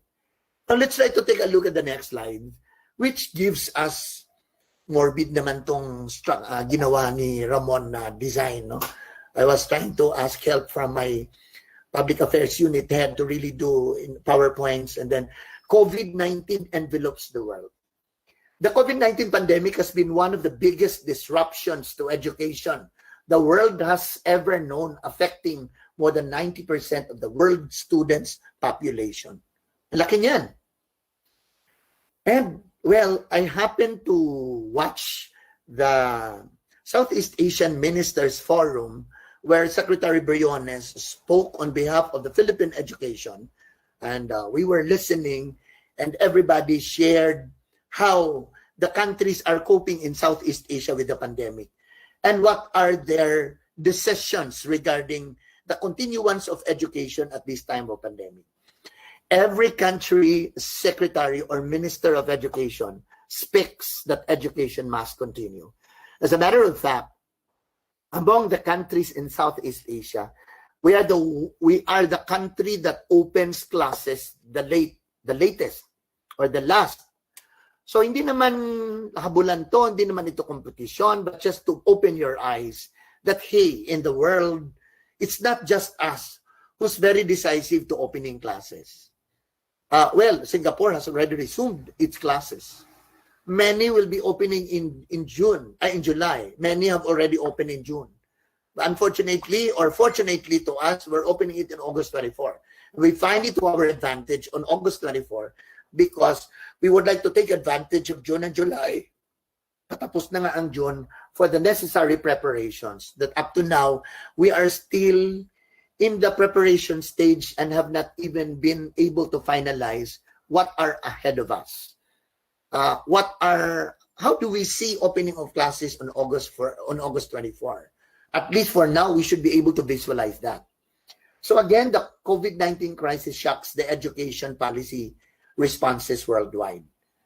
And if we, for example, we have to balance, maraming nagsasabi, sir, we have to balance between economy and health. Totoo nga yun. Our people understand fully the values of health, the values of following strictly the minimum required health standards, that they would like to just stay at home. But what about people who violated this because they also would like to survive life, and they go out to be able to earn a living and continue their lives? Because apparently, even if there are assistance or helps that are given by the government, these are never enough. And they could not just wait and rot inside the houses because of following the rules, no? So that's balancing an economic downfall caused by the pandemic, control protocols like closing of business establishments, suspension of transportation, and stay-at-home requirements under the ECQ or GCQ declarations. The fear there, if this is not being controlled, it will lead to learning loss. If we don't really continue or resume classes, it will lead to learning loss. It will lead to increase in dropout or school leavers. And well, there are key performance indicators that we use as gauge of performance in the Department of Education. Ako hindi naman dahil sa number, hindi lang, it's not just about the tyranny of numbers.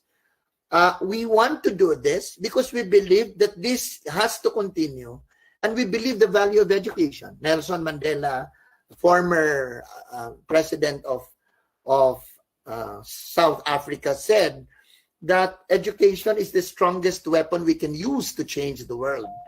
And it has to start in changing the self. And we have to acquire that education to be able to change the self.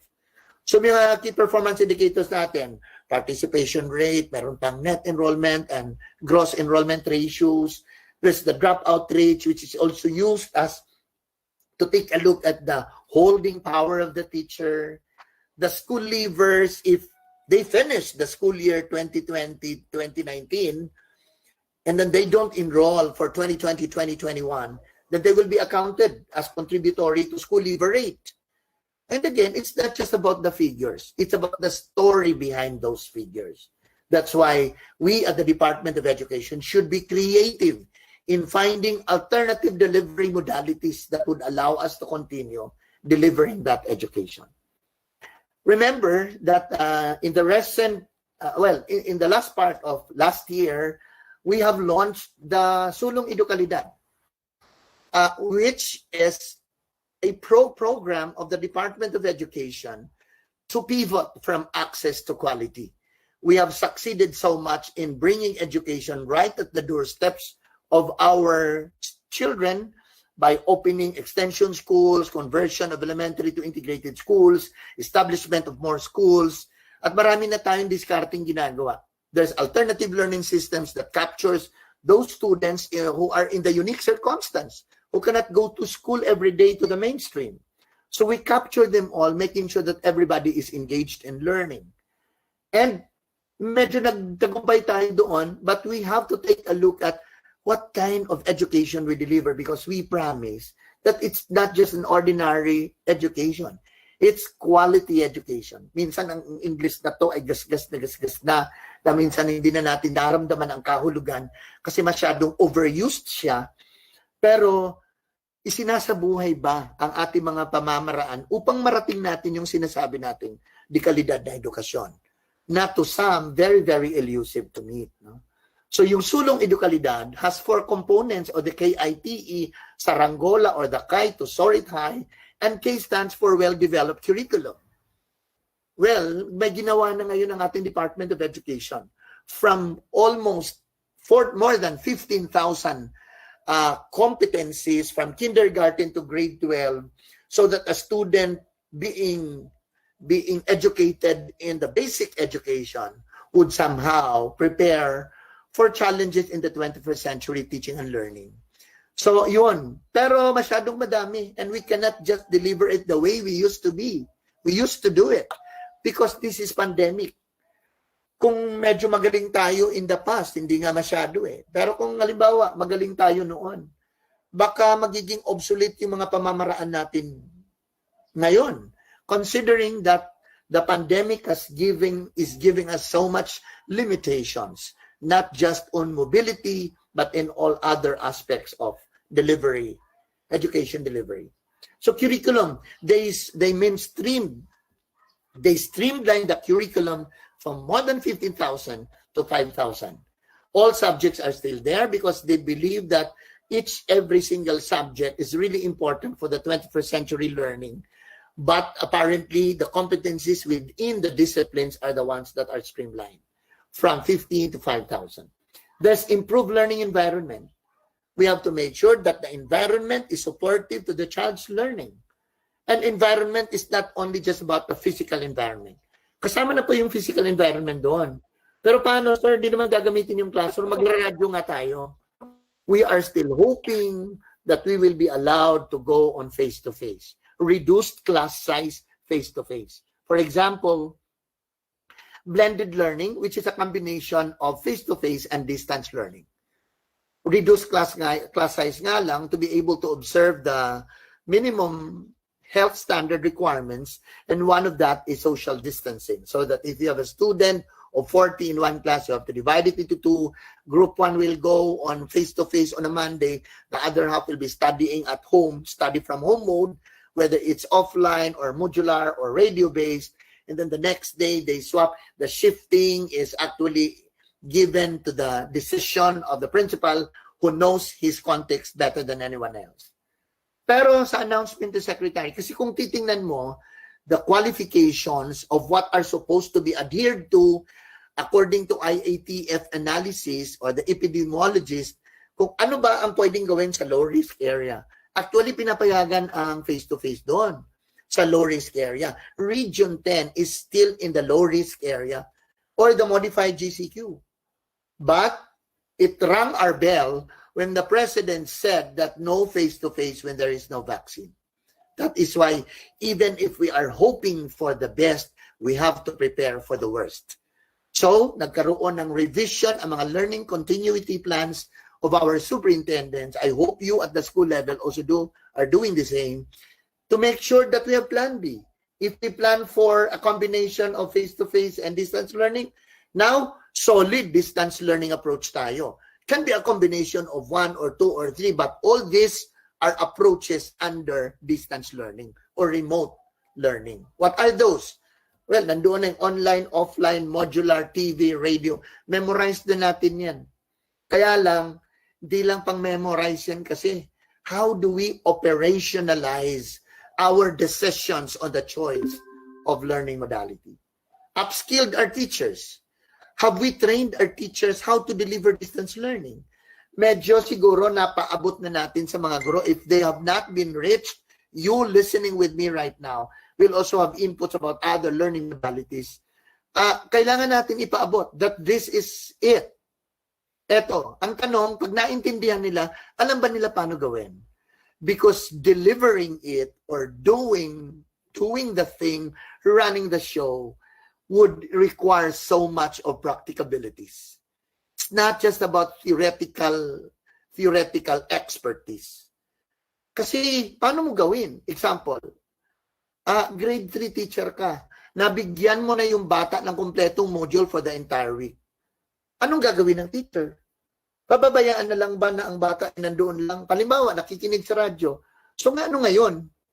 I think you have gotten inputs already to our experts. I have listened part of the presentation of our speaker from Bukidnon State University. I really appreciate her expertise, and I think she was talking as well in full credibility as she was helping us in our program with alternative learning systems tie up with Bukidnon State U and DepEd Malaybalay City. And this has been running for 12 years already. That alone is enough proof that it was a successful delivery. But again, that's ALS. How about delivering this into the mainstream? There will be a lot of applicability sides. But again, it will not just be solely the way it was delivered. Because, yun nga eh. So, kung ikaw ang teacher, anong gagawin mo? Pagpupuntahan mo ba yung mga tao sa bahay-bahay nila? If you have a student of 40, do you have the energy to really hop from one house to the other to cover the 40 in 1 week? Or if not, how do you strategize it? How do you give assessments? How do you validate that the student really is learning? There's a lot of questions that we all together have to find the answers. At yun po ang dapat natin gawin. And that is part of one component in Sulong Edukalidad, which is about capacitating, building the capacities of our teachers. And the last is responsive multi-stakeholders cooperation. This is not just our sole business. And we cannot do it all by ourselves. We have to connect with people who have the resources, who have the expertise. Hindi na po ito labanan or kompetisyon ng bawat tao o bawat sektor. Ito po dapat ay tulungan. After all, even the people in the other agencies have sons and daughters who are enrolled in the schools, and they should care about the schools because these are the shelters of their kids. Now, if the schools cannot be used literally, then what is that alternative shelter while the student is learning? And that is not just answered by the people in DepEd, but that is answered by everyone. Well, anyway, I'm just quite emotional when we talk about all this, no? Kasi kailangan talaga natin, we will all sound convincing because we are marketers in education.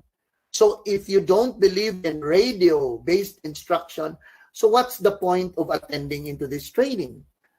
Kasi alam ko ang daming tanong nyo, for a radio-based instruction to teach all subject areas, all grade levels from kindergarten to grade 12, how can that be put in a radio program with only very limited time slot given to us? Or even if we have full-time, 24/7 radio time in a station, how do we put in all grade levels, all subject areas in the program? Will the students also have the energy to be listening from 8 o'clock to 5 o'clock in the radio, Monday to Friday, August to April? Di naman ganun eh. I think you already have heard bits and pieces to the inputs of the experts, especially the one from Bukidnon State U, in terms of how shall we do it? Sabi nga nila, na-capture ko doon, that it has to also have a face-to-face component of this kind of delivery. But what if face-to-face will not be allowed? Are we going to break the rules and we cannot allow our teachers to be arrested? If our teachers go to neighborhoods or in Puroks to convene 5 or 6 neighbors who are your learners, well, do you support the teacher who travels, who travels in terms of transportation? Sa radyo, ano magiging suporta kailangan ng mga guro? So all these, ladies and gentlemen, will have an impact in terms of the commitment of the Department of Education, like education must continue. Many countries like the Philippines, especially the Department of Education, turned to online-based distance education to ensure that learning never stops and education must continue. So, ano ulit yung distance learning natin? Pasadahan muna natin. Number 1 is online. Tama, online. But do they have the gadgets? Do they have the cell phones? If they have, do they have the subscription of internet connection? If they have the fund, that's the area, not a dead spot area. Kasi there are areas that even if you have the luxury of resources, you still cannot get into the internet because these are just areas, dead spots. No? So mga ganon. Tapos yung online natin, may pang synchronous or asynchronous. I'll define that later. No? And then there's, of course, the offline. Wala kang internet. Okay lang, may laptop ka naman. I'll give you interactive or digital versions of learning materials, and then saksak mo lang yan sa USB or sa CD, saksak mo sa laptop pagdating ng bahay, or even the personal computers, and then you can study it on without printing them. But of course, the third is really the modules. Printed. Yun ang pinagandaan natin. But we don't have to stop on finding other modalities because we are also challenged in the production of modules in print. Laki ng gastos at saan tayo kukuha ng budget. So kailangan paigtingin natin ang organization of classes under online, offline, radio, and TV. Because those who will be captured at these modalities, kung magawa natin a solid kind of modality or a combination of online, offline, radio, TV, then that would mean we do not include them anymore in the counting for the printing of modules for these learners. But again, it's up to us to really analyze it kung anong pwedeng gawin. No? Over the past weeks, let's go back to what we have done so far in this pandemic. Maraming tayong nagawa. We deferred a lot of activities. We have canceled activities because it is just too risky to congregate people. We have not conducted our graduation. I even gave a message that while it is good to go up on stage and enjoy the glory of your accomplishments, but these are actually just mere traditions. What is more important is your credential telling that you are a full-fledged graduate, and not any COVID can take that away from you. Whether pumasok ka o hindi ka nakapasok. Yun. And it's not just about the credential or the document. It's you who become what you are because of what you labored for in terms of education acquisition. Education must continue according to Secretary Briones at all costs in any form of this challenges, pandemic or any class disruptions like typhoons, earthquakes, so that we could get assurance. The question is, will education or school proceed? Will opening of classes proceed in August? The answer is yes. And we have to believe on what we say. Napakahalaga po yan. Anyway, now let's move. The Department of Education Regional Office 10 has drafted, crafted, revised, finalized the learning continuity plans, which capture what are supposed to be done as an organization in the pursuit of delivering education in spite of this pandemic. So the LCP of Region 10 is labeled RX Adobe. RX would mean characters, well, we believe Region 10. And Adobe is an acronym which stands for Alternative Delivery of Basic Education. So yun po. And these are also anchored.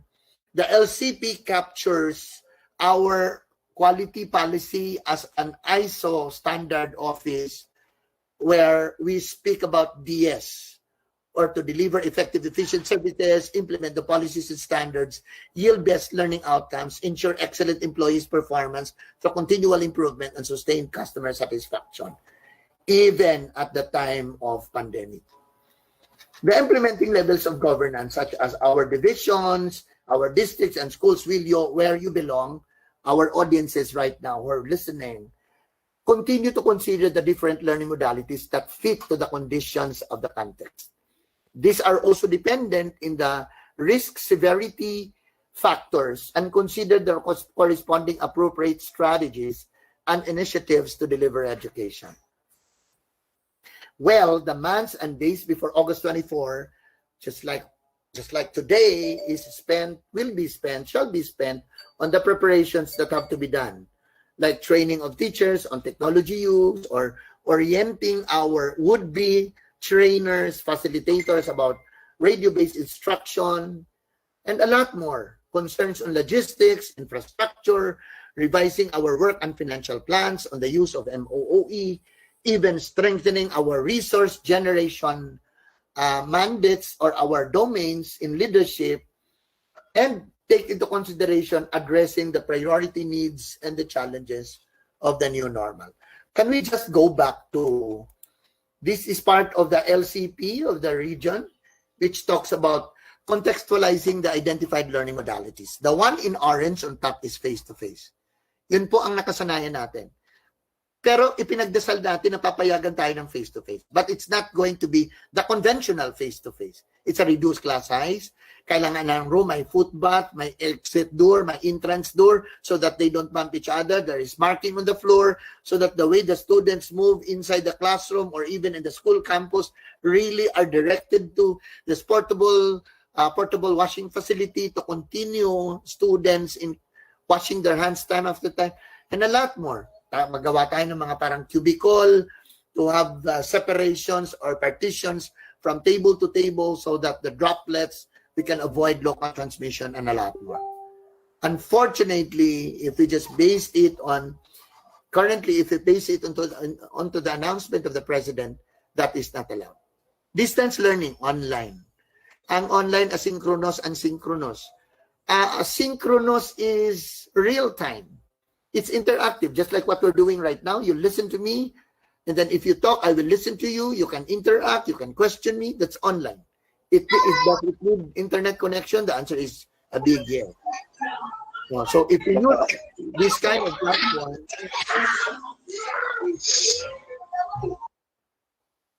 this kind of platform, then it really requires internet connection. Asynchronous. Bigyan kita ng link. You go to the YouTube on this link on study. And then, tingnan mo to. Mayroong microphone na nakabukas. So it's also disturbing. So these are interventions or disruptions that we have to avoid, and only when people are guided how to use the platform, they'll be able to avoid it. That's normal. That's part of learning, the learning process. No? So, ganon. No? Balikan ko yung asynchronous, bigyan kita ng link. You can study on that presentation or on that video from the link I give you, but you can do it to the comforts of your time. If you'd like to view that tonight.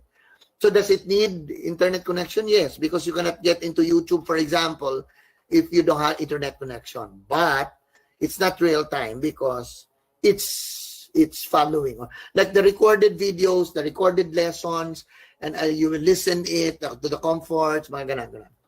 And then offline po, yung materials, digital materials, recorded lessons that you can bring at home, you can watch it. Does it need internet connection? No, it doesn't. Modular. Ito yung prints na ginagawa natin ngayon. Kasalukuyan pang ginagawa, quality assure, and then eventually mass production.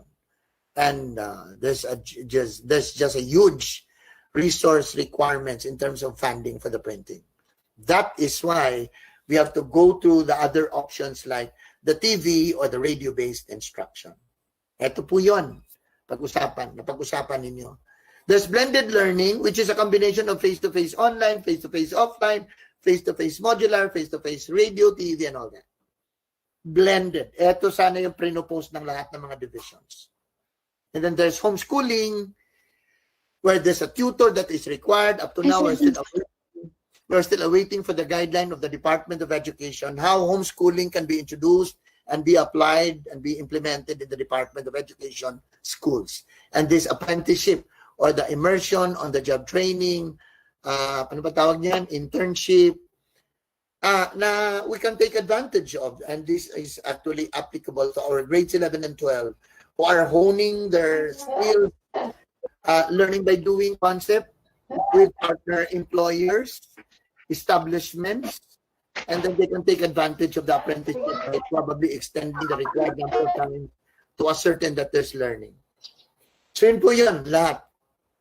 Now let's go to radio-based instruction, which is the meat of this webinar.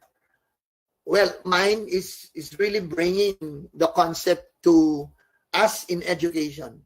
You have heard a lot of inputs already, or even before this webinar, you might have heard a lot of education of the air, education on air, or education of the air. No? And then let's take a look at the radio-based instruction framework. And this is an alternative. This is an alternative learning delivery mode and using radio broadcast to deliver the lessons. As a form of distance learning, it is able to expand access to education by bringing it to where the learners are. So for as long as you are covered in the power or the satellite reach of the radio station, wherever you are, you will be reached for as long as you have the transistor radio or the monitor. It aims to provide learning opportunities to listeners and enable them to acquire equivalency in basic education through the broadcast of lessons. But there are limitations. Radio-based instruction is a very good platform for learning, especially in reach, R-E-A-C-H. We are able to reach the unreached. But apparently, there are limitations as well. This is not interactive.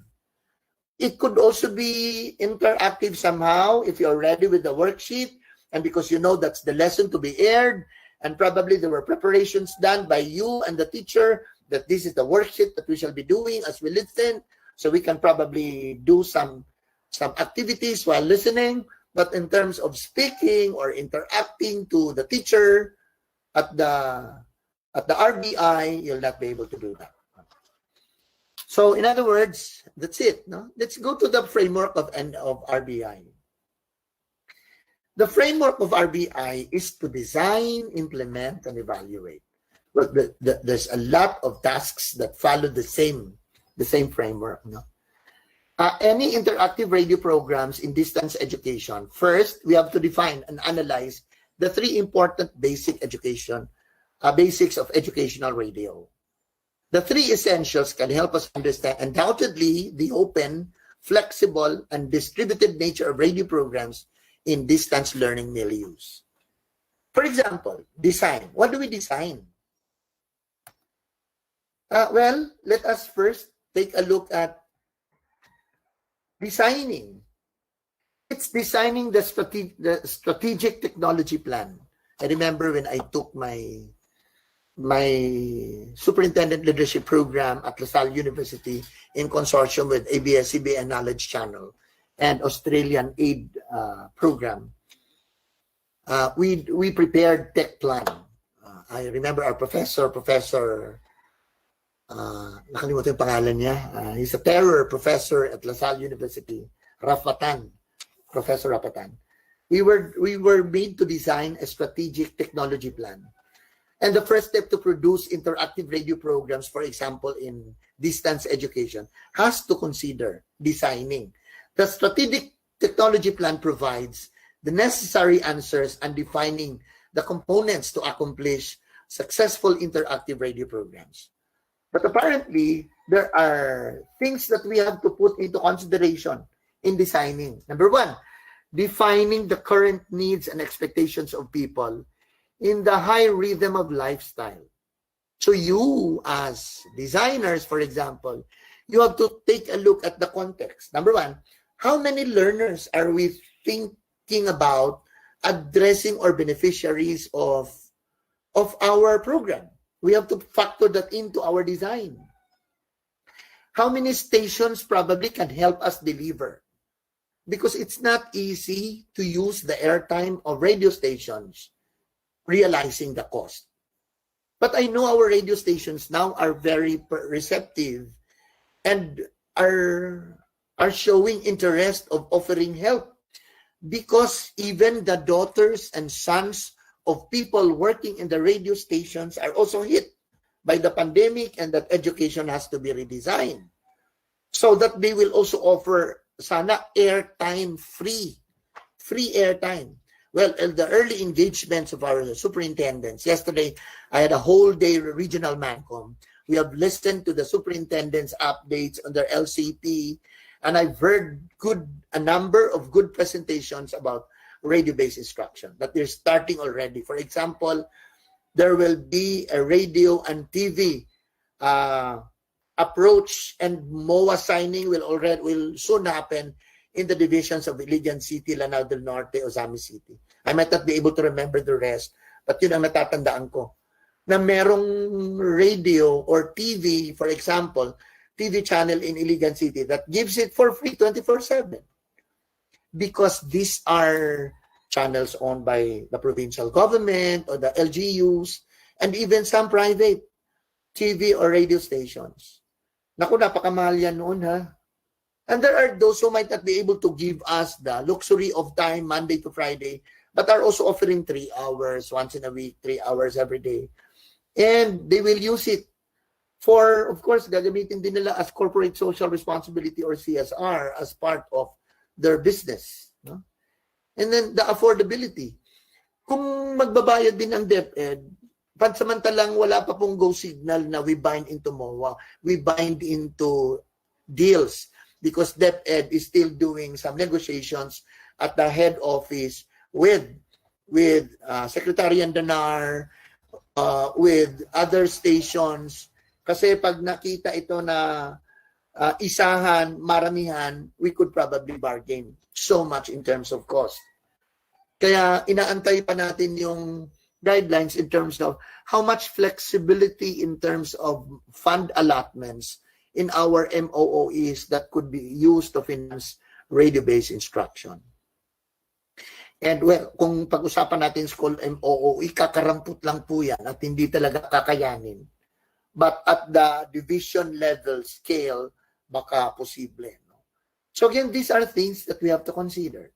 Planning the technology requirements, and requirements like manpower, like funding, infrastructure, logistics, and we have to define the needed communication media under designing. We also talk about examining personal resources and supports to analyze current situations and needs. The technical or expertise support, financial, manpower, talent search, and capacity building. And more importantly, sustainability.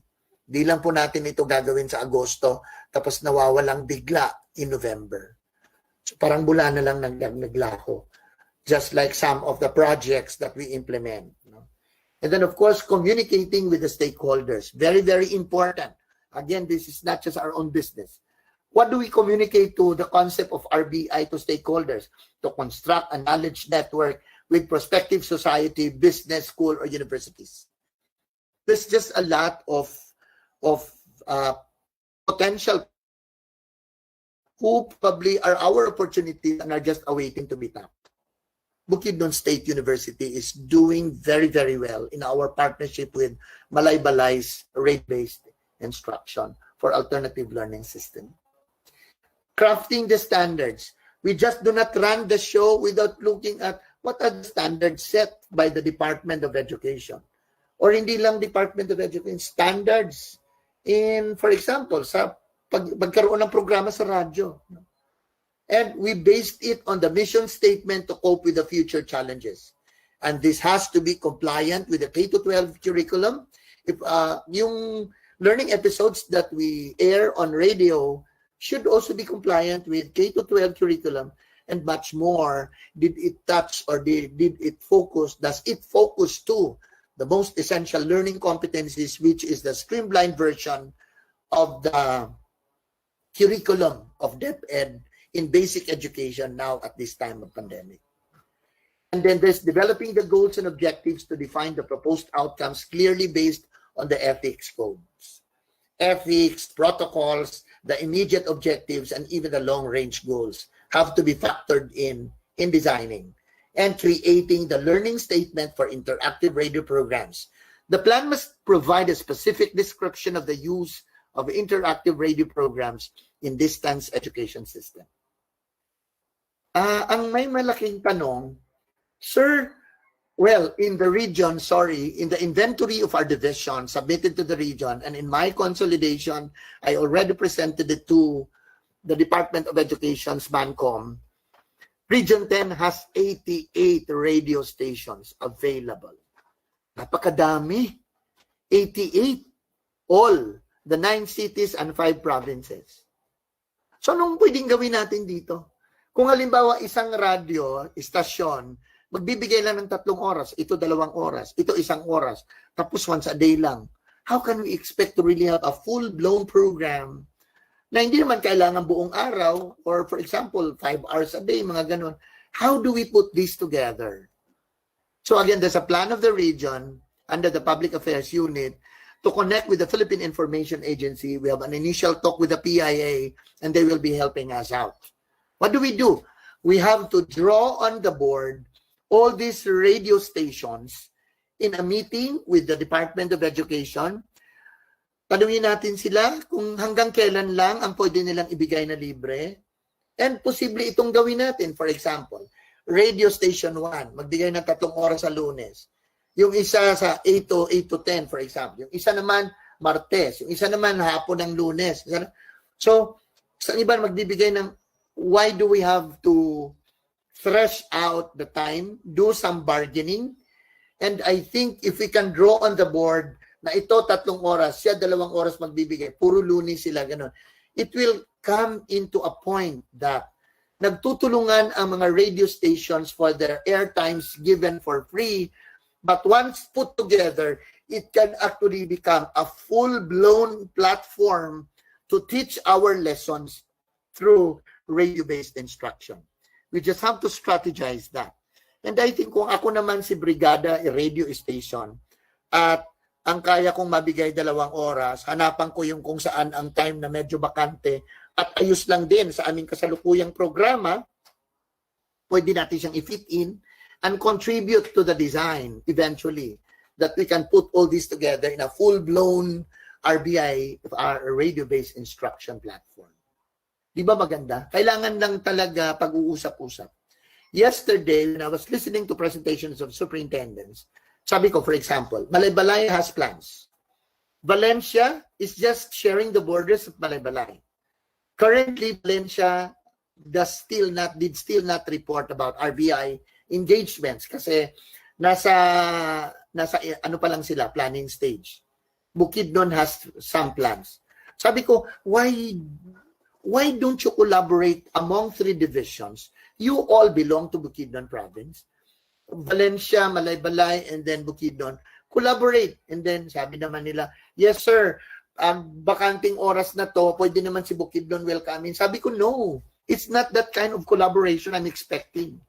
Even in the designing, not just in the implementing, even in the designing level, dapat nag-uusap-usap na yung tatlo. Kasi if you will work on a learning competency for a learning episode on radio, gagawa si Balay-Balay, kung akong Valencia, hindi na ako gagawa para dyan kasi bakit ko pa dodoblehin? Why do I have to do it again when you already have prepared it? So mag-usap kayong tatlo, magtutulungan kayo, and then kung ano yung existing, isi-share yon, and then punuin yung kung saan yung kulang, and then you can collaborate with each other, not necessarily working in fragments, but collaborate and then come up with a full-blown design. Di ba nakakatulong? Kasi rich naman sila doon sa istasyon na yon. Bakit pa kailangan mag-iba-iba sila, no? Example, Cagayan de Oro, Misamis Oriental, and El Salvador, or even Himuog City can collaborate. Much more to Misamis Occidental, Oroqueta, Ozamis, and Tanggol. So things like this, we have to draw on the board, put all these radio stations together, and take advantage of the free airtimes that they can give. And then come up with scheduling. And then let's check in terms of the reach to be able to really cover the expected learner beneficiaries we're targeting for the RBI. Ganun po yun. And the number 2 is, I hope you are getting some creativities I'm sharing. I have shared this to the superintendents. They sound very responsive, and I know the next steps will happen. No?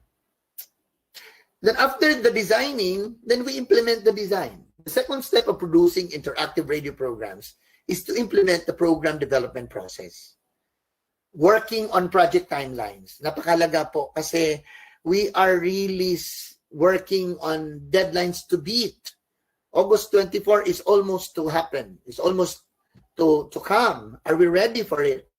And then when we speak of readiness, it has to ask and cover several areas. Are our students ready? Ready in terms of logistics, ready in terms of mental models, ready in terms of shifting their paradigms. Are our parents ready for these new roles? Not the usual roles that they give as support to their kids' learning. Kasi if it's going to be distance learning, students are learning from home, then anong gagawin ng magulang? Malaking papel ang gagampanan niya na hindi probably nasubukan ng mga nakaraang taon. That's part of readiness. Are our teachers ready? Not just about digital readiness, but even on emotional readiness. Ang dami talaga. Are our supervisors and school leaders ready? How to monitor the teachers managing distance learning? Ay nako, ang dami talagang pwedeng pag-usapan kung ang pag-uusapan natin ay kahandaan. Kailangan talaga nating tutukan at habang palapit tayo, parami ang ating mga anxieties. No? Budgeting is another concern. How do we take a look at budgeting to select the models for the broadcasting, to estimate all costs, and identify fund sources? So alam nyo, yung ating mga principal supervisors should not just be dependent on, kasi may fiscal leadership domain sila eh. And fiscal leadership does not only mean managing the funds of the government. It's not just about managing funds, including generation of funds. I appreciate some school principals in their own initiatives, in their own taking extra mile, to be able to really partner with education enthusiasts or education concerned individuals, and then they do partnership. They help us in terms of funding requirements. And they're not just dependent on what MOOE can give, because MOOE is never enough to answer the needs we have, especially at the challenge of this time. Timeline and financial plan have extremely vital roles to accomplish the broadcasting interactive radio programs without delay. So let's take a look at the 7 periods in this strategic technology plan requirement. And the program development process has 4 steps based on the project timeline and the budgeting strategies to deliver radio programs in distance education. Number 1 is the type When we speak of type, to decide on the broadcasting style such as live, or broadcasting synchronously or asynchronously or mixed. I heard it. Hello? Sino nag-uusap? No? For example, I heard it from our speaker, from a very experienced speaker from Bukidnon State University who talked about tape broadcasting, no? Kasi we can actually deliver the program on radio, real time. We can as well record it, and for those who are able to listening it live, can listen it and they go back. At the control room, Elson, please help me tell people to really mute their laptops, no? Kasi it's annoying. So again, gano'n, no? So synchronous or asynchronous or mixed, synchronous and synchronous. Ganun yun in terms of type. We can put it in a CD, or we can even produce the radio learning episodes in advance and then airing it maybe already scheduled, no? So hindi na kailangan pumunta sa radyo, nandun ka live nagsasalita. You can actually record it ahead. We can also record it while you are delivering it live and probably do some replays for those that were able to miss this, things like that. These have to be considered under type, no? And then purpose. We clarify the objectives of the unit of the radio program will be delivered, no? Let's take a look at this, no? Strategies highlighting which critical thinking skills will be learned. I heard it from your speaker early this morning talking about the 5 C's in 21st century teaching and learning, which talks about the 5 C's in 21st century. The importance of communication, and very important and emphatic of you to be reminded about critical thinking development. That in 21st century teaching and learning, collaboration is indispensable. Creativity is also important. And the 5th of the C, because there are 5 C's, is citizenship or stewardship. Like self, it's looking at you, the self, how to be able to also relate with people and the environment, so we are able to impact as guardians to our schools and even to the local and global communities. This falls under strategies. Let's go to components. Components defining what kind of the cutting edge technology devices are needed. This sounds very highly technical, and let's try to take a look at what can we do. That's why we need really a thorough, not just one grant orientation, but a continuous learning. As marami din namang natututo habang ginagawa na ang mga bagay-bagay, no? And then let's go to, parang hindi na yata nag-swak itong aking PowerPoint. Just let me preview it, no? Ito pala ako. Okay. Now, let's take a look at the evaluating the implementation process. After we design, we implement, and then we evaluate the process. It's a cyclical thing that we learn from the strengths of the previous stages and probably do some adjustments to be able to reach the next stage. We learn from both our strengths and our limitations. And it is never too late, and to me, it's not a big deal to commit errors in the process, for as long as we learn lessons from our errors, no? But as much as possible, we have to avoid it, especially in the delivery of the program right on radio. Hindi po maganda na nagkakamali tayo, lalong-lalo na sa konsepto or sa substance, because many are listening and we might be able to confuse people who are listening about the program. After implementing, we evaluate the program, implementation program. How do we evaluate? Receiving feedback from the learners and stakeholders to clarify whether the radio programs meet their needs and expectations successfully. Parang customer satisfaction survey. Do the learners really learn from the approach? And if they're not maximally learning, where are the areas that seemingly are not clear to them? And probably improve it the next time we do it. So again, the feedback is very important. It's not just about the feedback from the learners, but even from other stakeholders who are also in our crusade to really help give that education the Filipino children deserve. Part of evaluating is managing the change process. Kasi kailangan talaga ang proseso ay magkaroon ng pagbabago dahil kumukuha tayo ng mga aralin na ating natamo sa pinagdaanan natin.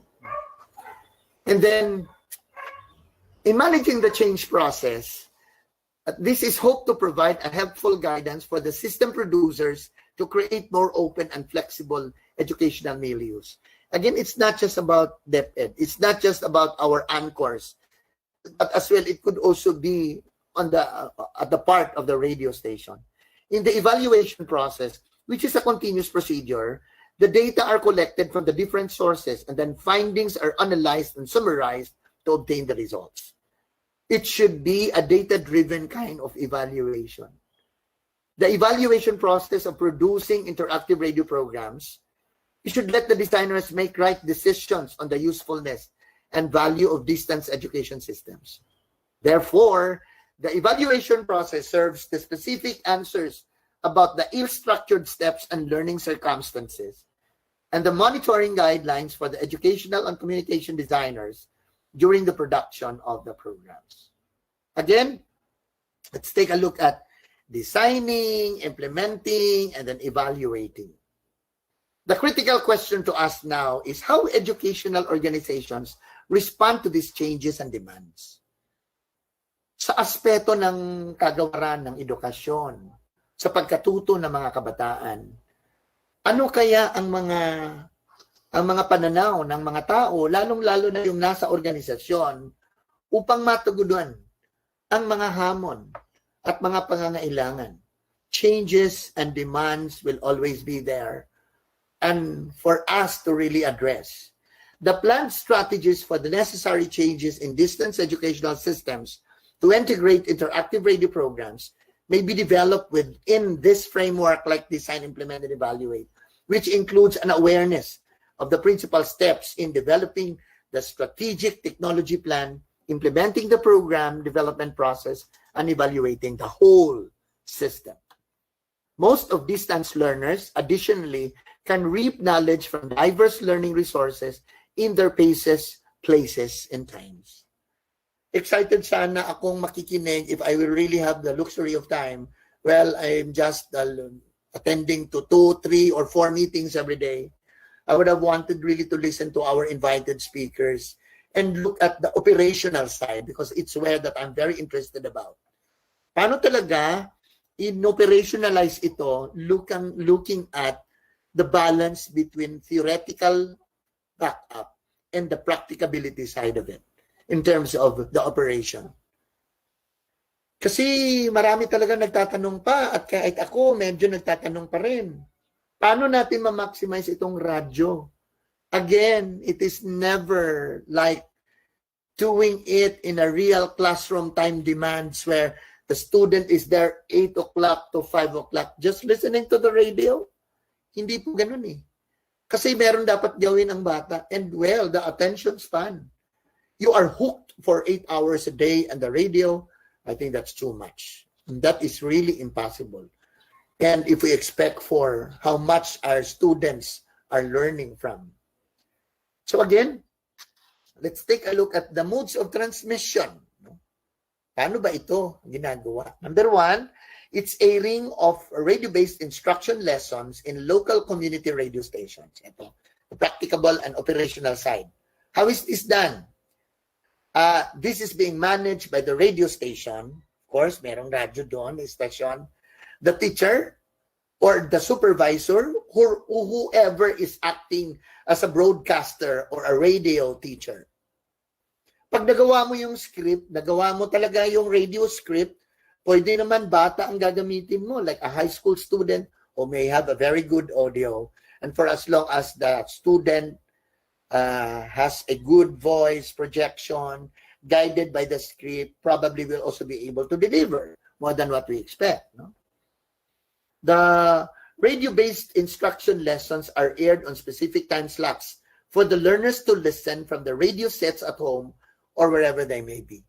So again, specific time slots, and that we shall draw on the board.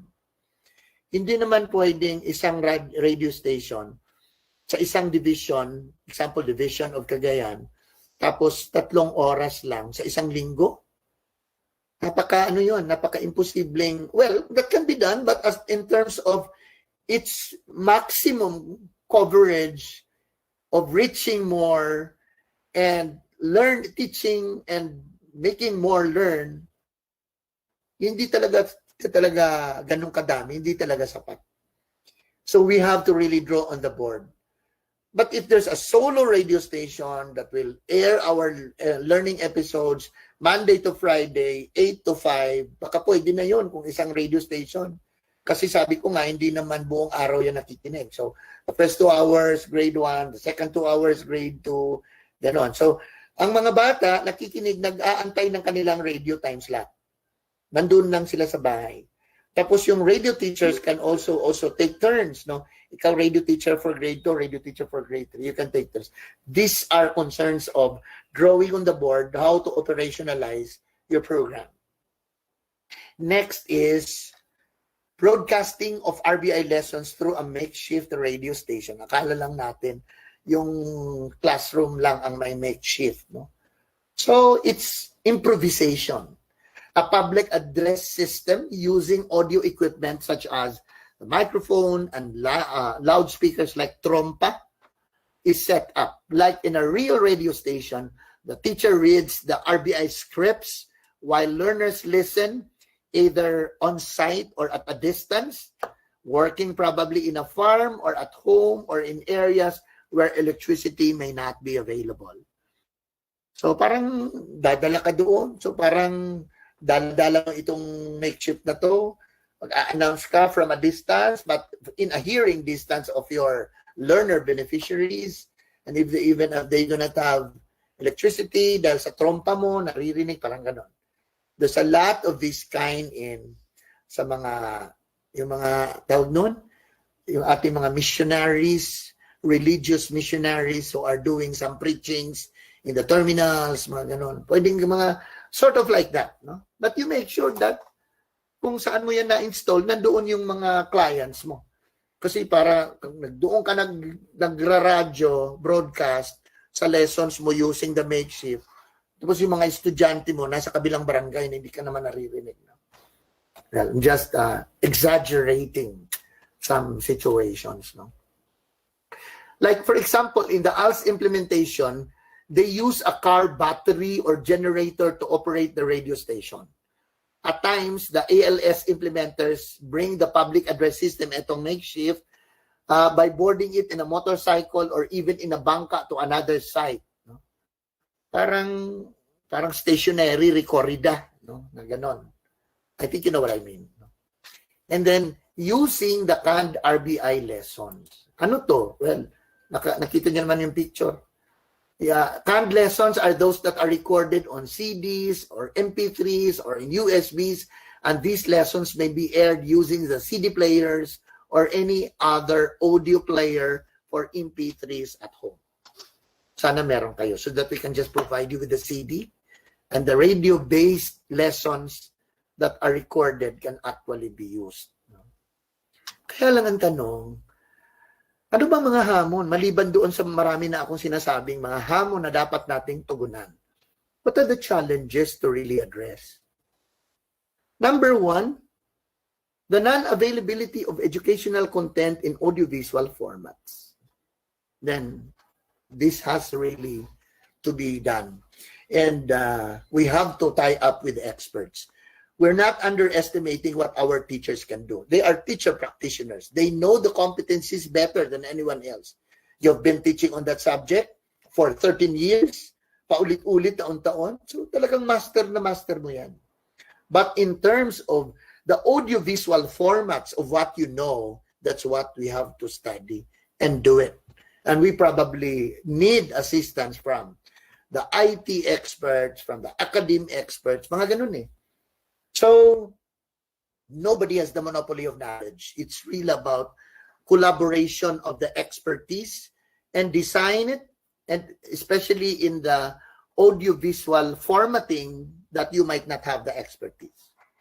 That's one challenge, one of the many challenges that we have to take a look at.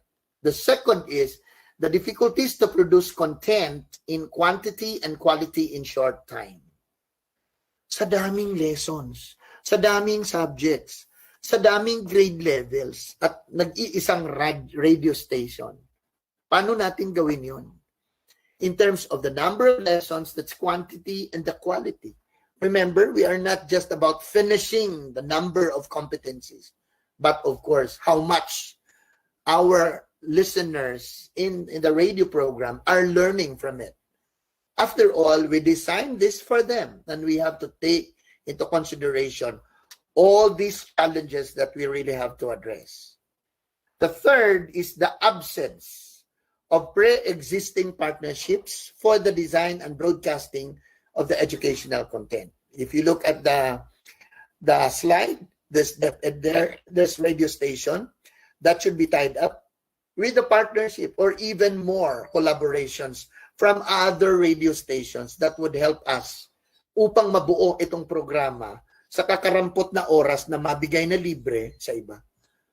Baka sabihin nila, sir, bakit pinagtyagaan nyo yung libre? Why don't you really buy airtime? Again, di pa natin in-explore yung possibilities na yan. We are awaiting for the guidelines. And what about the affordability? So, kailangan talaga natin partnership. Kung meron talagang radio stations na a reasonable amount naman ang ibibigay, then we have to look for funding support. And it may not necessarily only come from the Department of Education, but even from our other education partners, like the NGOs, like UNICEF, like Save the Children. There are funding for this, and even our local government units. Maganda because there are example now Del Norte, which has its own, not us, but the local government units, the unit has its own radio station and is being offered to us by Governor Anguing Di Mapuro for really using it the entire 8 hours a day, and probably make some arrangements, not just for 1 day, but even reaching 5 days. Depende, because there are also existing programs and we can just actually put in and fix the scheduling. And that is the challenge of how good we are in partnership. Next challenge is the need for communication and collaboration between education specialists and the professionals of the audiovisual sector for the production of educational programs. Again, it's not just about IT savvy. If you are an IT expert, you might not also have the expertise in terms of content. If you have been an outstanding teacher all along in the Department of Education, you might have a very least zero knowledge on graphic presentation. That is why, ladies and gentlemen, my dear listeners, teachers and principals, supervisors, listening with me in my session, let's take a look at the graphic artist's expertise that we would put into the scene. The voice talents, you may be very good in terms of reading or speaking, but if the voice is annoying, baka hanapan natin ng medyo maganda yung boses ang dating sa radyo. That is really very attractive, because sometimes if the voice annoys, one who checks into the station, baka lilipat ng ibang station kasi sakit sa tenga yung boses na nagsasalita. No? So, ganon. We have to find all these talents in our circle and put them within. Our writers, you may be a good speaker but not a good writer. You may be a lousy speaker but you are also a good writer. The actors, because it's not just about broadcasting it like a newscast. No? It could also be in a drama form. So we need actors and actresses. We write the radio drama scripts of the learning episode, and then they interact, and then it's a drama form, and we need actors for it. Of course, very, very high demand now is on our ICT experts. Our ICT experts. And they may not just come from the Department of Education. They are just probably at our neighborhoods, which we can tap on. And again, this is a challenge that we have to take a look at. Of course, teachers are very important actors in the scene because, well, trabaho nila to, magtuturo. Kaya lang, sa panibagong pamamaraan. And we have to change their mental models. Because even some teachers do not even agree to the, alam nyo, wala kasi tayong choice. We do not have a choice. We go to face-to-face, yes. I agree with you that that is still the best, for example, the best approach. But what if conditions do not allow? Titigil ba ang mundo natin dahil hindi nga tayo papayagan mag-face-to-face? Saka hindi naman pwedeng tutuloy-tuloy na talaga ang walang klase. Tapos, hindi ako nangungwenta, tumatanggap naman tayo ng sahod mula sa pamahalaan. We are being paid to educate. And educating process is a relative word and is not only dependent on one modality. I have said many things already about it. And the next is the lack of know-how and expertise in monitoring and evaluation of learning. You know, assessment plays a very important role. How do we monitor the progress of the child learning at home? Alam nyo, ang daming kayo na mag-isip-isip niyan. Sabi ko nga kahapon in my remand-com, I do not impose upon you how do you go about it. I might have think of practicable strategies, put it in the menu, but in terms of running the show, kayo talaga ang gagawa niyan. Example, meron kang 5 bata na nakikinig ng radyo. Tapos, binigyan mo sila ng assignment, hindi assignment, binigyan mo sila ng design mo, na makinig kayo sa oras na to, ito yung mapapakinggan ninyo na lesson, and this is the worksheet that you have to work on as you listen or after listening, ganon. And then how do you check if learning took place? So, sir, pwede bang puntahan ko sila sa neighborhood at one scheduled time? And then, i-convene ko, pwede naman if conditions allow. Pupunta ka sa Purok 1. Purok Makiangayon. And then you bring these 5 learners in the neighborhood. Talk to them. You have to prepare some exercises to validate learning from what they have listened to the radio. And then do that with them. And then pag natapos, at medyo natuwa ka na rin, you're satisfied about the results, then you give them next tasks for the next learning episodes at the radio. And you can probably go to Purok 2. Kanina Purok 1, Purok 2 ka ngayong hapon. Kukumpin mo na rin. But again, if these are done, because it could really be a combination of what support are our principals or school leaders doing for the teachers. To support, for example, in terms of moral. Huwag ninyong maliitin ang moral support. It can actually do a lot of things.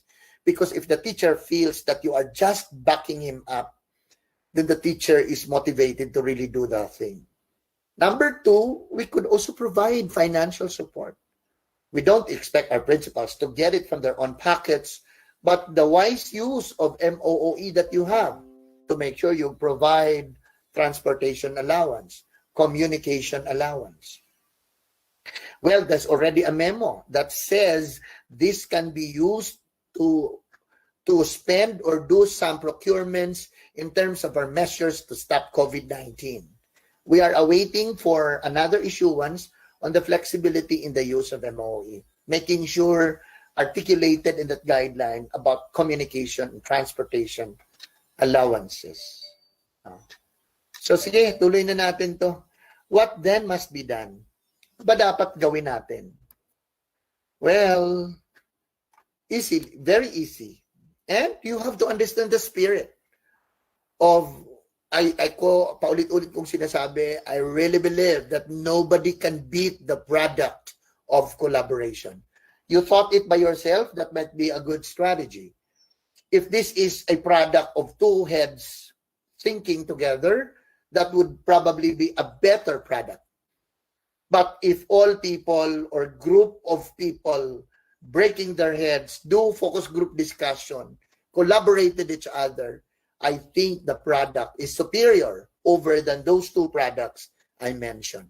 Because collaboration really brings to a level where we expect to close the gap between the current status against the desired level of performance. If you look at the slide, it says there, there's teamwork, the success, vision, growth. No? Effective collaboration among broadcasters, education authorities, and educators is essential in ensuring the success of implementing radio-based educational programs. Indeed, these sectors have their own areas of expertise, and they complement each other, especially in the development and production of educational content. Let us make pragmatic decisions. And when we speak of pragmatic decisions, it puts so much weight to the practicability of our strategies. That the practicable decisions are, which value so much on the practical side. Due to the limited time available to create and produce educational content for radio, it is important to think of strategies and innovations that are doable and feasible. Sharing of resources is a wise idea. I already have shared to you that. Resources in terms of material or even human resources. If you have a very good radio broadcaster, which is a member of DepEd Malaybalay or DepEd, dito tayo sa ibang DepEd or Roqueta, then you can actually let this good broadcaster also do some broadcasting in other channels, in other areas. And we just have to really make sure there's collaboration between and among the divisions so that we will be able to support the talents that we are trying to maximize. And then, it is important to think of strategies and innovations that are practicable, sharing of resources, revisiting existing learning materials, and converting them into something that can be adapted to a radio program that was purposeful. Learner-centered approach is still an element. Kahit anong modality, whether it's distance learning, online, offline, modular, radio or TV, face-to-face, homeschooling, apprenticeship, it will always have a guiding principle that the delivery is a learner-centered approach. Reach out to students, ensure continuity of education, design programs with more interactive components to capture attention of learners, particularly the youngest ones. You know, the attention span of our learners is really not that long. In the actual class situation, there's one student, especially at grade 1, who sits down here at the first minute of the class, but in a while, you see he's sitting in another chair at the back row, at the side row, at the front row. And the usual reaction for the teacher is to get mad at the boy, which is not the correct reaction. Ano ibig mo sabihin, sir? Pabayaan na lang ba ang bata na mag-iikot-ikot yan? Why not? What if the child is bodily kinesthetic who learns faster when he moves? So if you stop him from moving, you're depriving him to learn the way he is him. Kasi ano yan the multiple intelligence theory of Howard Gardner will learn things differently in accordance to the intelligences that we have. If the student learns faster when he sings, then give him music activities. Sir, even in the teaching of math, pwede pala magkanta-kanta. Why not? Diba? Lahat naman ito posible eh. That's why the teacher has to be creative, has to be an actor, to be able to check on the learning styles of his learners and to tailor fit his teaching styles to the diverse learning styles of the learners. Now, ang malaking hamon, paano na kung distance learning pa talaga na wala ka doon sa harap o sa tabi sa likod ng bata? Anyway, friends, I would have wanted to just share to you this, but I think there's a speaker that talks about writing scripts for the radio-based instruction. I'll just flash this to you. I'll not really dwell on it kasi I do not like to preempt, or I'm sure that you will really have a good time for this. I think I have talked so much already. No? But again, just let's try to write our RBI scripts, some essentials in basic script writing for an educational radio program. Like this one, recognition and treatment of a radio educational script. Who are the targeted audience, the type of program, and the length of the program. The style of presentation, what are the different styles? You have to take a look at that. You can vary, because if you're only using one style, that might be boring. Na naririnig sa Lunes, Martes, ganun pa rin naman, salita ng salita. You can create different approaches in terms of style.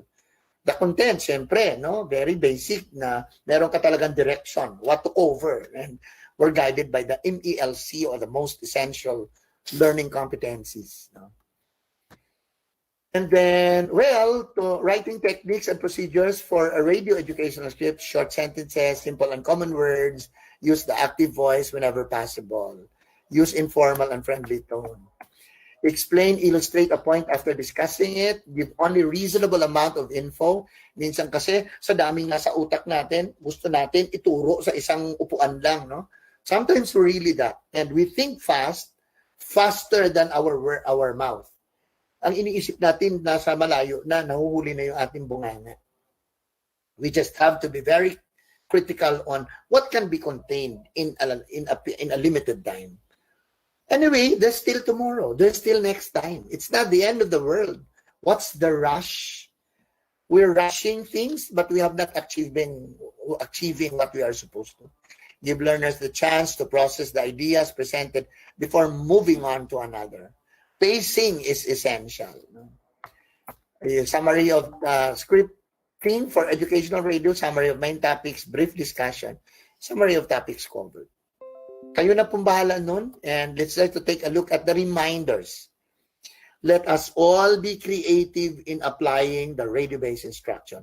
When I speak of creativity, it's not just about creativity in broadcasting, creativity in drama presentation, creativity in style. Even sa pagbuo ng programa, dapat merong creativity. Pati yung pag-negotiate or engage a radio station, kailangan creativity. And sometimes creativity is better delivered if it's a product of collaboration. It's not sometimes, but more often than that.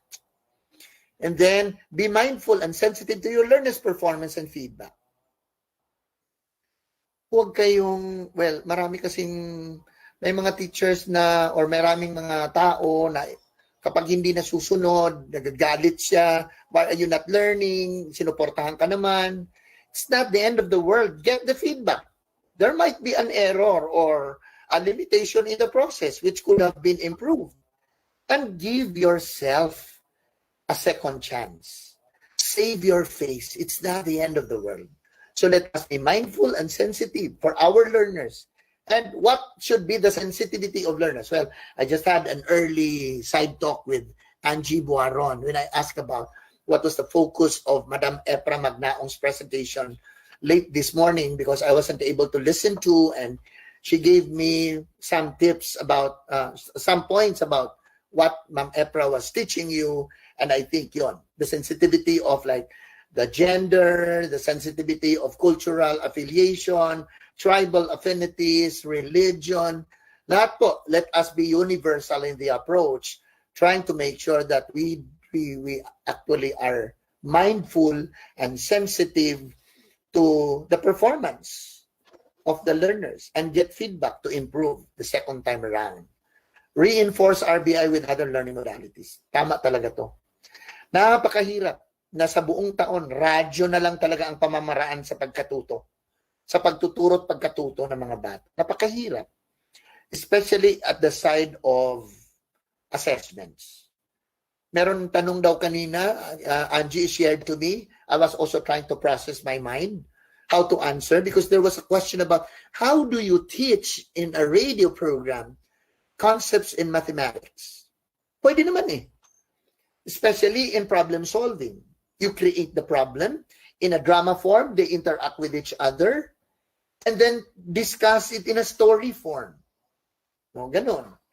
But there are lessons probably that could hardly be delivered just over radio because visuals are also essential. Square root, napakahirap kaya yan ituro no, sa radyo. Paano kaya yun? Unless there's already a schema theory or a background activating prior knowledge of the learners. Ang naiisip ko lang talaga doon in a story form, in a problem story. And then they discuss, and then as they talk about it, then there's a computation and compute. And ang maganda doon, may answer to that. There should be the preview of the lesson by the teacher. Tapos kung nalaman, ito pala yung tuturo ko sa math bukas. Division of proper fraction, improper fraction. Tapos ito yung formula, ito yung worksheet. O bigay na muna sa bata. Papahatid mo or mga anak, ito yung lesson nyo bukas. Makinig kayo at ito yung worksheet nyo. Makinig kayo kasi you will fill this form out when you hear some data, mga ganun. It can be done, but it will always be backed up with sort of visuals or materials, worksheets as they listen to audio. Other learning modalities, sana may face-to-face talaga to check, and assessment plays a very critical challenge. Redesign your program or activity if necessary. Your activity is not casted in stone. You're given enough elbow room to make redesigning or adjustments because that is dependent. Number one, that is dependent to the kind of learners you have. Number two, to the kind of lesson you consider during that time. Number three, to the kind of style or platform or delivery approach that you use. Ang dami. And if it doesn't work because this is different, this lesson is different from what was delivered yesterday, redesign. It's not casted in stone. How do we make our solutions sustainable? These are just practical thoughts about. No? Important matters be considered. You have to analyze the things which are important, which are essential, which are just nice to have, but pwede namang wala, mga ganong bagay. No? The use of radio and television broadcast as distance learning solutions is a powerful way to bridge the digital divide in the education sector and reach the most marginalized learners. However, there are still some important matters to consider. Many questions related to quality assurance of educational programs, motivation of learners, particularly the youngest ones, whose attention span is not that focused, and the assessment or measurement of learning outcomes may be addressed, but still need more investments. Moreover, let's try to take a look at this, the quality assurance consideration. And when you quality assure, you need a tool. Motivation of the learners. Because if you continue that desire of the child to be burning in the heart, then I think there's really a touch of sustainability in the way you engage him to learning. Measurement, assessment, learning outcomes are big words that we really have to consider in distance learning because these are not usual the way we're doing education in the past, year after year after year. Mahalaga. Marami talagang measurements or assessments na kailangan ng real time. It can be face-to-face or could also be through digital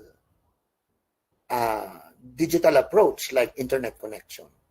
Pero paano kung wala yun?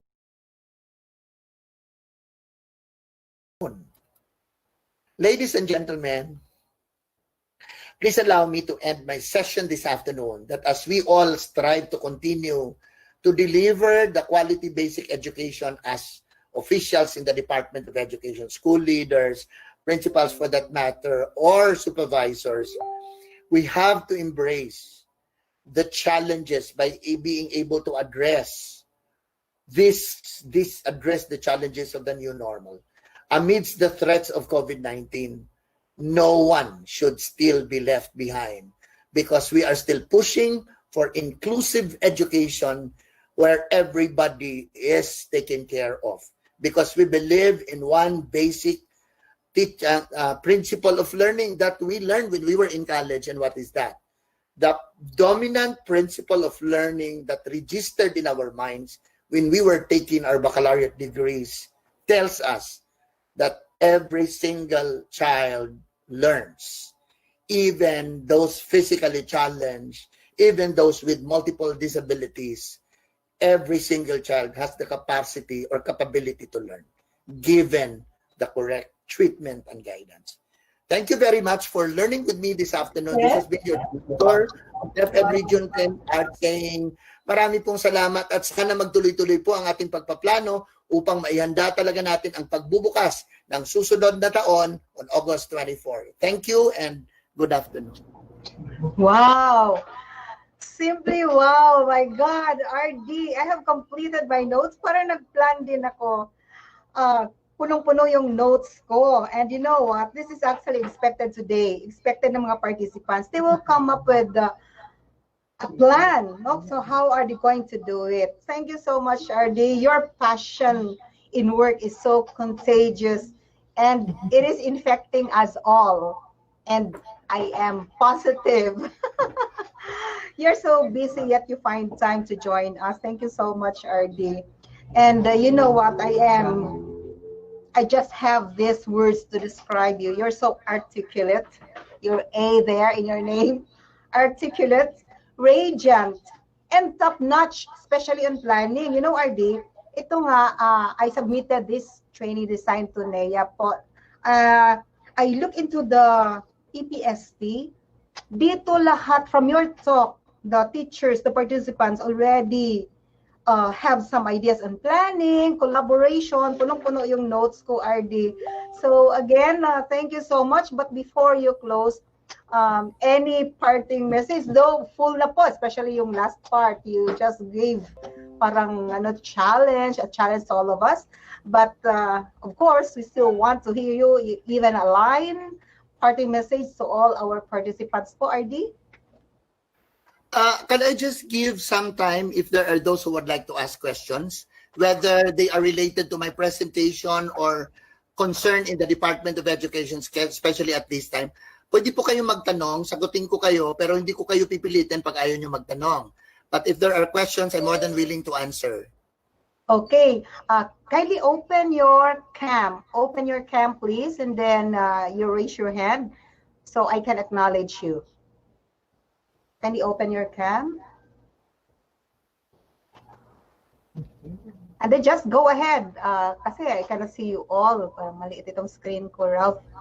Just go ahead. Open your mic too. And then if you have any concern, are you still there? Come on. Punong-puno kasi RD eh. And then, saka very clear. Very comprehensive. Natawa nga ako, RD, kasi design, implementation, evaluation, parang kompleto na. Sige, okay. Kung wala namang tanong, wala yata, no? Wala yata nagtatanong. Punong-puno po ng sa chat box natin, RD. It's flooded with thank you. Ito pa, wow, very nice discussion. Thank you so much po, RD. Thank you very much for your very comprehensive. Kung wala namang tanong, kung wala namang tanong, I appreciate the kind words, the compliments that you have given me in my lecture. But you know, the fulfillment of me as a speaker is not gauged on how I delivered it, but my fulfillment is how I am able to touch the heart of those who are learning with me. In other words, if I see positive changes, the way you deliver your piece, then I would claim that I was successful as a speaker in your webinar for radio-based instruction. But if these discussions, this webinar will not bring us to where we should be, then I think I would still consider as not a good speaker, because the The performance of the speaker is really gauged on how they are able to affect their lives and will redound to better performances, more passionate kind of delivery because there are speakers who are able to touch the lives. No? So yun po yung aking sukatan kung gaano kagaling yung programa, yung webinar, gaano kagaling yung speaker, at kung gaano din kayo kagaling because that is also dependent on how participants will give their contributions at the end of it. It might not have a very good chance to really interact with each one. But again, it's about what's next after this. Yun po yun. At maraming salamat. Antabayanan ko ang iba pang mga kabanata sa inyong gagawin na angkop dito or naaayon dito sa ating mga pinag-uusapan when we run radio-based instruction as a modality of Region 10. Yes. Yes po, RD. Noted po lahat. And everyone hears it. So, another challenge for all of us. We can see results. What's next after this? Okay. Thank you, RD. Bye, everyone. Good afternoon. Makapagpahinga na ako. Salamat po. Busy po si RD. But we are so thankful to have him. Okay, so let's have a 5-minute break. Punta lang tayo ng CR, inom lang ng tubig. Because we still have 2 speakers. However, it will be 1 session, but it will be run by 2 speakers, which I'm going to introduce later, okay? So 5 minutes for us to take some water, stretch a bit. Thank you. Be back in a few minutes.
describes himself as passionate. Indeed, he is.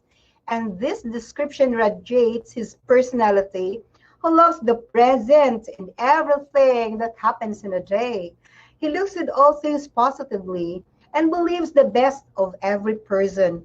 His favorite quote is from Friedrich Nietzsche, and it says, "What does not kill me makes me stronger." Oh, grabe talaga. He's the education program supervisor designate for the alternative learning system of DepEd Region 10, who will share on assessment structures in the implementation of RBI in us Malaybalay City. A top-notch, take note, a top-notch in the last National Certification of Learning Facilitators by the National Educators Academy of the Philippines, or NIAP. My office mate, Dr. Ray Butch Mahinay, PhD. Virtual clap. Hello, thank you very much for that very nice introduction, Ma'am Angie. But let me have an affirmation first, if I can be heard clearly, Ma'am Angie. Yes, Doc Butch. Okay, Loud and thank clear. you. Okay, thank you very much, Ma'am Angie. Before I proceed, let me give my greetings first to all our listeners, to all our participants for this webinar on radio-based instruction. And of course, I'd like to extend my greeting to our Regional Director, Dr. Art Bayukot. How can I follow a presentation with RD, who is very full of wisdom, who is very good with his presentation, but I am really happy to have heard his presentation. And of course, to our Assistant Regional Director, we have Dr. Vic De Gracia, and of course, to our Chief in the CLMD, Ma'am Mala Epra Magnaong, to my ALS implementers in the entire Region 10, and of course to the other regions. I believe we have other guests, from the other regions. So maayong hapon sa tanan. With the leadership of our Regional Director, Dr. Art Bayukot, we are really exhausting all possible ways on how to proceed with our learning from this opening of classes. I know this is a very trivial, this is a very challenging time for us all, but according to our DepEd Secretary, Secretary Liling Briones said that education must continue. And therefore with that, we are anchoring our learning continuity plan in the Region 10 with this initiative on the RX Adobe, that is alternative delivery on basic education, in which it will also include the delivery of radio-based instruction. Okay, so let's share now my presentation.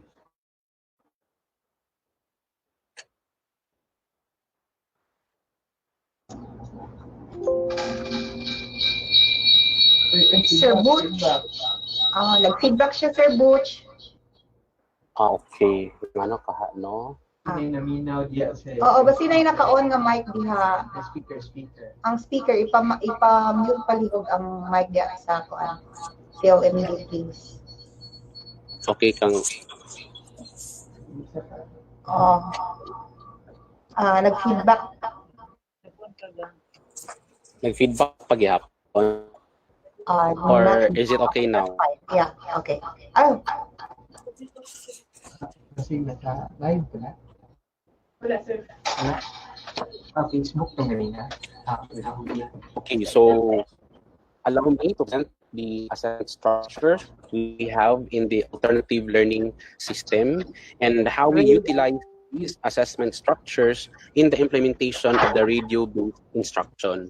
So a little disclaimer that in my presentation, it would be very heavy about the alternative learning system, but it is really my hope that we can get information about these and we can benchmark on how we can use it in the formal school system. And one challenging thought here is that if the alternative learning system can do it, why cannot the formal school system do it? Okay, so that means that if we were able to implement RBI in the ALS, you can of course implement this in your own schools. And of course, we are really positioning this that this can also be an alternative way to augment our early reading programs. That is what really the intention of Dr. Angie Baron, that that RBI can be an alternative avenue for us to use in implementing our early reading programs. So again, I am Ray Butch Mahinay, and I am the Regional ALS Focal Person for DepEd Region 10, Northern Mindanao. Okay, the radio-based instruction in ALS is an alternative learning delivery mode using radio broadcast to deliver the ALS programs. We believe that the birth of the RBI is really with the ALS. So it started in ALS years ago. This is because in ALS, we maximize all possible media to reach out our learners in far-flung areas. The educational landscape of ALS is very challenging because we cater to different sets of learners of different background, learners of different nature, and it is with our mandate that we are going to reach out all learners, especially those with special circumstances or those learners who are seeking for second chance education. Also in ALS, we hope to address geographical challenges with our learners. That is why we started the radio-based instruction.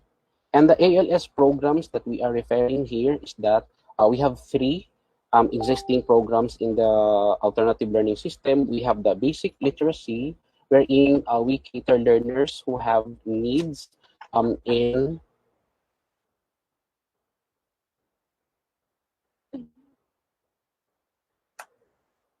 especially learners who have needs in basic writing, reading, and numeracy. So that's the basic literacy.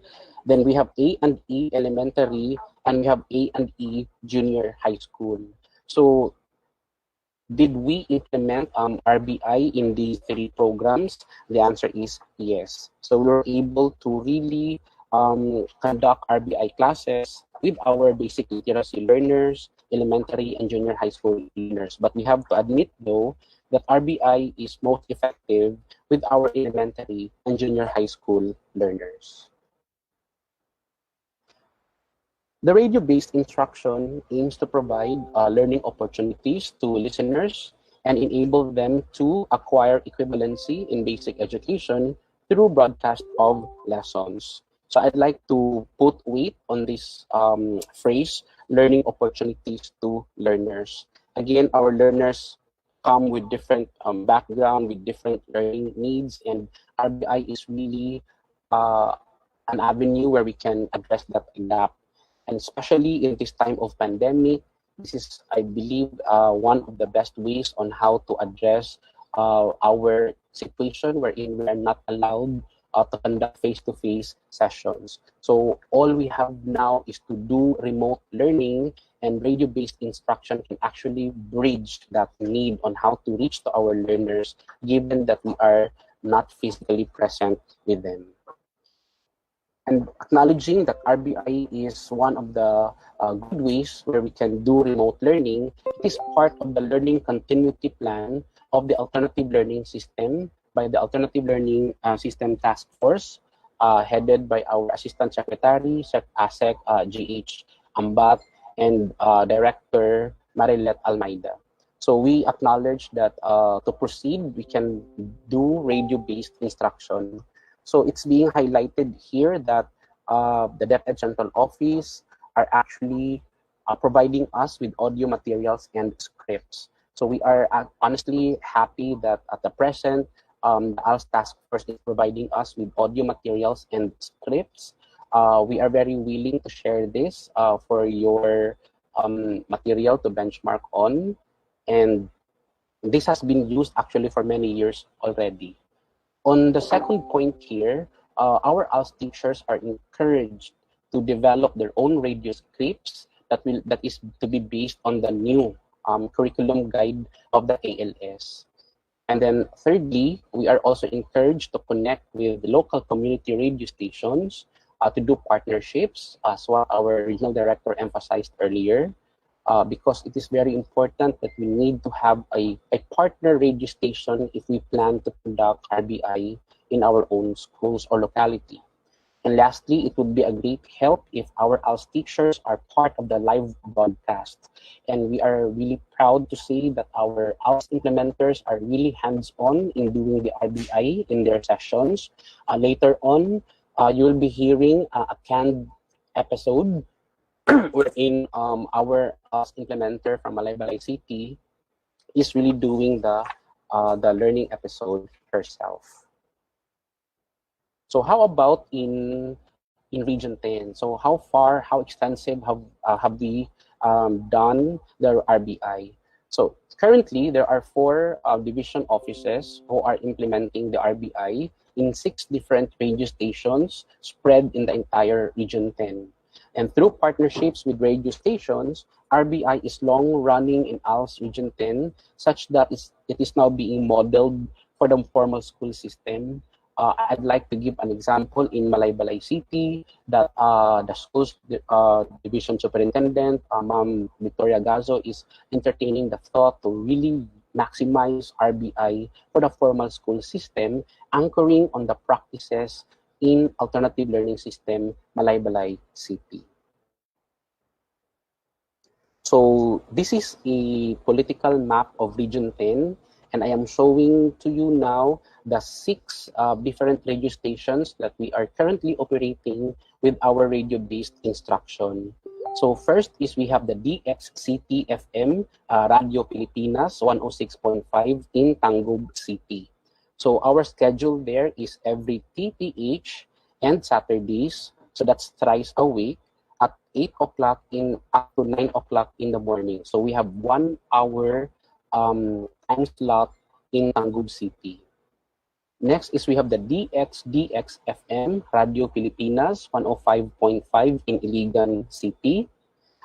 We have Saturdays and Sundays as our schedule, and our time slot is from 2 to 3 in the afternoon. So that's 1 hour airtime for our RBI in Iligan City. Then we have DXRO-FM Radio Natin 106.9 in Maramag, Bukidnon. The schedule there is TTH 9:30 to 10 o'clock in the morning. So that's 30 minutes airtime. Then another from Bukidnon, we have the DXRA-FM Radio Natin 100.9 in Manolo Fortich, Bukidnon. The schedule there is every Saturday, 1 to 1:30 in the afternoon. Again, another 30-minute airtime for our RBI. Then we have 2 radio stations in Malaybalay City. The first one is the most popular one. This is the DXBU-FM 104.5, wherein it is stationed right at the campus in Bukidnon State University. And then another one is the DXIQ-FM Love Radio 106.3, again also in Malaybalay City. So we have 6 radio stations in total operating the radio-based instruction for Region 10. And we are hopeful that we could operate more radio stations to partner with us so we can really reach more learners in the alternative learning system. So the question basically is, how is assessment being done in radio-based instruction? So just like what is shared by our regional director, assessment is very challenging if not done in face-to-face mode. But I'd like to share some of the practices that we have in alternative learning system. Maybe it can shed some light on how assessment is being done with the radio-based instruction. But before that, let me share this to you, a very this is a picture with lot of insights that we can gain on. So we have a person at the center providing one big pencil to our 2 learners. So we can see here that our teacher, presumably in green at the center, is giving equal opportunities to our learners but our learners have different needs, just like in the alternative learning system. Therefore, we give him a box to stand on, and that is another area where we can explore on. So one word here is we have equality, which means we are treating everyone the same. So we are not discriminatory in the alternative learning system. These are learners who have been out of school for so long, and we don't judge them according to their experiences in the past and why they were not able to continue education. Again, we treat everyone the same in our learning sessions, and that is equality. The provision of box to the learner so he can reach the pencil is actually equity, wherein we give everyone what they need to be successful. In alternative learning system, we really bank on our individual learners in terms of their experiences, in terms of their prior learning, and we make individual learning agreements with them so that they can have their own pacing, they can have their own direction in their learning experiences with the alternative learning system. And if we are sensitive to the two words, equality and equity, then we are being fair to our learners. So how do we define assessment in the K-12 basic education curriculum? And of course, our primary reference to this is the DepEd Order 8, Series 2015. It is defined as an ongoing process of identifying, gathering, organizing, and interpreting quantitative and qualitative information about what learners what our learners know and can do. Basically, this includes the use of the curriculum guide, where it has content and performance standards for us to identify what learners should know and what learners should do. With this, all learning materials, all learning programs must be anchored on the curriculum guide. With this definition, it will also include the monitoring of our learners' performance, so we know in what way we can help them or we can support them so they have experiences, difficulty in catching up with our learning sessions. In the formal schools, classroom assessment is very defined with the DO8 Series 2015. In alternative learning system, we have a unique assessment structure, but it is very compliant to DO8 Series 2015. According to this policy guideline, assessment in the classroom or assessment in our learning sessions should have diagnostic, formative, and summative assessments. Diagnostic means assessment for learning. This basically includes activities, so we will be identifying the position of our learners in terms of their preparation to the learning. This is basically knowing what have they known already and how we can bank on these learnings to improve or to further their own learning experiences. Then we have formative assessment, which is assessment as learning. So when our learners do formative assessment, this is to supplement their learning experiences. This is assessment as they learn. So therefore, quizzes are part of the learning experiences. So we would like to really give emphasis on formative assessment because this is really part of the entire learning experiences of our learners. And lastly, we have summative assessment, and this is the assessment of learning. So what this means is that after the learning intervention, we need to have some sort of testing for us to identify and measure how much they have learned after the learning session we have provided our learners. And one important word, which was also heavily emphasized by our regional director, this is the word feedback, which means we need to give feedback or information back to our learners for them to be informed on how they are performing and how they are achieving. So in this process, we are making our learners responsible for their own learning. So are we employing these three types of assessment in RBI? Do we do diagnostic assessment? Do we do formative assessment? Do we do summative assessment in RBI? In the alternative learning system, the answer is yes. So allow me to go one by one with each type of assessment. With our diagnostic assessment in the alternative learning system, we have a couple of testing. Number one, we have the assessment of basic literacy. So we give this diagnostic assessment to our basic literacy learners, to our BL learners, as we call them. The next is we have the functional literacy test. So this will help us in identifying our learners if they are to the junior high school level or they are in the elementary level.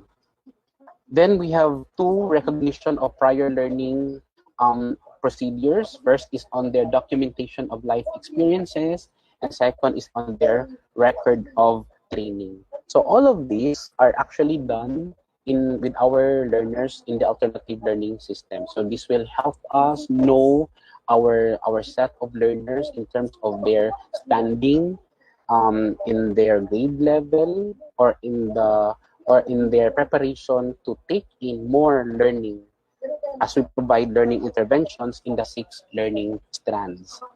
Our learning strands would correspond to the subject areas in the formal school system. So basically, before we have our learners in the RBI, we need to give this diagnostic assessment first. But of course, we have this challenge on how to employ this diagnostic assessment, especially that we're not yet allowed to do face-to-face session. But we will cross the bridge, when we get there. But this is to inform everyone that we have these diagnostic assessment in ALS before we proceed them to RBI. Okay, next is we have formative assessment in ALS.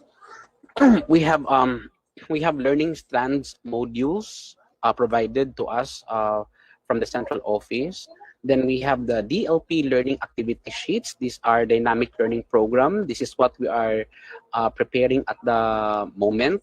So our ALS implementers are writing, they are developing learning activity sheets from learning strand 1 up to learning strand number 6. And with these DLP learning activity sheets, we hope to improve our instruction in the alternative learning system. Then we have here, I colored it really because this is what's practical in RBI. We have RBI worksheets. So in the experience of Malaybalay City in Bukidnon State University, so we have validated worksheets wherein our learners will comply as they listen to the learning episodes in the radio-based RBI sessions. Okay. Then we have 2 forms here which are very elemental in formative assessment.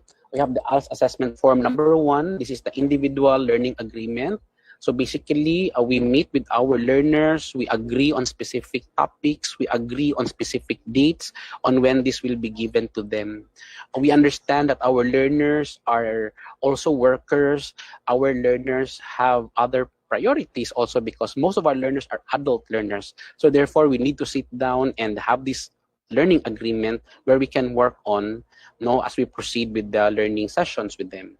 Second form is the monitoring of learners' progress. So this is for us to track their performance with the topics that we have given them in the individual learning agreement. So as you can see here, we have RBI worksheets that our learners will comply as they listen to the learning episodes in their RBI sessions. And overall, we can see that we have honestly a very good structure already for formative assessment in alternative learning system. Then we have the summative assessment. We give module post-tests. We also have written works. We also have authentic tasks wherein we give or require our learners to do or develop products or to comply performance-based tasks. But what I'd like to really give emphasis on is on these 2, which I colored in yellow. We have the work folders and the presentation portfolio. So what is this work folder? A work folder basically is a repository or collection of of the tasks or the works of our learners during learning sessions. So the work folder is where they put all their evidences of learning with learning strand from learning strand number 1 up to learning strand number 6. And then we have the presentation portfolio, wherein this is already a collection of the best work of the learners culled from the work folders. So hindi lahat pinapasok natin sa presentation portfolio. Only those of the best work of our learners. So these are outstanding evidences of our learners placed in the presentation portfolio. The presentation portfolio is very important because it is a requirement for our learner to take the A&E test, that is the accreditation and equivalency test. So why am I emphasizing on this? Because in our RBI sessions, where our learners do the worksheets, so after they comply with the worksheets, they can put them temporarily on the work folders, okay, until they have a specific schedule with their implementer.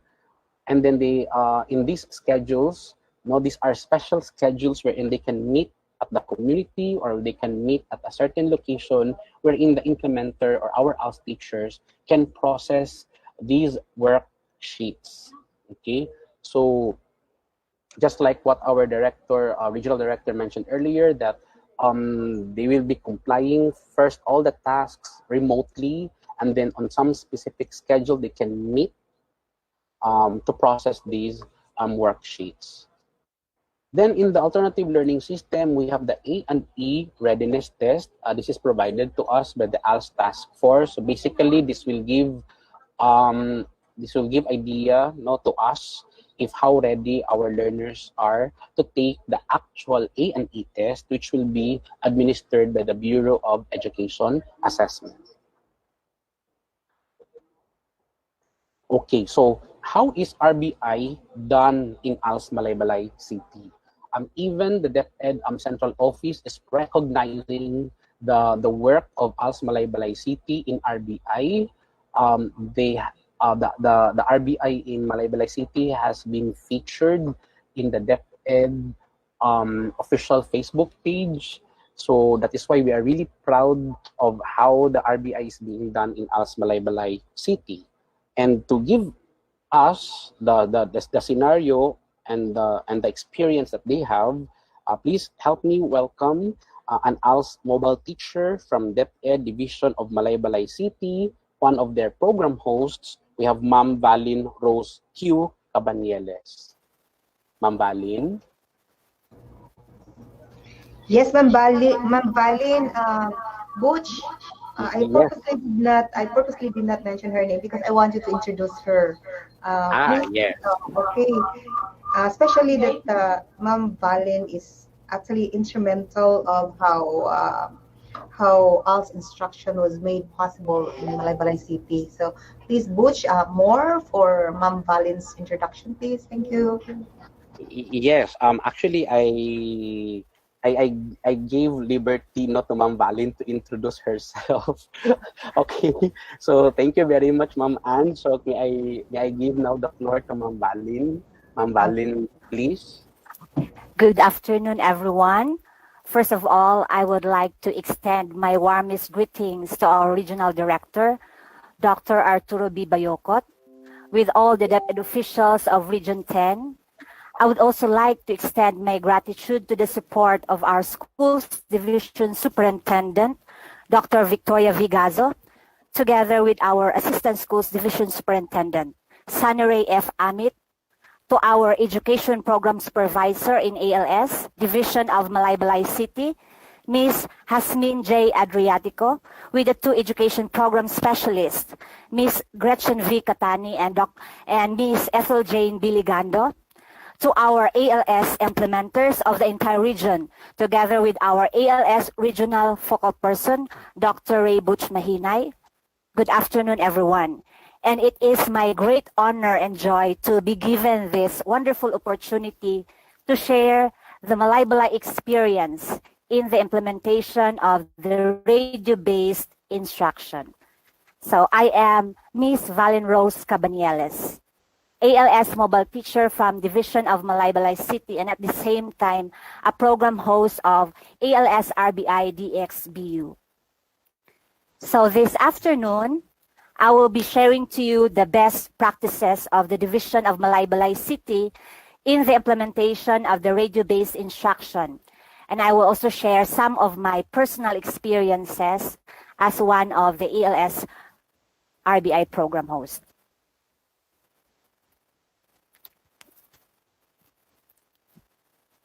Best practices in the implementation of RBI. First, we establish partnership with stakeholders to expand radio-based instruction program. We have 2 partner stations in the implementation of RBI. First is the Love Radio Q106.3. LGU funded the annual airing fee. Then this is the longest running RBI program in Region 10. And this sponsors recording of running plugs, merchandising spots for the program. So the partnership between LGU Malaybalay, ALS RBI with Love Radio started in the year 2008 to 2009, where ALS then was still under the Bureau of Alternative Learning System. So these were sustained for more than a decade now. The RBI has given its regular time slot in Love Radio every Saturday, 3 o'clock to 3:45 p.m. Next slide. The second partner station to expand RBI program is the Bukidnon State University, specifically the College of Social Development and Technology with the XBU 104.5. It is an educational and community-based FM radio station in Malaybalay. So they facilitate the development of teachers' RBI session guides, learners' worksheets, and contextualize 40 RBI episodes with the ALS teachers as the writers and participants of the radio play. As what Dr. Valdez shared just this morning, that with the collaboration of the BUCSO faculty and ComDiv students, BUCSO or the XBU came up with this contextualized ALS RBI episodes, and they sponsored the annual airing fee. So the partnership of DepEd, LGU Malaybalay, and the XBU started in the year 2011. So the airing of RBI in the XBU is scheduled every Tuesday and Thursday, 3 p.m. to 3:45 p.m. and provided us with a replay every Saturday at the same time, 3 o'clock p.m. Next slide. So as you can see in the picture, there is a coordinating meeting with BUCSO CSDT Extension Leader, with Ms. Gemaline P. Paulican, with the Dean of School of Education, Dr. Mercedita Villamayor, and with the ALS holder of Division of Malaybalay City. And it really shows that it is important to collaborate with stakeholders if we want to achieve quality delivery of services to our learners. Next. So the picture shows that the MOA signing for the extended partnership of RBI project between the head of agencies. Now you can see our schools division superintendent way back in 2017, Edalberto L. Oplinaria, with the BUCSO president, Dr. Oscar B. Cabanieles. This was during the BUCSO Extension Week last September 11, 2017. So we can really see the full support of the head agencies in the RBI programs and projects in Malaybalay. Next. So another best practices of Malaybalay, interactive RBI episodes. Why is it interactive? There is a live hosting of RBI broadcasts by ALS mobile teachers and education program specialists, and I am happy to be one of that program host. What are the roles of the RBI program host? First, we give introduction of the RBI episodes. In the introduction, the program host will greet the listeners, give instructions, and introduce the title of the episode to be aired.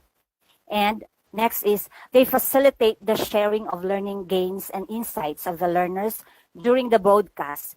This is after we listen to the first round of the recorded episode.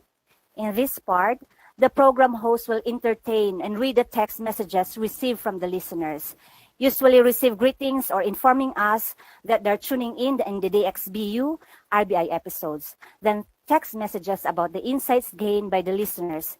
Then after this part, there will be a replay of the RBI episode so that the ALS implementers in the field can facilitate the RBI sessions and the learners can have enough time to answer their worksheets. Another role of the program host is to wrap up the episode and invite the listeners to tune in for the next episode. This time, the program host will share insights and what are the important points prepared based from the research about the topic.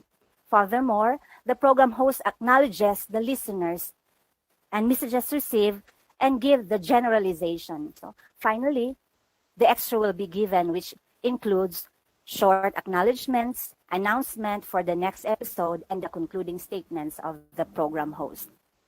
Next.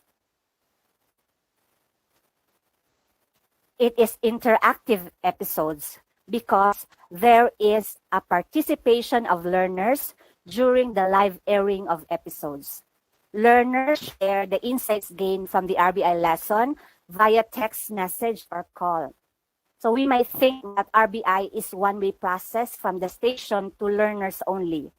But we made sure that it is a two-way communication because in ALS, we would like to highlight participation or interaction such that there is feedback coming from the learners. So the program host reads the question on air, then the learners will participate through texting. It gives a certain level of excitement for the learners if their names and the responses are read on air. We also have plans to give little incentives to our learners in the form of free cell phone load if they got the answer right, if they are able to respond the fastest. So in general, RBI gives our learners the unique experience to learn remotely. Next.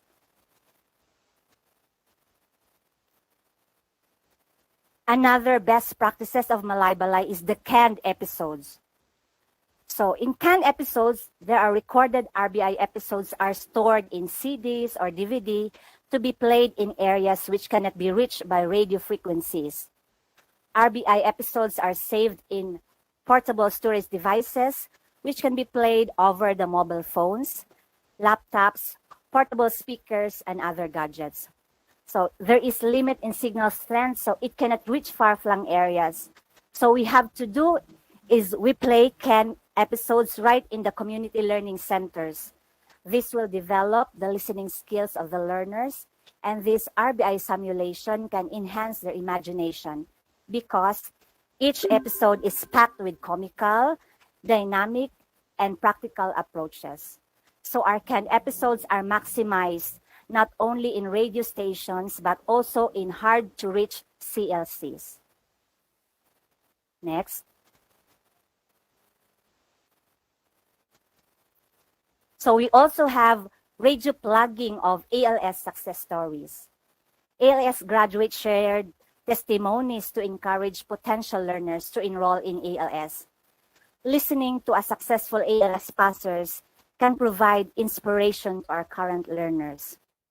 RBI gives platforms for ALS passers to share their experiences of not giving up in their education. And this models hope and motivation. So they are living testimony that ALS are not slipping in our division. Next, live guesting of program holders.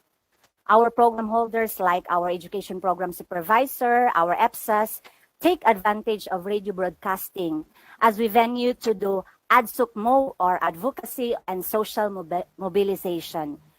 With this, we maximize broadcast media to reach out more potential learners during the community mapping or learners.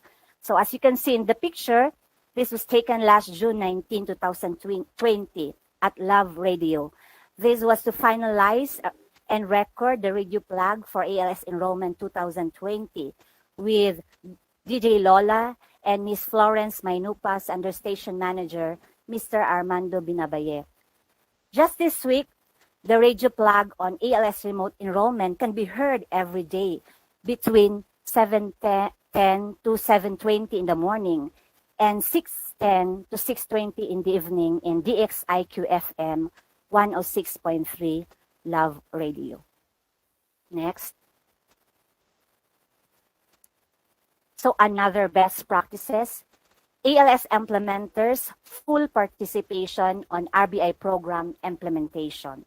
So teachers are provided with RBI learning resources such as session guides. Prepare the learners and activity worksheets for the RBI session to be compiled in the portfolio. Facilitate the ELS RBI live and canned session, and they assess and evaluate learners. So both ELS learners and teachers are guided in RBI. We have learning resources, session guides for the teachers, and worksheets for the learners and youth. So we are thankful for our stakeholders that there is our learning resources. Next. So you can see each learning strand has RBI episodes. So admittedly, we anchored this episode on the previous ALS curriculum. However, all of these modules are still relevant to the ALS 2.0 K-12 curriculum. So up to these days, we'll utilize these RBI episodes. It is not noteworthy to mention that not all learning competencies can be relayed with RBI. For example, most math competencies are difficult with RBI. So choosing appropriate competencies for RBI is very important. Next. So ALS RBI in DXDU has 40 RBI episodes. So from Learning Strand 1 Communication Skills, we have 7 episodes available. In Learning Strand 2, Problem Solving and Critical Thinking, we have 16 episodes available. Learning Strand 3, Sustainable Use of Resources and Productivity, we only have 3 episodes. And Learning Strand 4, Development of Self and Sense of Community, 14 episodes, with a total of 40 episodes. Next. So these are sample session guides and workbook of radio-based instruction use of the alternative learning system, Malay-Balay. So these materials were carefully chosen, edited, and validated by experts in Bukidnon State University. So we are assured of the quality of the materials that we are sharing with our learners. So the ELS Malay-Balay are really thankful to all the stakeholders like Bukidnon State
Difficulty in catching up with our learning sessions.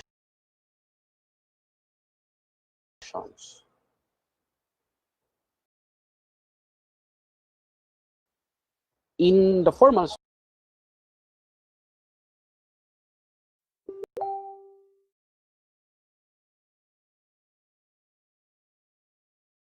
schools, classroom assessment is very defined with the DO8 Series 2015.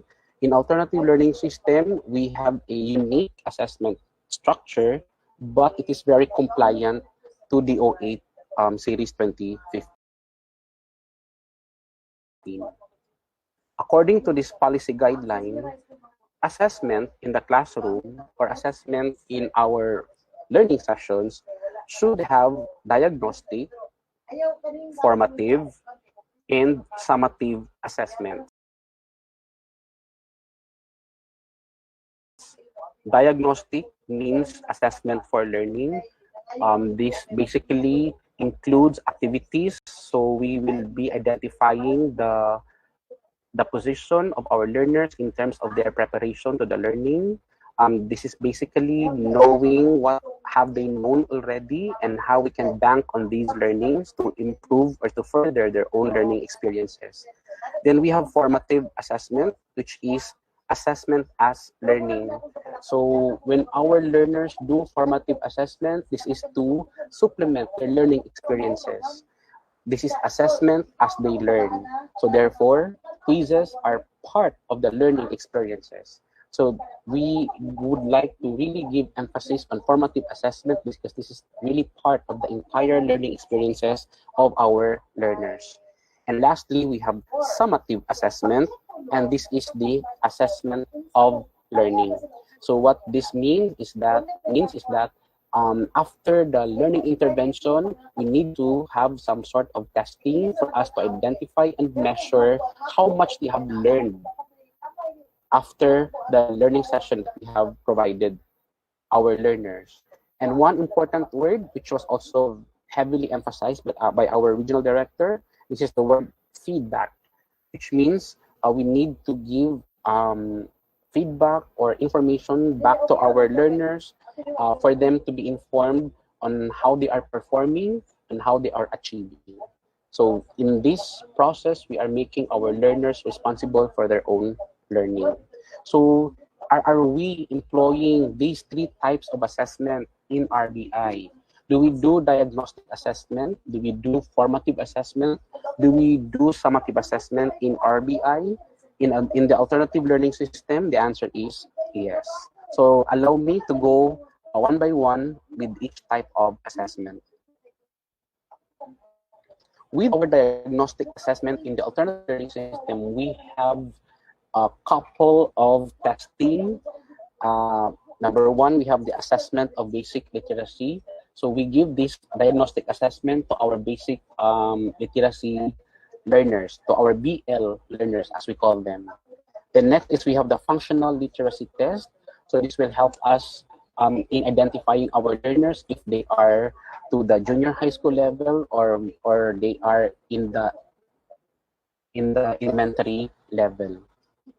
Then we have two recognition of prior learning procedures. First is on their documentation of life experiences, and second is on their record of training. So all of these are actually done with our learners in the alternative learning system. So this will help us know our set of learners in terms of their standing in their grade level or in their preparation to take in more learning as we provide learning interventions in the 6 learning strands.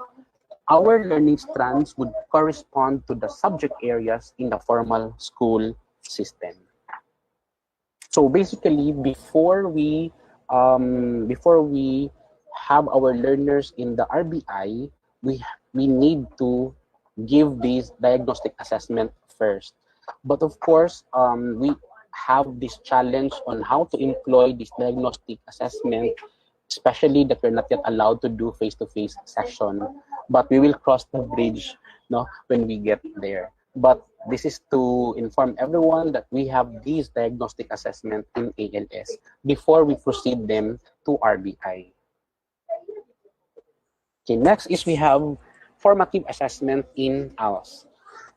we have learning strands modules provided to us from the central office. Then we have the DLP learning activity sheets. These are dynamic learning program. This is what we are preparing at the moment. So our ALS implementers are writing, they are developing learning activity sheets from learning strand 1 up to learning strand number 6. And with these DLP learning activity sheets, we hope to improve our instruction in the alternative learning system.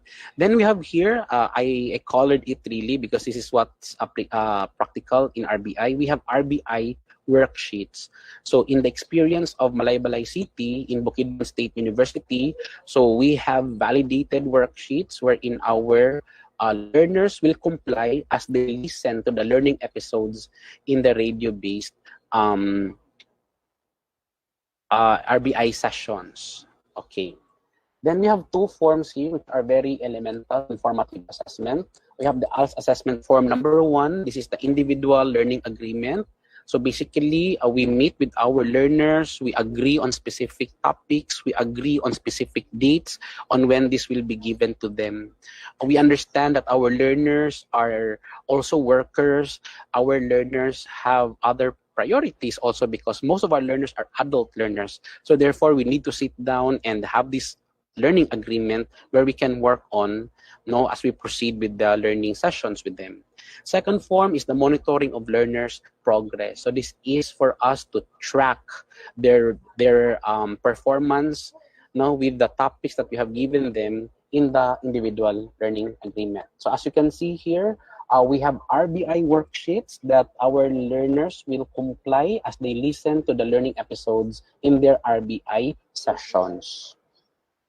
And overall, we can see that we have honestly a very good structure already for formative assessment in alternative learning system. Then we have the summative assessment. We give module post-tests. We also have written works. We also have authentic tasks wherein we give or require our learners to do or develop products or to comply performance-based tasks. But what I'd like to really give emphasis on is on these 2, which I colored in yellow. We have the work folders and the presentation portfolio. So what is this work folder? A work folder basically is a repository or collection of of the tasks or the works of our learners during learning sessions. So the work folder is where they put all their evidences of learning with learning strand from learning strand number 1 up to learning strand number 6.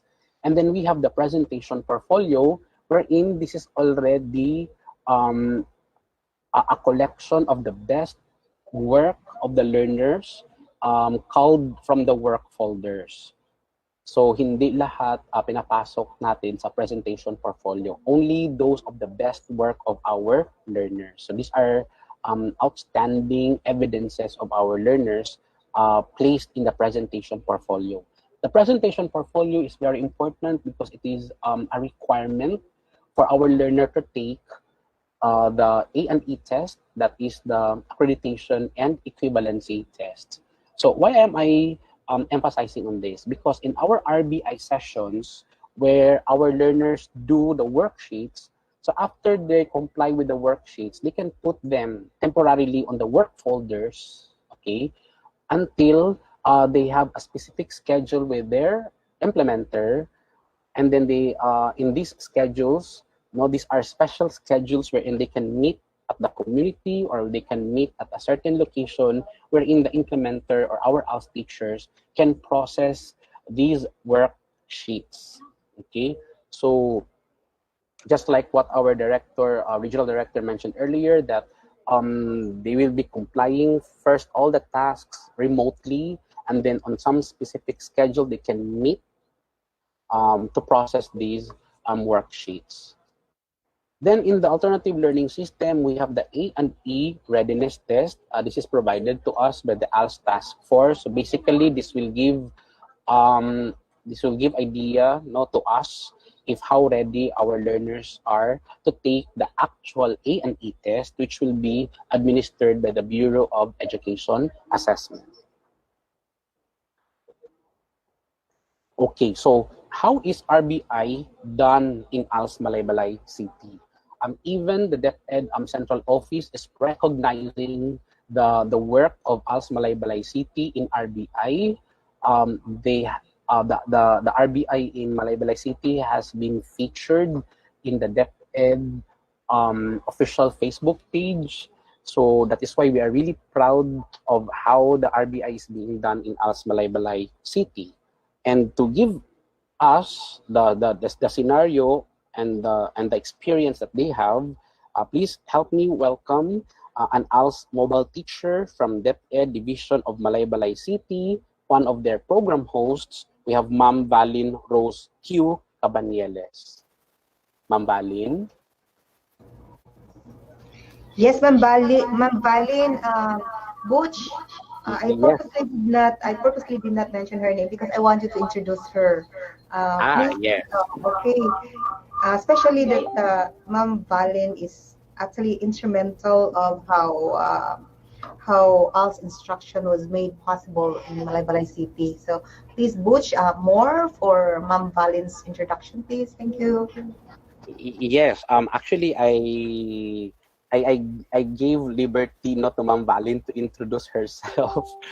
Okay. So thank you very much, Ma'am Anne. So may I give now the floor to Ma'am Valin. Ma'am Valin, please. Good afternoon, everyone. First of all, I would like to extend my warmest greetings to our Regional Director, Dr. Arturo B. Bayocot, with all the DepEd officials of Region 10. I would also like to extend my gratitude to the support of our Schools Division Superintendent, Dr. Victoria Vigazo, together with our Assistant Schools Division Superintendent, Sanaray F. Amit, to our Education Program Supervisor in ALS, Division of Malaybalay City, Ms. Hasmin J. Adriatico, with the 2 Education Program Specialists, Ms. Gretchen V. Catani and Ms. Ethel Jane Biligando, to our ALS implementers of the entire region, together with our ALS Regional Focal Person, Dr. Ray Butch Mahinay. Good afternoon, everyone. And it is my great honor and joy to be given this wonderful opportunity to share the Malaybalay experience in the implementation of the radio-based instruction. So I am Miss Valin Rose Cabanieles. ALS mobile teacher from Division of Malaybalay City, and at the same time, a program host of ALS RBI DXBU. So this afternoon, I will be sharing to you the best practices of the Division of Malaybalay City in the implementation of the radio-based instruction. And I will also share some of my personal experiences as one of the ALS RBI program hosts.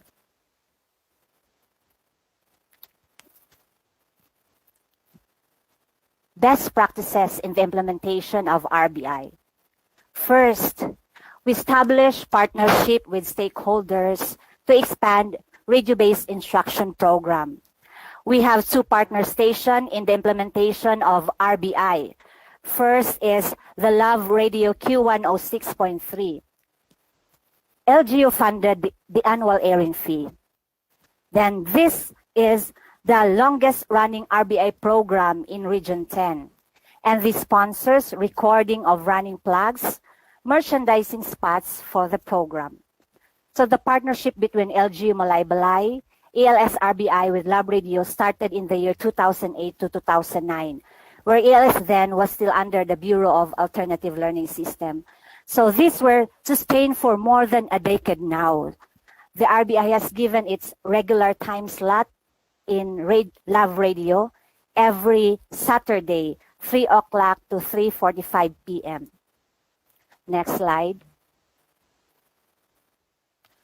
The second partner station to expand RBI program is the Bukidnon State University, specifically the College of Social Development and Technology with the XBU 104.5. It is an educational and community-based FM radio station in Malaybalay. So they facilitate the development of teachers' RBI session guides, learners' worksheets, and contextualize 40 RBI episodes with the ALS teachers as the writers and participants of the radio play. As what Dr. Valdez shared just this morning, that with the collaboration of the BUCSO faculty and ComDev students, BUCSO or the XBU came up with this contextualized ALS RBI episodes, and they sponsored the annual airing fee. So the partnership of DepEd, LGU Malaybalay, and the XBU started in the year 2011.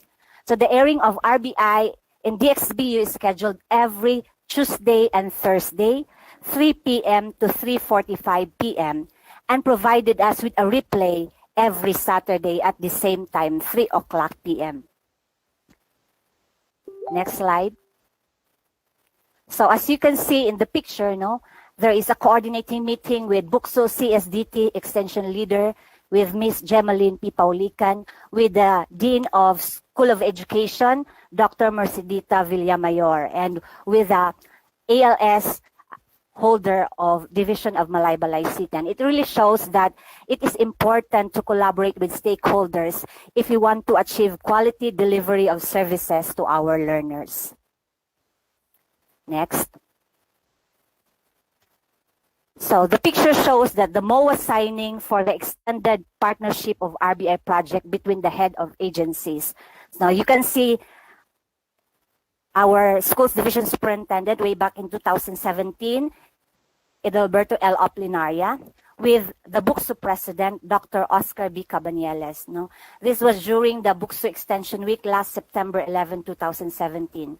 So we can really see the full support of the head agencies in the RBI programs and projects in Malaybalay. Next. So another best practices of Malaybalay, interactive RBI episodes. Why is it interactive? There is a live hosting of RBI broadcasts by ALS mobile teachers and education program specialists, and I am happy to be one of that program host. What are the roles of the RBI program host?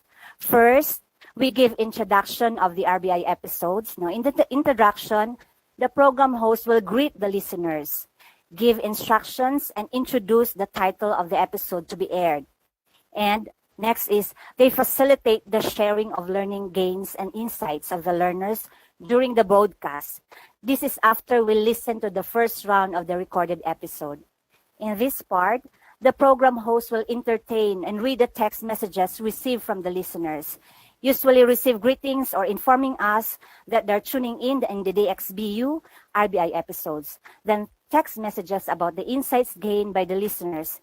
Then after this part, there will be a replay of the RBI episode so that the ALS implementers in the field can facilitate the RBI sessions and the learners can have enough time to answer their worksheets. Another role of the program host is to wrap up the episode and invite the listeners to tune in for the next episode. This time, the program host will share insights and what are the important points prepared based from the research about the topic. Furthermore, the program host acknowledges the listeners and messages received and give the generalization. So finally, the extra will be given, which includes short acknowledgements, announcement for the next episode, and the concluding statements of the program host. Next. It is interactive episodes because there is a participation of learners during the live airing of episodes. Learners share the insights gained from the RBI lesson via text message or call. So we might think that RBI is one-way process from the station to learners only. But we made sure that it is a two-way communication because in ALS, we would like to highlight participation or interaction such that there is feedback coming from the learners. So the program host reads the question on air, then the learners will participate through texting. It gives a certain level of excitement for the learners if their names and their responses are read on air. We also have plans to give little incentives to our learners in the form of free cell phone load if they got the answer right, if they are able to respond the fastest. So in general, RBI gives our learners the unique experience to learn remotely. Next.